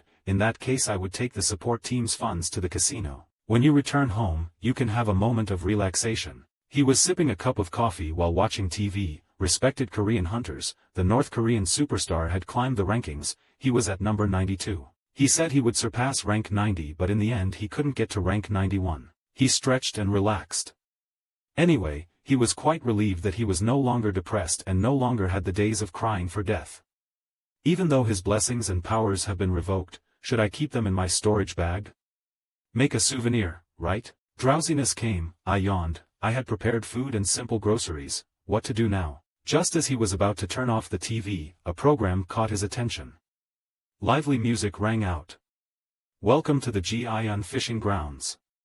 Entrance tickets are free during the environmental maintenance period. He thought absent-mindedly about fishing grounds and fishing. Fishing makes my eyes shine. Then forget about being sleepy and run as fast as possible. I rushed out of the house. It was time to close the shop and go find dinner. After all, this was just a hobby. Nabai, the store is closed today, so just go hang out with Unha. The cat was extremely happy, knowing that I would keep an eye on the store. She obediently bowed and he walked carefully. He looked at the two of them with very affectionate eyes. Then gently patted his head. He would return soon. We soon arrived. The place was very large, but there was not a single guest in sight. As soon as he reached the gate, he stopped, the rotten sign scattered on the ground. This place looks bad. Even though I was a little disappointed, I still continued to go inside, and there were no signposts. The manager of this place pushed open the window with a gloomy expression. There is no admission fee, but you have to rent fishing gear. Do you want to rent it? No, I brought fishing gear with me, but I do need bait. Okay, do you have a hunter's license? He replied confused, I have the same thing, why do you ask? I have a fake return certificate. Suddenly he spoke in a low voice, and that thing appeared. He also made a serious face when he heard that. My whole body started to tremble. I didn't know if it was a joke or not. The monsters, it seemed like there was a crack at the bottom of the lake. I felt like I was too worried and startled. He said a crack, huh? Maybe it's a monster, that's why Isaac didn't pay attention to it. I thought it was a sea monster appearing. The manager carefully reminded him that monsters could come while he was fishing, so only hunters were allowed in. His mood wasn't affected at all, no problem, but why did everyone panic? If there is such a thing here, they even advertise on TV. Because their business was quite good, they were even offered a long-term contract for TV advertising even if it was only a 2-second commercial. He nodded in understanding, so that was why it was so short. His words were full of hidden meanings, so you really want to come in here. Smilingly affirmed, of course, it was worth cleaning up. Immediately after that, he did not hesitate to start picking up bottles and scraps. I don't know if this can be called a healing trip or not. After a while of hard work I'm satisfied, this should be enough. Use both hands to pat the dust off. I need to make sure it's clean because this is the best place to relax near the store. Thinking back, my father always went fishing whenever he had time. He looked into the distance and searched his memories. Fishing was my firefighter father's only hobby. On his rare days off, we would go to the fish pond together, hand in hand, and Dad would also clean up the pond before fishing. Carp, catfish, carp, the two of us caught all kinds of fish. Dad made a delicious spicy fish stew. Eating the spicy fish stew he made is like a reward. That's why my hobby is also fishing. Sit down on the chair and prepare to work, clean up enough, and now let's try fishing for the first time. In the middle of the lake there are many flowers growing extremely lush. He glanced at it and couldn't believe that the water here was so turbid and yet there were so many lotus flowers. Was it because of the crack? If the water quality is poor, the number of fish will decrease sharply. There will only be a few types of fish that are not very good. He will start throwing the bait far away. The look on his face exudes danger. In other words, the number of fish here. Just a few seconds passed and there was movement. It is the best material to make real monsters. The fishing rod gets heavier and heavier. Seize the best opportunity to reel in the line to see what you can catch. A fish of approximately 2 kilograms was pulled out of the water. Why is your face everywhere? This is the humpback fish, a fish that every fisherman does not like.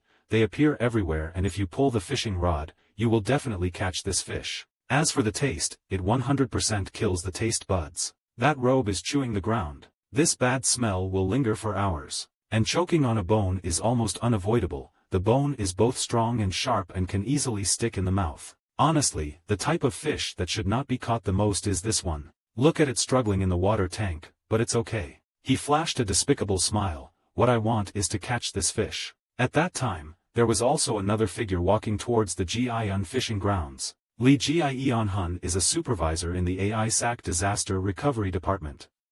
His eyes were filled with anticipation. It's been a long time, hasn't it? When I stood in front of the lake, I was disappointed. The fishing area had deteriorated quite a bit.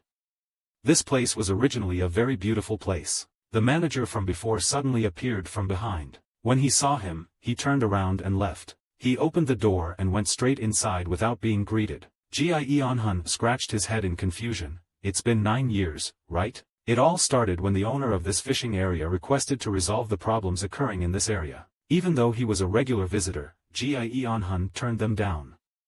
After all, this was not something worth wasting human resources on. He is extremely helpless. I know there is no one to help, but I am also human. According to reports, fishing is still possible here. The report also said that there is an area with a lot of blue sand. This area must be assessed as pressure level. The only 2 guests in this place accidentally met each other's eyes. Waving hello openly, he shyly replied, "Hello." In my head, I secretly thought, that person is a turtle. I have encountered someone in trouble. Ji-Yeon-hun's eyes collided with a box full of fish. Immediately cover your nose and stay away. Why are there so many humpback fish? I fish to cook, he immediately suspected, used humpback fish to cook. He frankly admitted, yes, it is a good ingredient, exactly a good ingredient to make a weapon. The dish I cook with humpback fish can become a biological weapon. Ji-Yeon-hun pursed his lips in judgment, so he was planning on sending the hunters to the afterlife with a dish made from humpback fish, huh? I don't know if you're aware of it, but you're not allowed to sell biological weapons in a restaurant. You treat your customers a bit badly, he said in his bewilderment. After a while he understood and pretended to laugh it off. He knows he's the restaurant owner, so he must be related to the force occupying the gate. Sorry, I was busy fishing, so I didn't explain it clearly to you. I don't intend to sell them. I only intend to use it as a weapon to deal with the blue collars here. Ji-Yeon-hun was stunned when he heard about dealing with the blue-greens. You let out a sigh of relief, so you're planning on catching other monsters with this horrible fish. He continued to tug on the fishing rod. It could kill the dragon, so what was the point of the blue dragons? Dragons are recognized as the strongest and most difficult monsters to deal with. And he slays dragons by cooking. His face stiffened when thinking about that. Is this turtle kidding? He's a turtle who conquered the S-level gate, so he must be telling the truth. Ji-Yeon-hun tried to convince himself and then turned away. After choosing the position right next to him, he was still very curious. Could he really catch the snake with just food? He was certain, of course it was very simple. He was sweating profusely, he spoke like he killed bugs with insecticide, so confident. He calmly spoke, a dragon is just a large lizard that can use magic. They are not difficult monsters. Although they are strong, their ability to control themselves is very poor and they are easily influenced by desire. So they easily fall into the trap, just like carp. This is the first time in his life that Ji-Yeon-hun has heard someone compare dragons to carp. The surrounding area exudes danger. In my experience, any trap with food will stick. Although dragons have many different species, they all have something in common. Demon King Celiad's right-hand red dragon, the only reason I won against it was, even Celiad could not resist a taste he had never tried before. He was in the corner muttering, come and try eating, it's time to eat, big lizard. But I heard that dragons can eat anything without getting harmed. I answered, yes. So what did you feed it? I still haven't been able to figure it out until now. That's my ultimate dish, to put it simply, it's an unbeatable dish when it comes to killing monsters. Of course, the finishing blow still had to use the sword because my teammates wanted it. Then Rai shouted, at least pretend to swing the sword. Ji-Yeon-hun leaned over in surprise and asked about the ultimate dish. Is there such a dish? He couldn't help but laugh. I told you, it's a dish that's also a weapon, and it's also what I plan to use to catch the bully. Once again he stood frozen in place. His eyes looking at the fishing rod in his hand were full of ambition. Then he stood up, can I help, looked at the water bucket and said, I still haven't caught enough humpback fish, I need more than 60 fish. Immediately he was enthusiastic about throwing bait. The expression becomes more excited than ever, let's get it done today. Divine wine and divine food are foods and drinks that symbolize immortality. The food of the gods is said to bestow many blessings on those who eat them. But there is one dish among the gods' food. A deadly dish that can kill even the gods. It is the sunset of the gods. Thinking deeply, the arenarok dish I once made was only a rough imitation. After all, the cooking process was very difficult and the ingredients were almost impossible to find. But even though he was just an imitator, he succeeded in defeating Kyraeus. So what if an ordinary fish tastes bad and is cooked? Following the ranarok recipe, a cold smile gradually appeared. Ranarok is a freshwater fish version. Should we name it the destructive humpback fish? If I keep trying different things, one day I will create a 6-star dish. The sky was gradually turning dark. the two of them were still working non-stop. The result was 5 buckets full of fish. "Do you often come to this fishing ground?" Gi-eon-hun replied as he wiped his sweat. "I used to come often, it's been 9 years now. This place wasn't like that before," he remembered and said. "There used to be a lot of catfish and carp instead of humpbacks, and the lake water was very clear unlike now. When I caught a good harvest, sometimes the fishery manager would cook me ma and tang, which tasted delicious. I was surprised to ask the manager to cook for him, he used to be a famous chef. If so, his cooking techniques must be great." He gave me a thumbs up in praise. "Of course, I have eaten that dish in many places in the country, but his ma and tang dish is still delicious. Best." He nodded, hoping that one day I would also be able to taste it. "So now I'm starting to cook. Thanks to my eldest uncle, the two of us are much closer than when we first met." Ji-eon-hun stood beside him attentively watching him take every step. Suddenly snapped his fingers. He couldn't help but be surprised, lighting the fire without fuel. "It's like magic or alchemy." He said this dish is also a weapon, so it's closer to magic than cooking. The recipe for destructive humpback fish has the following process. The first step is to put a ton of cleaned humpback fish in a pot of cold water. The second step is to season with salt, black pepper, soy sauce and many other spices. The third step is to stir until it boils. Ji-eon-hun's heart was filled with doubt, wondering if he was really cooking. Stirring non-stop. "Yes, I'm about to cook, right now I need to concentrate, so please keep quiet at all costs." My eyes gradually closed, my mind only thinking about Arenarok. The breath radiating from the hands, the food can kill gods and make people surpass the threshold of divinity. The key techniques are true fire and eternal life along with death. Those who eat Renero will continuously endure eternal destruction and rebirth. Through this process the original body will crumble and gain a new body. The body surpasses even the gods. However, when that person can endure it, even I'm not sure I can survive after eating it right now. Especially when the main ingredient is humpback fish, which has no strengthening effect. Ji-eon-hun stood silently to the side, observing. One question always stuck with me, is this really magic? A large two-way gate containment weapon, a bioweapon type created by scientists from the planet Geneva. Although it was originally created to fight monsters entering through the gates.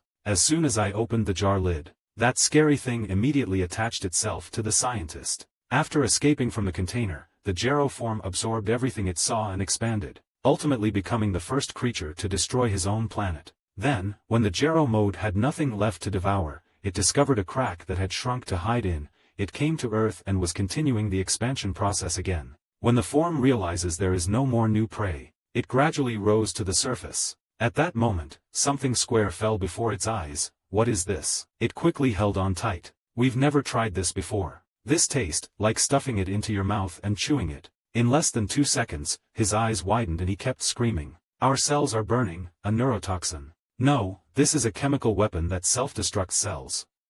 How dare the people of this world trap us? We have to endure it until our body adapts to it.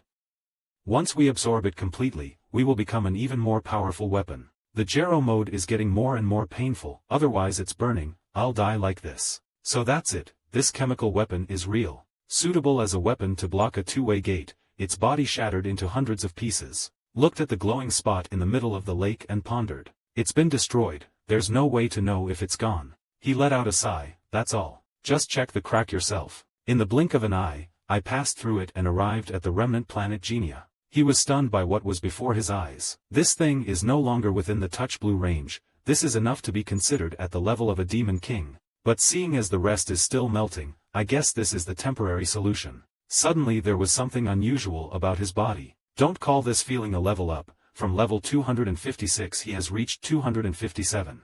I'm the only one in this mysterious planet Giania, so that means this guy is actually the demon king Sam Lam who destroyed this planet before, and I accidentally destroyed him using it. Cook and level up from there. This blue monster has a low tolerance for strange foods compared to its strength. It was once strong enough to turn this planet into chaos, after all. If it could still absorb the food we cook, the Earth would be in danger. His eyes accidentally bumped into something. Although this planet has no mana, the land is very fertile. Is that why blue people are weak against magic? He held a handful in his hand to observe more clearly. The soil was quite fertile. If so, this will be very good for planting soil. Clench your hands tightly. Stand up and brush off the dirt with your hands. That's good, because I got rid of the blue turtle on this ownerless land. Doesn't that mean I'm the owner? He snapped his fingers. I need to prove ownership of this place, so I'll probably mark it here. A glowing circle appears on the ground. I should also create a portal to the basement. At this time at the AISAC area branch office, Jianhun was extremely excited. All the monsters had been destroyed and the rift had also closed. It felt great. Suddenly someone called out, "Branch manager, can we study the poison that killed the blue lizard? If possible, I think we should use this poison as a military weapon.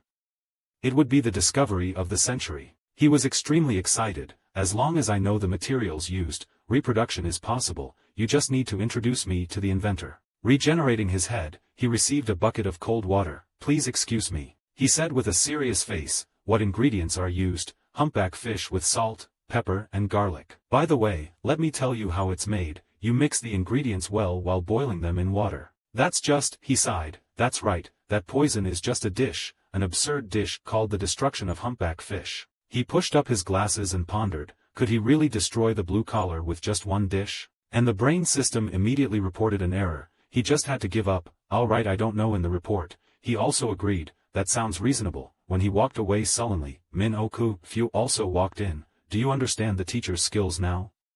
I'm confused right now. All of you kids are very observant. How do you know this is related to turtles?" "It's not because of me. It's just that you're too easy to see through, manager." Jia Yeonhun quickly covered his body with his hands. "Are you a psychic?" He sighed in denial. "I don't have anything. Where's that skill?" "Forget it. Now I understand why you said those things about him. You finally understand me." His face turned red. "Yes, to be honest, even though we are men together, I still find him strangely attractive. His forearms look amazing when fishing. The difference when comparing the leaders of the two is truly sky-high." The attitude immediately changes. "Who are you talking about, that guy? When it comes to leadership, there's nothing that proves he's better than me. The ability to solve problems and the ability to instruct are two completely different things. I'm not comparing the two of you, I'm comparing you to Bak Han-dok."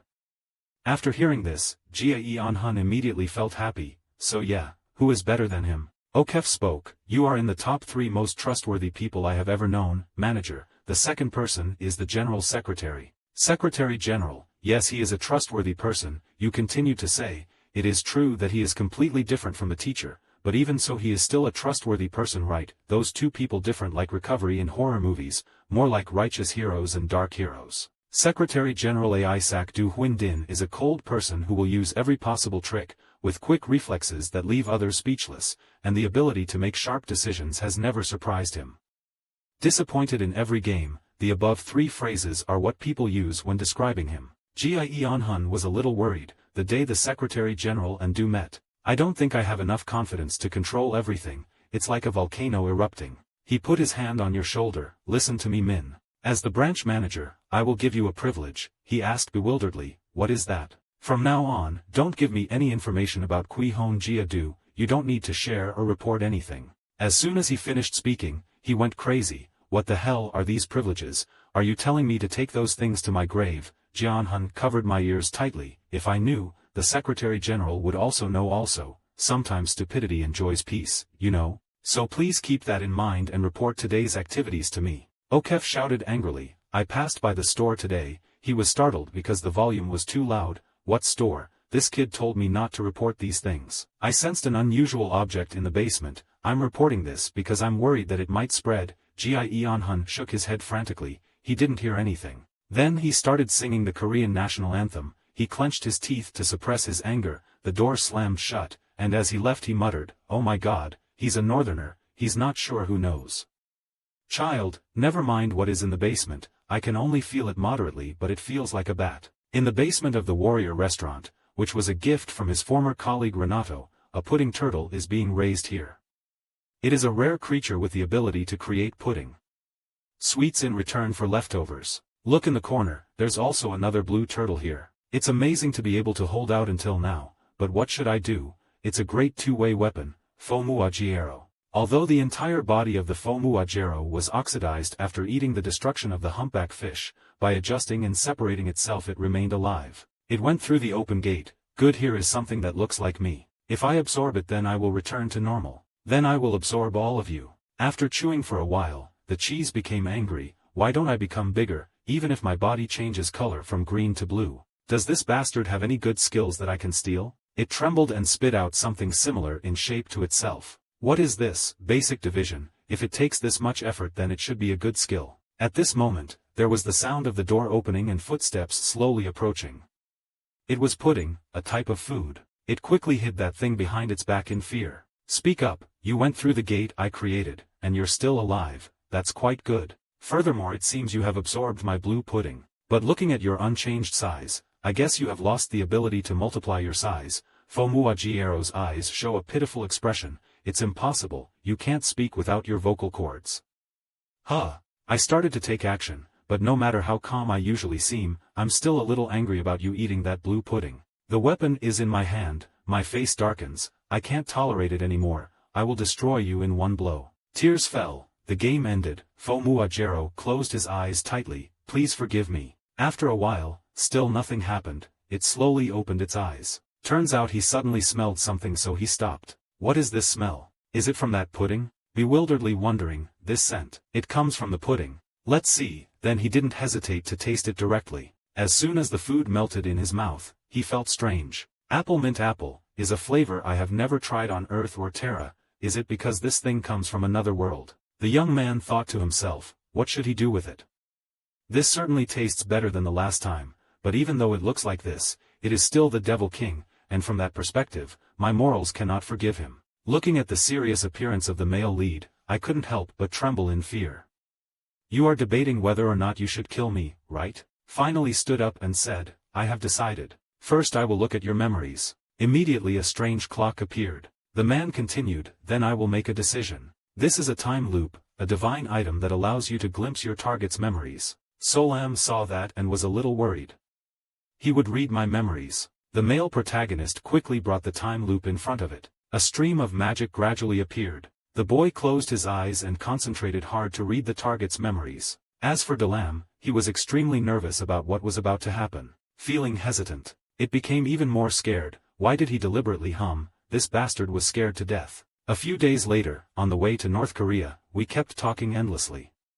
There were many smelly dishes in the world, such as stinky tofu from China, dried kasagia from Japan, and fermented stingray from Korea. Quack, similarly, the food here has a smell but I'm sure you'll be addicted to eating it. After hearing this, Okefu wondered if eating delicious food was not normal. Hondok walked over to open the door and explained, it has nothing to do with the taste, texture or scent, it's terrible. As soon as he entered the restaurant, he suddenly stepped on something. It just feels a bit elastic. Until he saw the touch lamb, he immediately became panicked. Boss, what is this? The young man asked, smilingly replied that this is my new employee in air freshener, does it smell good? When Hondok heard that, he came closer and felt surprised, then he noticed that it did smell like flowers, it felt like we were on vacation in a warm southern country. As soon as he finished speaking, he was shocked to realize, wait, isn't that a monster? You can also call it that, the male lead confusedly replied. After hearing this, the boy still couldn't help but be excited that no matter what he called it, it was still a turtle. He thought to himself that if it multiplied, this would be a big problem. It's a front line and I can't ignore this. Just as he was about to pull out the gun, he noticed her calm expression. So he became confused, that's right, this fake turtle, he won't let me go if I shoot the turtle he raised. After debating for a while, Hondok immediately pulled out his gun. He reassured himself, no, I have to do what I need to do, I am blessed by the god of swordsmanship and victory. Immediately after that, he loudly said, as a front line, it is unacceptable to let a monster loose in the restaurant, this is completely different from keeping a deformed cat.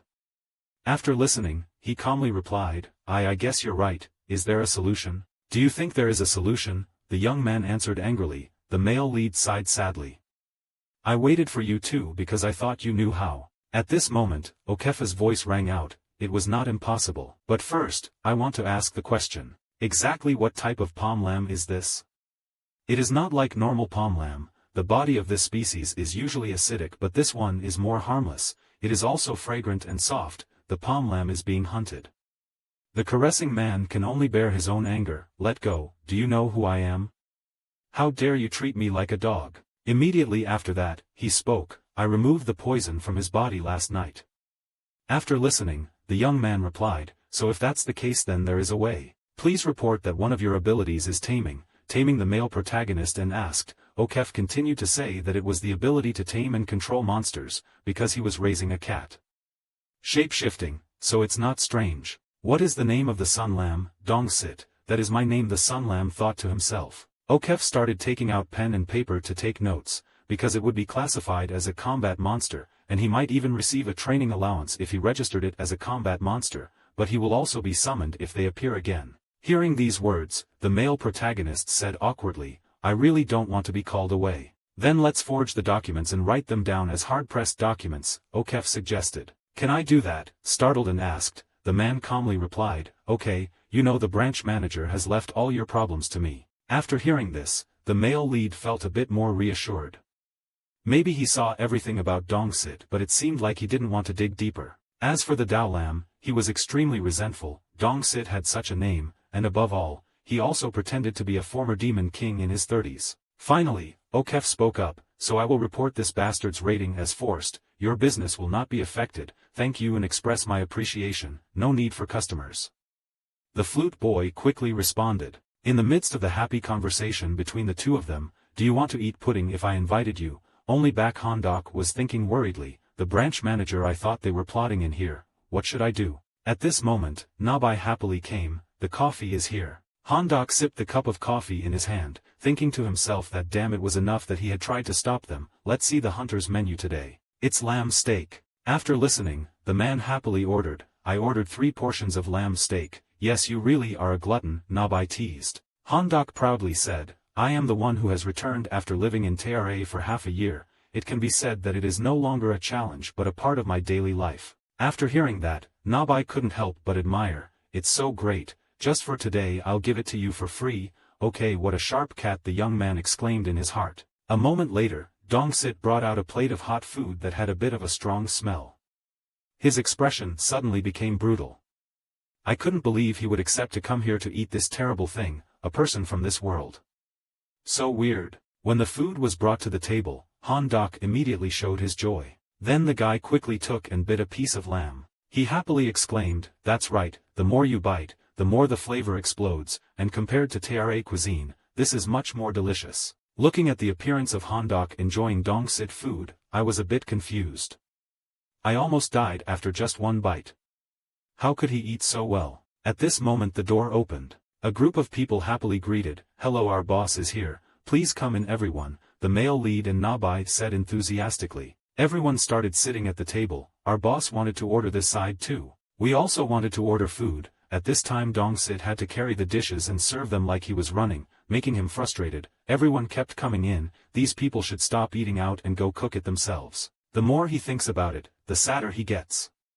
Just wait until I recover his body, but as long as he seals its power, Dongshit's body will never recover. The scene changes to another corner with 2 friends clinking glasses together. I don't know if I'm in a good mood or not, but today's wine tastes great. You've been through a lot. The fishery manager said it's no big deal. It seems like everything is back to how it was before. Looking at the fish swimming in the clear water, the 2 men suddenly felt a bit quiet in thought. At this moment Jie Anhun spoke up. He would receive compensation for losses from the Disaster Recovery Board. The purpose is to support environmental development as well as compensate for labor suspension.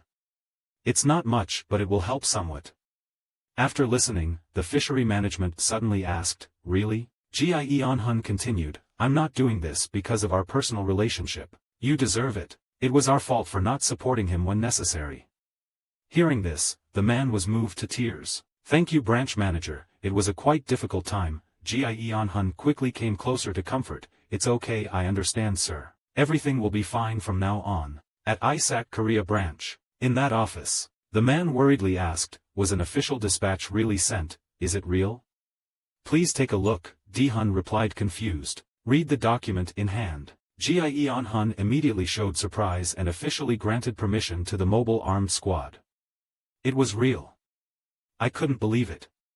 I didn't think they would accept it. Dihun replied that everyone came back half dead after trying to do a weird food challenge, to the point where everyone had to take sick leave. We were so short of manpower that I had to ask for help. In anger, but they actually sent help. But isn't that a good thing? Haven't we finally received help? Having said that, the girl thought to herself, will I finally be able to go on a real trip? Where to go? Bali Hagoi. Suddenly, the man loudly affirmed, "No, the Secretary General is not that kind of person. The word he hates the most is failure followed by ineffectiveness. For him sending people must include certain conditions." "Do you know which mobile armed squad was sent?" the woman hesitantly replied. "That is Isaac Command." After hearing this, Jie Anhun exclaimed in panic, "What are they, the best of the best? Why did they send such a unit here?" In his heart he secretly speculated, it couldn't be. Did they know about Du's existence? Du is a turtle who can become an unprecedented disaster, someone with power far beyond the best of the best, a nuclear bomb. If he brings them to subdue him in case of emergency, this would make sense, but how naive. Seeing the man so gloomy, Du-hin called out the branch manager's name. At this moment Jie Anhun suddenly had a thought: if our superiors are doing what I think they are doing, we must stop them no matter how elite the hunter force is. There is no way they can to prevent an existence like Du. They miscalculated. Do I have to repeat this to my superiors? I can't think of any other way than this. After saying that, he thought to himself, does the Secretary General know something that I don't know? No, there is absolutely no way, unless he secretly planted a spy in that restaurant. At the same time, at the male protagonist's restaurant, a customer kept sneezing because of the cold. "I can't stand this damn weather." Today's menu: Western-style pork cutlet and mushroom soup. At this time, Tai Chi began to stick his spoon into a piece of meat on the plate. Immediately after that, he lifted it up, and quickly enjoy. In just a few moments the boy finished enjoying his meal. Seeing that, he happily said, "It's wild, athletes are really different." He ate it in 2 bites. Tai Chi listened and looked confused. "It's not just because I'm an athlete, actually I think you're right. Can I ask for one more part?" "Of course I will do a lot this time," the male lead replied enthusiastically. Tai Chi quickly responded, "Thank you for helping me." Seeing Dong Sit setting up his table, he suddenly wondered why there was a turtle in the restaurant. Is it helping him? What an interesting guy, while also having a fresh fragrance coming from its body. Thinking for a while, the young man still thought, but no matter how strange it is, a blue turtle is just a blue turtle. I won't let anything touch Anha's body even if it's just a small scratch. Feeling the hateful eyes on him, Dong Sit wondered what was wrong with that human. I work hard because he promises to protect me if I do. We learn human knowledge and how to take care of the restaurant. So what's up with that guy? What did I do wrong? After saying that, Dong Sit immediately turned his head and looked directly at Tai Chi. Suddenly he appeared and lifted up the blue palm. Then he scolded, "This useless guy, who taught you to glare at customers like that?" "I didn't glare at that guy first. I didn't do it first," Dong Sit secretly screamed in his heart. At this time, the male protagonist turned to ask, "Are you uncomfortable with the touch, lamb?" "It's just a small, harmless creature." Tai Chi replied that it instinctively puts me into a state of defense. It's so troublesome, everyone gets defensive when they see it. It's so bouncy that he can use it as a basketball. While talking and practicing, the guy saw that and immediately asked him not to do that kind of action in front of him. "Unha, I think she'll learn from you." The man smiled and replied that it was very safe, and then he immediately pinned Dong Sit, making it think that I was the one in danger. At this moment, Tai Chi suddenly sighed tiredly. He said it would be best to hide the baby now. "Why?" the male protagonist asked in confusion. The young man said that the mobile armed squad was coming here. Asked again, "Mobile armed squad, that is definitely not the capital's mechanized force." Tai Chi quickly replied, "I will explain. Should I give you a full or brief explanation? I'm free, so please explain fully." "I'll listen," the male protagonist replied. The young man calmly explained. "Okay, so I'll start from their founding. Awakened people, hunters, people with special abilities. Hunters are those who slay monsters that spill out from gates and rifts. They are the shields that protect humanity. But their number is very small. Then normal people start to think we can't fight because we're not fake awakenings. Is it okay if we just continue to receive protection? We also want to fight." They needed weapons that could pierce monsters' hearts and armor that could protect their bodies. Saibwa Dai, a global leader in scientific development, responded to this need, and as a result, disposable weapons of war were created. The mobile combat unit, hearing this, quietly asked a disposable robot, "Something that humans can pilot and fight with?" Tai Chi quickly replied, "Yes, it was first designed as an unmanned device, but was later changed to a manned device to fight with the problem of communication being blocked in areas with high density of electromagnetic waves." After hearing this, the male lead immediately exclaimed, "It's wonderful. So what are those people here to do with this blue collar?" "The mobile combat kit is a device with limitations," the young man said. "I thought that if I touched it and got into the machine, it wouldn't be able to resist." Tai Chi replied sullenly, many people were arrested because of that. Because of that the mobile armed forces absolutely hated touching Lam. After hearing these words and looking down at the blue palm in his hand, the male lead suddenly felt it was reasonable. At the ISAC building, the woman slowly moved forward. Then stop and stand still. She began to perform a military salute. The armed mobile team ranked 6th. I am Captain Gu Hina, nice to meet you. I am Lee Jie-on-hun, head of the Korean branch, the man replied. Meanwhile the robotics areas are still operating. On this side, Gu Hina still stood solemnly without saying a word. Suddenly at this time the northern Handong approached the girl. My taste is those strong women. What a waste if such a wonderful person became a soldier and even got married. He proudly said that the top hunters had higher ranks, which made her feel self-conscious, right? After listening, the woman just smiled faintly. Then he flicked the guy's forehead and said he was eliminated. Sad for you if you're trying to be attractive, codenamed Superstar Kid. Not only did Hondok not make the other person feel self-conscious, but on the contrary, he was teased to the point of being embarrassed and blushing. In the hallway Jie-on-hun said as he walked, I'm glad you're here, I've prepared a place for you so please make yourself at home. Thank you, is there anything else you need to do? Gu Hina suddenly asked. The man immediately said no, now is your free time, if you want, why don't you take a tour around the city? It's okay, I already have the place I want to go. The girl gently refused. Jie-on-hun listened and wondered where she wanted to go. Gu Hina said again, I heard that there is a restaurant nearby where they make dishes with ingredients from monsters. After hearing this, the people there suddenly became shocked and kept signaling to each other that I had never mentioned that. I haven't either. It's not always me. At this moment the woman spoke, I've always wanted to taste a meal made from monsters at least once in my life. I heard it tastes really bad, right? Okef quickly replied, yes it is extremely horrible. I don't encourage you to try it but. Gu Hina immediately interrupted, I like strange foods. I have also tried kuesada and soming before. Hearing these words the young man suddenly became confused. It's impressive, but to make it easier to understand there's a little difference between stinky food and monster meat. Hearing that, the girl became even more curious, and if they also have a blue palm, I'd really like to try that too. Hearing this, the young man immediately panicked, this is serious, I have to stop her from going there at any cost. At this moment, Jie-on-hun spoke, I thought he had made dulam before, but I didn't expect Gu Hina to feel so interested. It's so wonderful, I'll go there myself. Right now. After saying that, she left to the surprise of everyone there. After a while, Okef said, the branch manager at the Hunter's restaurant has a blue lizard. The man quickly replied, I know, he raised it to use, right? Did he report it because it was good? Well, he also raised a blue turtle as an employee, the young man replied. Hearing this, Jie-on-hun suddenly turned to stone on the spot. Immediately after that, he got angry and argued with Okef, wait you should have reported this to me, you said not to report it, right, branch manager? But you have to know for yourself how to report such important things, don't you tell me what to report? North Han-dok witnessed this scene and immediately exclaimed, the disagreement in communication is really sad, that's why I told you to talk more, right? As soon as the young man finished speaking, the remaining two people vented their anger on him.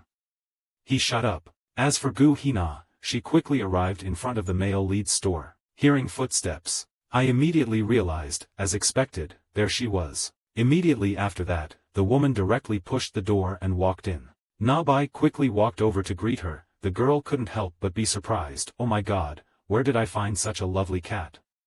Hello. The male lead saw that and whispered in his heart that he did a good job. Nabai, what about Dongsit? On this side, Dongsit is secretly thinking that it's too hard.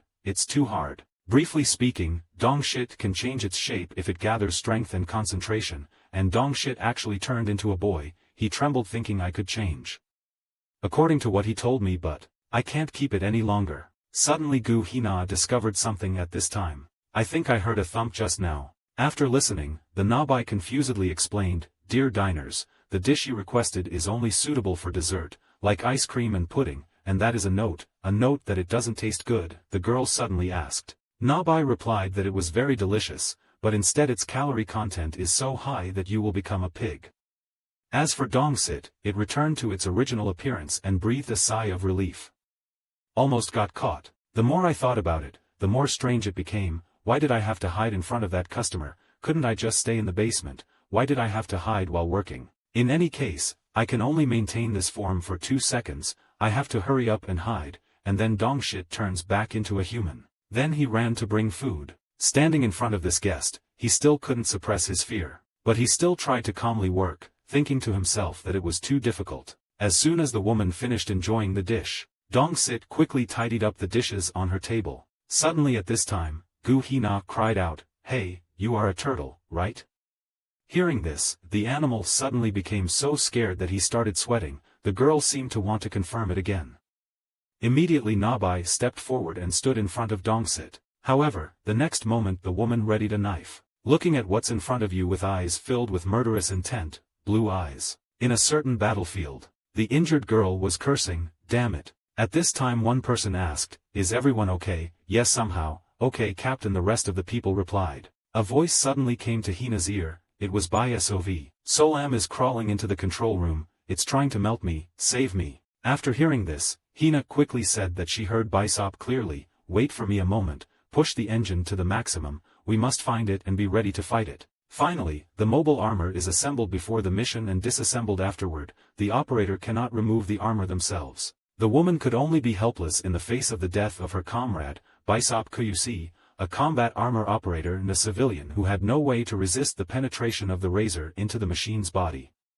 Most have no choice but to die. Back to reality. For this reason, Hina hates Touchlam very much. She firmly said, "I will kill you." However, as soon as she lifted the knife, a voice rang out to our beloved diners. "That thing is used to slice Japanese-style fried pork, rather than being used as a weapon." Looking at the person in front of him, thinking silently in his heart, "I heard her story from Tai Chi, so I understand why she behaves like that. But doesn't she realize that that kid also has his own story?" Dong-sit was not originally a touch lamb. After the rift opened, monsters attacking people became a very common thing. A blue lizard attacked a child and it quickly became interested in him. But this turtle is very special. It can absorb a bit of knowledge and personality of its prey through digestion. The scientists of Genoa captured Blue during this expedition and they began to conduct many experiments to create a weapon that could destroy the rift. The problem is that Touch Lamb has begun to evolve its own perception. The first crocodile to gain awareness also became the first sacrifice.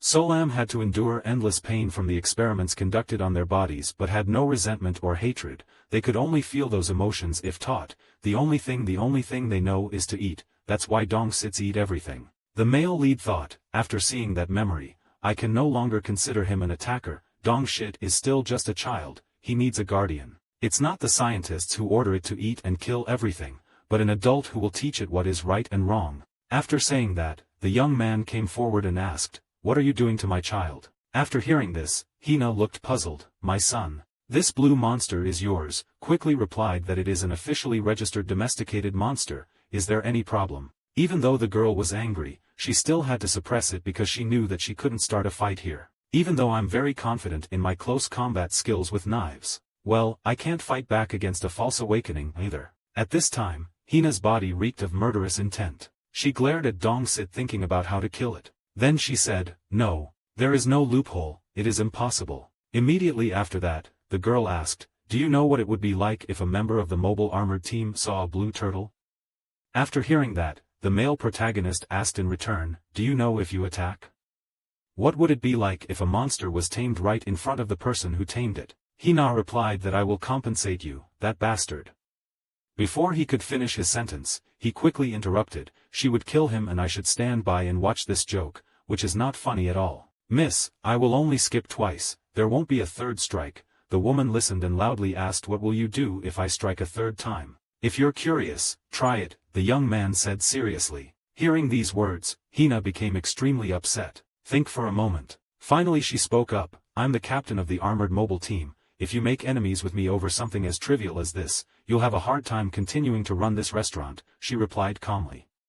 "What about you? If you antagonize me over this, you'll be putting yourself in a difficult position." Then he said that more importantly, "I want us to stop this psychological warfare." Maybe because the remaining customers who witnessed this scene were so scared they couldn't swallow their food anymore. The girl turned to look at Nabai, then looked at Tachi again. He was signaling that she was crazy. "Stop it." Hina reassured herself that she had overdone everything. "Just thinking about how I held a knife in front of people and in front of a tamed monster, such a blue beast." After thinking carefully, she immediately sincerely said, "Sorry, I behaved too rudely." The male lead heard that and retorted that he only apologized verbally. "Huh? I will pay for everyone's food here." the woman replied. If you answer that then I will ignore it. Only if you pay for the extras, Hina said wearily. As for Tachi, after witnessing the scene just now, he secretly thought that it could have been worse. Didn't she receive any separate orders regarding the fake regression? Is it because she's been busy with activities until now? If it wasn't for my bodyguard job, I would have warned her. Already told her. Suddenly something entered Hina's sight. It's Dong-sit slowly walking on the road. This made her tired and anxious. In the evening when the restaurant is closed, as soon as Nabai returned home, he complained that he was really tired. But warrior, if you knew she would hate touch blues so much, wouldn't it be better to hide it? The male lead calmly said, Dong-sit is not completely innocent, but he didn't do anything wrong here, so why should he hide it? Besides, this is my restaurant. If she doesn't like it then there's no need to arrive. Nabai asked again, then why did you turn it back into human form for a moment, then hide that everything was still on the right track? It was just training, boy replied softly. The cat quickly followed up and trained. Today the kid who could only transform for 10 seconds managed to maintain his transformation for more than a minute. Danger was indeed a good source of motivation. After hearing this, Nabai immediately exclaimed that that was the reason. You warrior is so brave. Looking at the cat that quickly fell into a deep sleep, the young man thought to himself, it must be more tired than usual because it was so worried today. I'm going to sleep too, right? In another room, Dong-sit was there thinking. At that time he said he was my son. My child. The more he thinks, the happier he becomes. Immediately after that he walked out of the room. Dong-sit quickly climbed onto the mattress, happily squirming against her body. Seeing this, the man opened his eyes and looked at it with a pampered expression. Then he and both animals fell asleep. By the next morning, under the sunlight, the male protagonist woke up dimly. Suddenly he cried out tiredly, "Oh my God, why is my waist so sore?" As soon as he woke up, he saw Nabai and Dong-sit sleeping comfortably on him. He thought to himself, this is the right time, it's time to buy a bed. Looking at Dong-sit in front of the young man's eyes, he immediately smiled. And this kid is willing to open up, isn't he? After saying that, the guy immediately stretched and walked out of his seat. The menu only needed to prepare a snack called tonkatsu, which wasn't much. Most of the hunters also said they were busy. Today will probably be free. Entering the kitchen, I immediately had a thought. Nabai and Dong-sit are here, so I have to make breakfast. As soon as I opened the rice cooker, the guy immediately discovered that there was no food left. The soup has already been eaten. Tonkatsu was tired of eating it. Because of a mistake in ordering, the pork was piled up and for several days only tonkatsu was sold. A simple dish using tonkatsu but not too greasy and suitable for breakfast. Thinking for a while, I remembered that it was tonkatsu sanquit. San tangerine is a dish that everyone on earth knows. There are many types and many diverse recipes. Adjust the amount of sauce or add the ingredients and then fold the bread together and you can eat it. It is the food of freedom. After saying that, the male lead immediately took out the bread and felt nostalgic about a few things. I remember the first day I made San tangerine for Theo so much. More than 10 years ago in Terra, a group of people gathered around a fire. This person is a spirit archer, a brave warrior. According to Dorrit, he looked at the piece of mandarin in his hand and suddenly asked, in what context was this dish created? Background, the male protagonist asked in confusion. The guy said that food also has a history. A delicious dish like this doesn't have a normal history, sheepishly replying that it's just putting anything between two slices of bread. After listening, I deduced that it was that idea of freedom. I felt a free soul not bound by anything. You say, it must be a dish made by a freedom fighter, right? The young man replied, as far as I know, a man called Count San Tangerine created it. Upon hearing this, Theo immediately became angry. The damn Count is a bourgeois, isn't he? Calmly said, as a dedicated official, this is a dish made to be eaten with one hand because he is too busy. Don't just consider him an ordinary capitalist. At this time the young man said, is it a dish made for work? I couldn't hear it. If he can't hear what he's going to do, the male lead suddenly asks. Theo immediately shouted loudly, from now on the name of this dish will be Theo Dorrit. It is a free dish, add my name to it to match. After listening, spray glue on the spot. Please stop scolding me. Do you know what is called copyright? What is it? Theo asked curiously. Hearing these words, the male protagonist also had to sigh in frustration. I really don't know, all fantasies are like that, damn it. Leave the communist elf, just do as you wish. Back to your train of thought. It's surprising that after he actually called Sanquit Theo Dorrit. According to Dorrit Sanquit, it soon covered all of Terra. Theo is now the god of revolution and rebellion, and the Santang of Terra has become a tribute offered to the god. The name according to that, the ability to act correctly is quite good. Back to reality, the male protagonist began to open the bag of bread and said, "Look, Nabai and Dongsit are about to wake up. Let's try making bon tangerine to see how it goes." Song san tangerine is a dish that uses ingredients that are grilled or fried over fire. Con san tangerine is a dish that uses fresh ingredients without using fire. First is the tonkatsu sheep. Then put the cabbage on top of the bread. Then put the tonkatsu soaked in sauce. It's done. But today. Having said that, the young man immediately searched for something. Clearly he had left it somewhere. Then he immediately realized. I see, Miobairian sauce for the brave, made by Aerobot once a year. The warriors from other worlds hate Terra's food. The forbidden food was created for such brave men. This sauce was made by Aerobot according to a secret method that has been passed down for many generations. Even though it is a Terra dish, it is surprisingly delicious. It is delicious when eaten plain or grilled, and the longer it is left, it will taste better. The richer. It's a precious sauce that even I don't know how to make, and it was sent by Nabai's grandmother, so it's even more precious. While spreading the sauce on the food, he said, because it's so delicious, it's hard to find 2-year-old Miobairian, let alone more than 33 years old. The problem is gaining a lot of weight. The higher the calories, the tastier it is.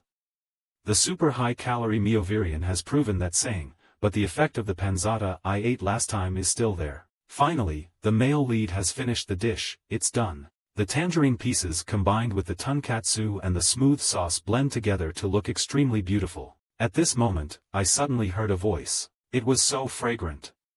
Looking at Nabai and Dongsit with their eyes closed as they entered the room, he immediately thought to himself, it will be fine, right? Outside the restaurant, Bak Hondok was walking on the road and wondered, what is this fragrance? Suddenly, he and the person next to him realized. Immediately pushed open the door and rushed into the restaurant. Boss, what kind of scent is this? The male lead awkwardly replied, it's that one. Hondok and Okep seemed extremely greedy. No matter what it is, please quickly bring that dish out, sir. Hearing this request, I had to nod in agreement. Immediately after that, he brought out a delicious plate of mandarin oranges. The two boys tried to take a bite and felt a bit disappointed. If it's delicious then it's delicious, if it's not delicious it's fragrant. The male lead thought to himself that it was because he was a mandarin that usually didn't use Miobrian. It's difficult to serve a dish that makes Nabai and Dongsit faint because it's so delicious. Next time we'll have to pay attention to the dosage. At this moment, Hondok suddenly burst into laughter. What is that? What is that look in his eyes that wants to say something? The man asked. Hondok said, there was a very interesting incident at the association yesterday. At Isaac Korea branch. The man poured a lot of medicine into his mouth. Dihun saw that and worriedly asked, is the branch manager okay?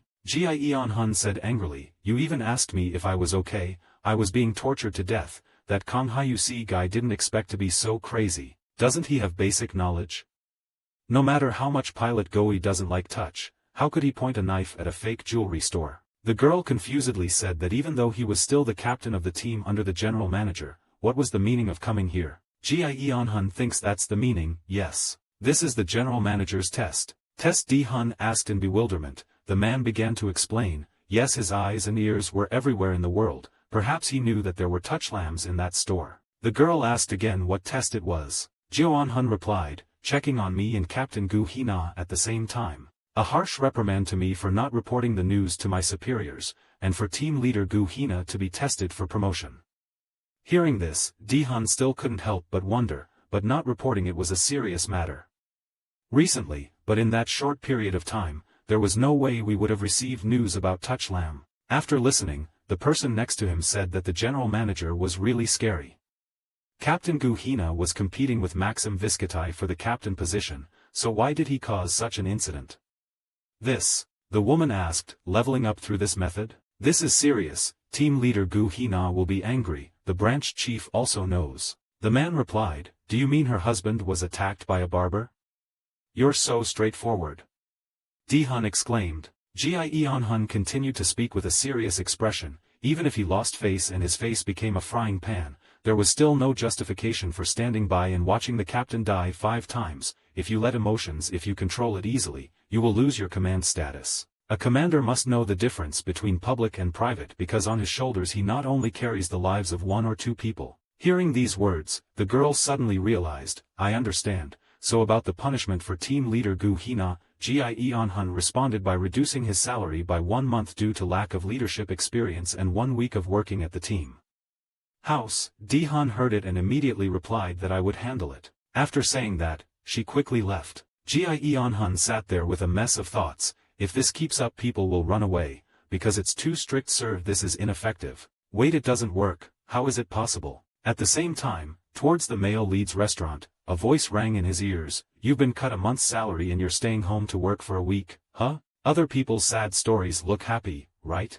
At this moment, deep in thought, hearing him say that, the husband of the man named Hina, is that a frying pan? The young man suddenly asked. After listening, the boy reminded him not to call him that. Han Dok replied, I will be careful, but what about that person? The male protagonist wondered, even with today's advanced medicine, it is impossible to cure that person. Artificial hands are popular and even wound reconstruction is developing. Okef slowly said, that has to do with whether that person is lucky or unlucky. Lucky, the man asked. Okef continued, normally the pilot Jijai would not have a chance to survive if he was attacked by a barbarian, but he still lived. Hearing this, I immediately thought, could that person have awakened? The young man said that there was a possibility that that person could be reborn, even if his limbs were cut off, his ability to regenerate would still be strong. Reply, I understand. It's a bit unlucky, Okef continued, yes, if the score is safe. The safe point is that people with the ability to reincarnate can determine the starting point of reincarnation when they discover the ability. Once the starting point is determined, they will continue to maintain that state. After hearing that, the male lead took a deep breath. The safe point for that person was probably after his face was melted. That's right, so surgery or using machines wouldn't have any effect, the man quickly continued. Word. Hearing these words, a bold thought suddenly occurred to me. One day I will meet that person. Does the teacher know how to cure? Okef quietly asked. The male protagonist replied that if he wanted to, there was nothing he couldn't do. At this time, Northern Hondok also intervened. How could that help? What's good about coming to someone's house to argue? What's the point of pretending to be smart and worrying about other people? If it were me, I absolutely wouldn't help. After Okef heard it, he couldn't stand it anymore and directly gave his friend food to eat. Grow up a bit. Does the bastard want to fight? Hondok said forcefully, watching the two of them fight for a while. Then he spoke, I understand. I'm a person who actively takes revenge, so I can understand the feelings of that person named Gu Hina, so I want to help. Revenge, this statement of yours is very strange, Okef replied. The male lead said, people say revenge is a meaningless thing, but it's not really like that. Changing the perspective, if Nabai was attacked by a bully, I would not forgive that person. Besides, they are the warriors who protected my homeland while I was not there, right? Of course I have to repay them. When Okef and Han Dok heard it, they were a little surprised. But it's not like he has any bad intentions. I seem to see that expression often. There's no way I'll really treat it. The two young men listened and whispered in their hearts, how scary. Immediately after that, he walked into the kitchen and told himself that from now on, the dish he would make was called a new beginning. The first ingredient is the fruit of the kuko tree. Although the taste is very bitter, it is effective in helping to stay awake, so in Teresa it is used instead of coffee. Next is Kyoloman, a special carrot that is super sour as if an electric current is running through it. It is true that there is real electricity. Kyoloman has a property that will develop when struck by lightning, so all Kyoloman when they grow up carry a strong electric current, to the point that if you don't prepare it and eat it right away, even a decent monster will lie flat in one go. The new way to start cooking is to pound these two ingredients and cook them. Suddenly, Hondok cried out in shock, the innkeeper. Could it be that the dish you're cooking is that dish? You've also eaten it before, so you asked. After hearing that, the young man had a look of horror on his face. Having lived in Terra for a year, of course he had already eaten it. If he ate that, that person might also have to be treated. The male lead said while cooking, the effect was good, that taste is really. Transition medicine is an item that helps restore stamina for anyone who tries it once. But when undertaking a difficult adventure, of course the glass will break. If you are disarming a trap and are poisoned, if you are cursed while fighting the Demon King, if there is no recovery medicine in those breakthrough situations, then your life is over. Back to the present, Hondok said boredly, long-lasting experimental flasks are expensive, new heroes can't use inventory, magicians who know how to use recovery magic act arrogantly. Okef quickly continued, there was no way to recover, that was the worst situation. After hearing that, the young man said indignantly, okay, then it was really the worst in such a useless place. That's Terra. The person next to him replied, but seeing as you're still alive, there must be a solution, huh? Hondok strongly affirmed, yes, why not? That is the answer. A new beginning is the secret method of nature discovered by the pilgrims of Terra. With just a simple preparation and ingredients that can be easily found on the farm, it has brought surprising results in remove all kinds of wounds and restore some stamina. With that convenient and great effect, the people of Terra received help. Having said this, Hondok immediately made an unsatisfied expression, why would it be like that, for fear that people wouldn't know. What about Terra food? It's so bad. It's not over yet, fly away. It flies exactly as intended on the surface of the text, the buds are so good that the whole person eats them and booms. Because of the physical power of the dish, the abnormal state of the person who eats it flies up into the sky. I don't know if it's delicious or not, but I really think I've gone to hell, Okef continued. I should have gone to hell then, what Hondok said angrily. The young man said sorry, come on. In short, that food can have both harmful effects and beneficial effects. It is indeed a fantasy. At this moment, he spoke up, the ability to regenerate is a passive skill so it only stops working temporarily. After listening, the boy immediately replied that if treated with recovery magic or surgery, it would be a good start. As the name suggests, sure enough, Captain Gu Hina will be very happy, but what do you plan to do with the shock after eating it? The male lead comfortably replied, why should I worry about that? You have to accept the punishment for arbitrarily causing trouble to the restaurant, right? If that wasn't the case, Ilix would have been taken out from the beginning. After hearing that, Hondok became confused.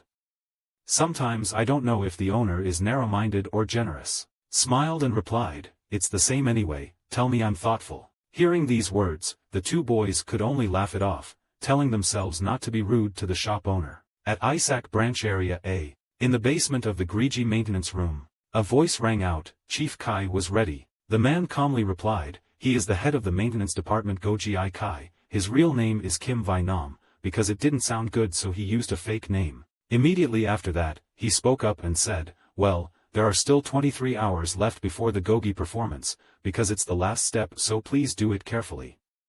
The young man quickly replied yes, head of the department. The lady's story is very unfortunate. Kai calmly said, it's okay that the promotion was delayed so that's why I'm sorry, after all, that guy has a long-standing grudge, I was burned by touching, and it's still like that until now. Hearing this, the confused boy could only hum. The man realized this and immediately approached to tease, don't pay attention to my face being ruined, it's not something that happens in a day or two, how can you not pay attention to the department head, the young man said. After listening, Kai said, well, even so, we have to try harder, so quickly go check the high-power generator, check the motion control too, yes I know, the man replied. After saying that, he quickly left. Kai was deep in thought, calm down, Gu Hina, otherwise the remaining team members will be in danger. I honestly wanted to come back to give everyone strength but, looking at the robot in front of me, the man suddenly remembered the old days. Finally, he reassured himself, stopped thinking about it and just went to work. Immediately after that, he immediately transmitted the sound to the staff, everyone, the first button is very important. This is a performance to let the residents of Area A know that Goji is safe, let's make it a success and pay attention to accident safety, yes, the department head everyone quickly replied. After tightening the last screw, Kai can breathe a sigh of relief. Suddenly, footsteps rang out. Come closer and open your mouth, it's our first time meeting but I'm sorry. You are the husband of Ms. Gu Hina, Kim Vi Nam, right? The man immediately looked annoyed after hearing this, what? It's not Kim Vi Nam but Kai, yes Mr. Kai I came because I have something to give to the male lead who calmly replied. Looking at Kai, I suddenly felt familiar, wait a minute. This person is one of the leaders of Area A, right? Then he immediately let go of his defense and asked if he had come because of my wife's matter.